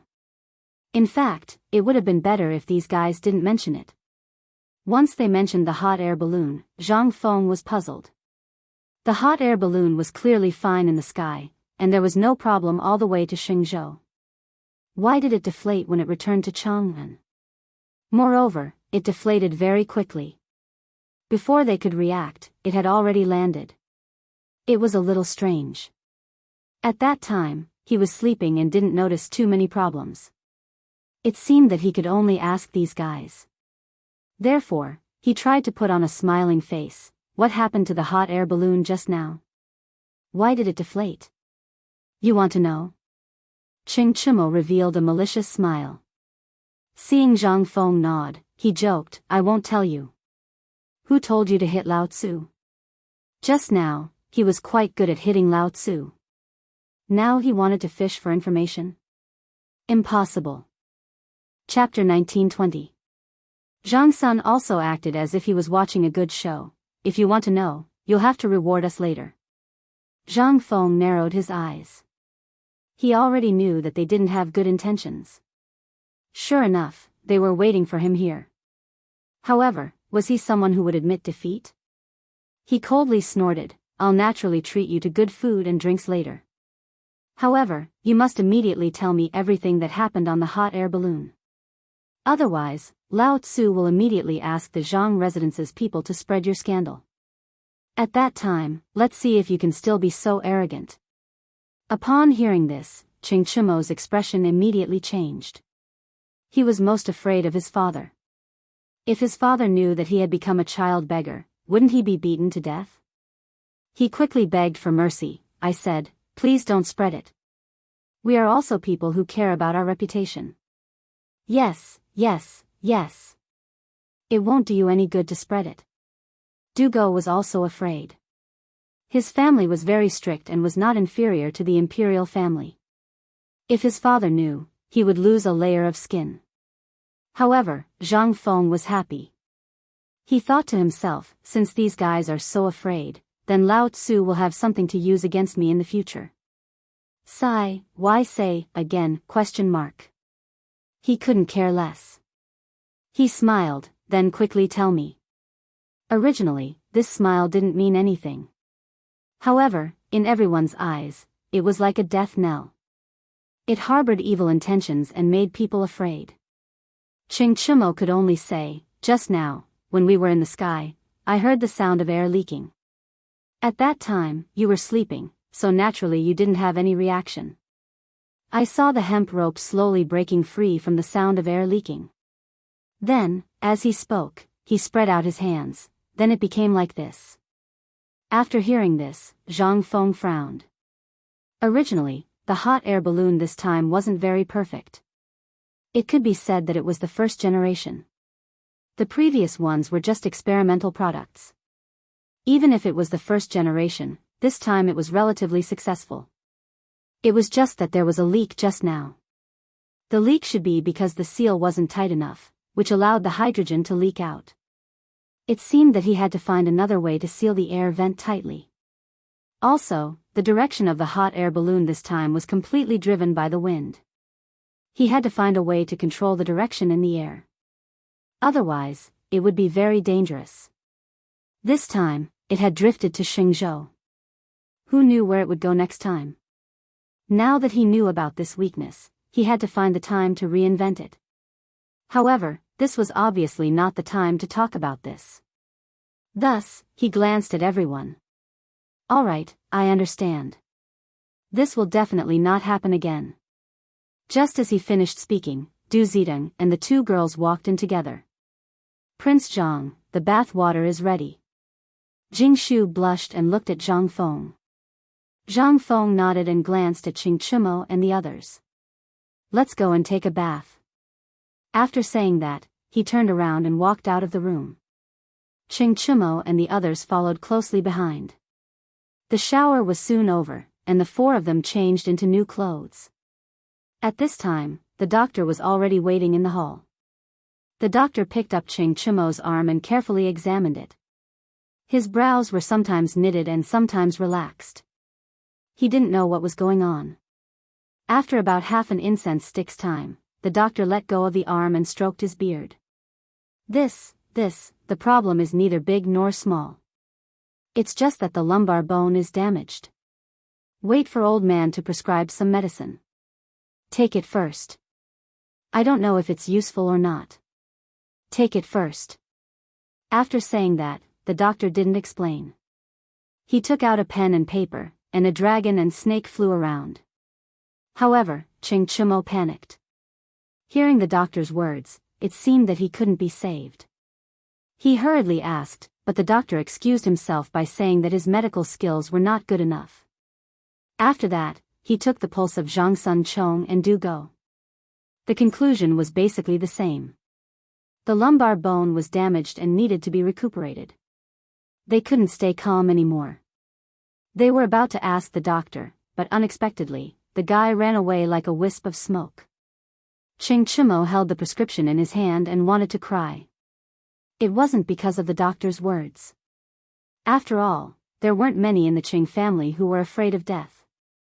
The injury on his waist wasn't fatal. It was because the doctor told him to avoid spicy food, avoid this and that.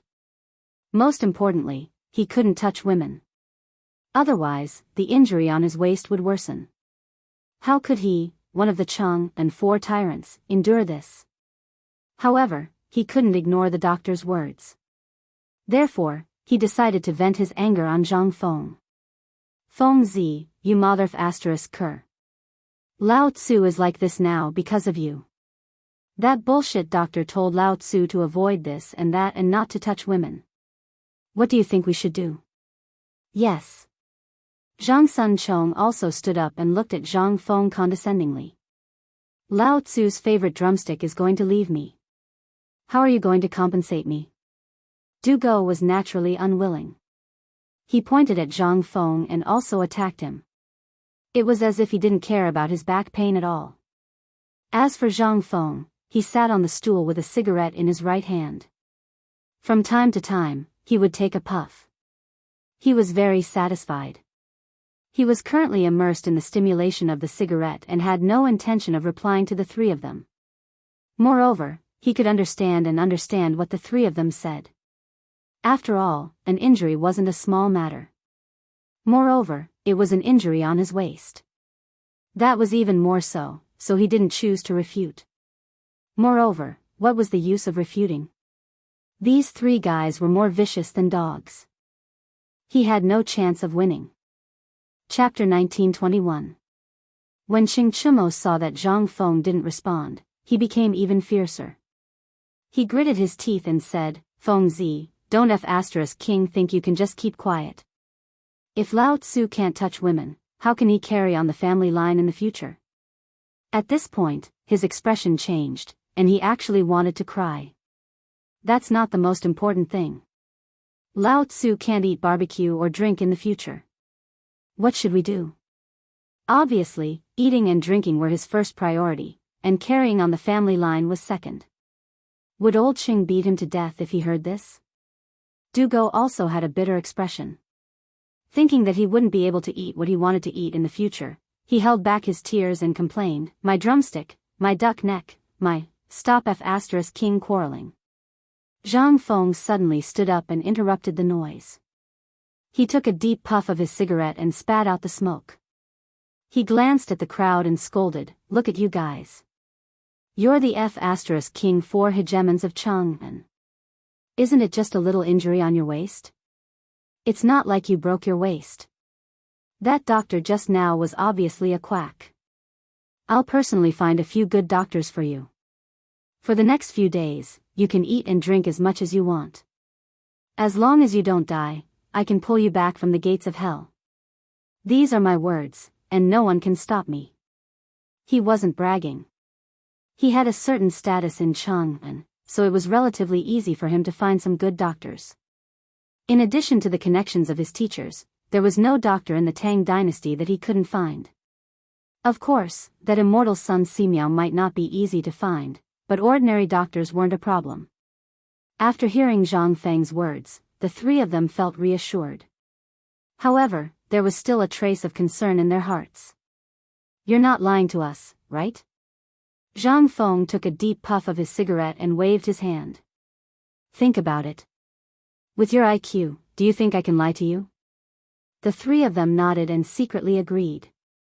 Indeed, there were 3 of them, and this guy was only one person.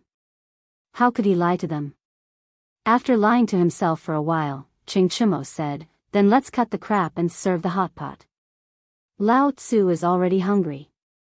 Zhang Feng rolled his eyes at the guy and said to Du Zidong, old Du, serve the hot pot.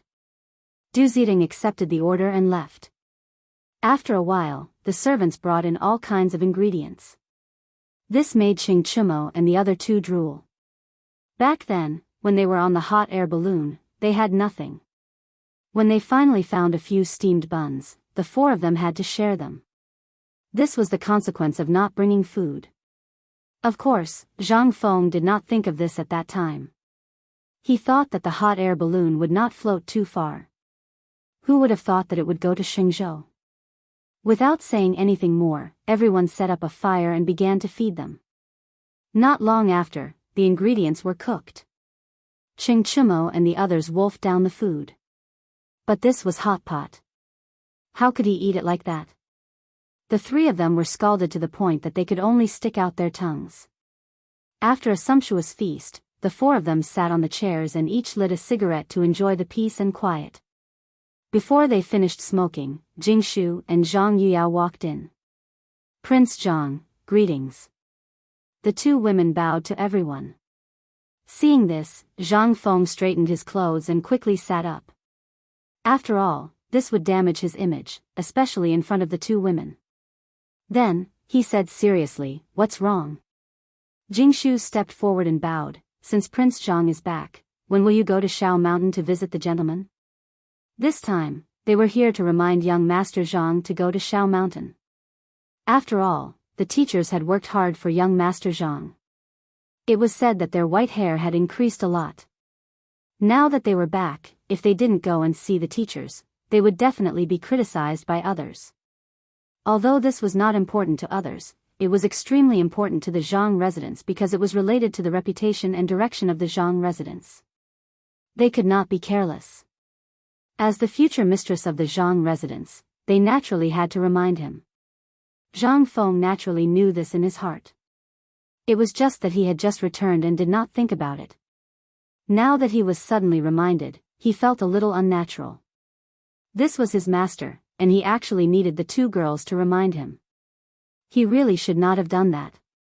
After blaming himself, he said with a serious face, "Indeed, what you said is reasonable. I was not here for a few days, so my master must be very busy. I should pay him a visit."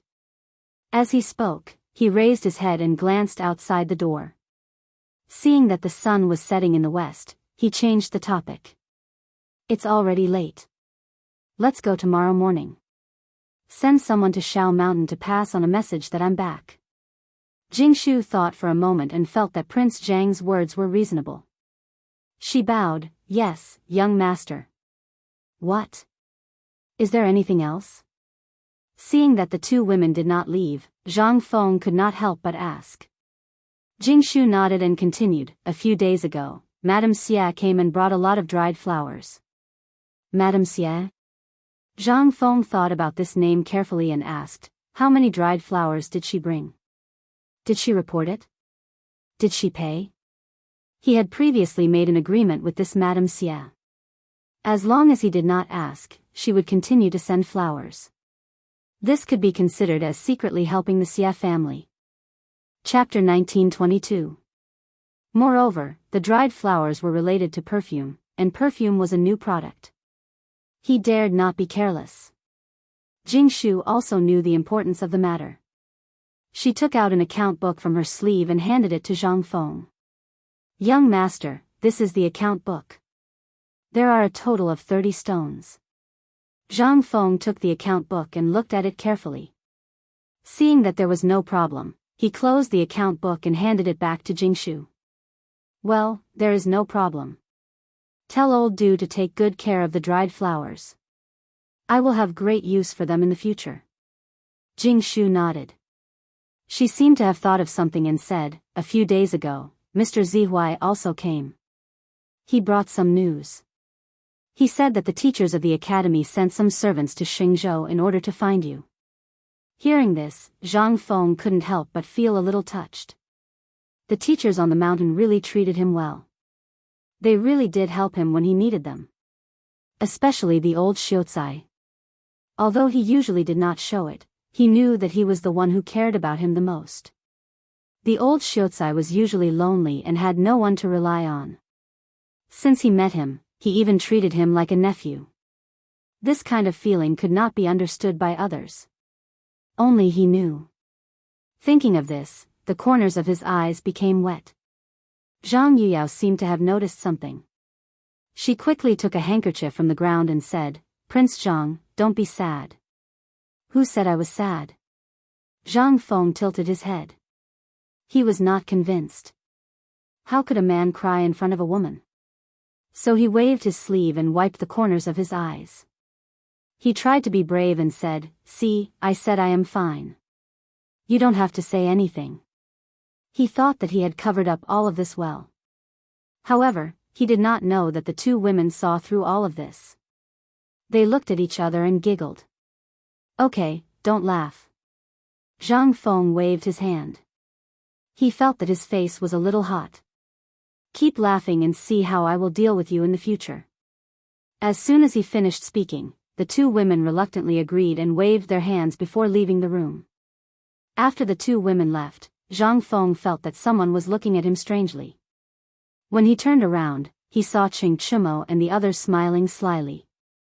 He was a little stupid. It was one thing for women to laugh at Lao Tzu, but they actually dared to laugh too. He stood up abruptly, pointed at the crowd, and said angrily, "What are you bastards laughing at?" "Nothing, nothing," the three of them shivered and hurriedly waved their hands. Just now, they had seen everything with their own eyes. They had no choice but to laugh. Who would have thought that a grown man would be like this? However, this fellow seemed to not allow others to laugh. He was even fiercer than a dog. Naturally, they didn't dare to say anything. Zhang Feng knew in his heart what these bastards were laughing at. However, if they did not want to admit it, there was nothing he could do. He could only scold, "If Lao Tzu sees you laughing in the Zhang mansion in the future, Lao Tzu will spread your scandal throughout Chang'an City." After saying that, he waved his sleeves and turned around to leave. Only the dumbfounded crowd was left in the room. This was too domineering, wasn't it? He didn't allow them to laugh. However, after thinking about it, they were in the Zhang mansion and they were still injured. They could only endure it and teach this bastard a lesson in the future. Therefore, the three of them decided to swallow their anger. Without anyone to vent their anger, they could only find a guest room to rest. It was night. The sky was gray and not a single star could be seen. However, the Zhang mansion was brightly lit. The flames swayed under the veil as if they were cheering for the return of the owner. The night gradually deepened. Small snowflakes began to float in the sky. Slowly, the snowflakes became bigger and bigger. The houses, flowers, and trees were all covered in a snowy white. The entire Zhang mansion became a world of silver and white. The servant on night patrol was holding a lantern with his hands tucked into his sleeves. From time to time, he would shiver. When he stepped on the ground, creaking sounds could be heard from time to time. Behind him, there would always be a string of beautiful footprints. The wind blew gently, and the snow on the branches rustled and fell. The snowflakes danced in the wind like jade shavings. Winter in Guangzhou was like this. It was dry and cold. Once it started to get cold, it would make one's nose ache and head ache. Their feet were like 2 blocks of ice. Fortunately, everyone had fallen asleep. Tomorrow, they would be able to re-examine this snow-white world. The next day, with the crowing of roosters, the courtyard of the Zhang mansion was busy again. The servants needed to shovel the snow in the courtyard. Otherwise, it would be a big deal if a noble got up and fell. In the backyard, the Zhang mansion was woken up by the housekeeper. After washing up, he hurriedly ate breakfast and gathered in the main hall. He had important matters to attend to today. Thus, he had to explain to everyone in the main hall. He scanned the crowd and found that Qing Chumo and the others were not present. He couldn't help but ask curiously, "Where are Tai Nyo and the others?" Du Zidong took a step forward and said awkwardly, "Master, the 3 young masters are still sleeping. These 3 pigs only know how to sleep all day." Zhang Feng secretly spat. He was a little angry, but after thinking about it, he realized that going up the mountain to see his teacher had nothing to do with them, so he felt relieved. He then said with a serious face, "Old Du, how is the gift that I prepared for my teacher?"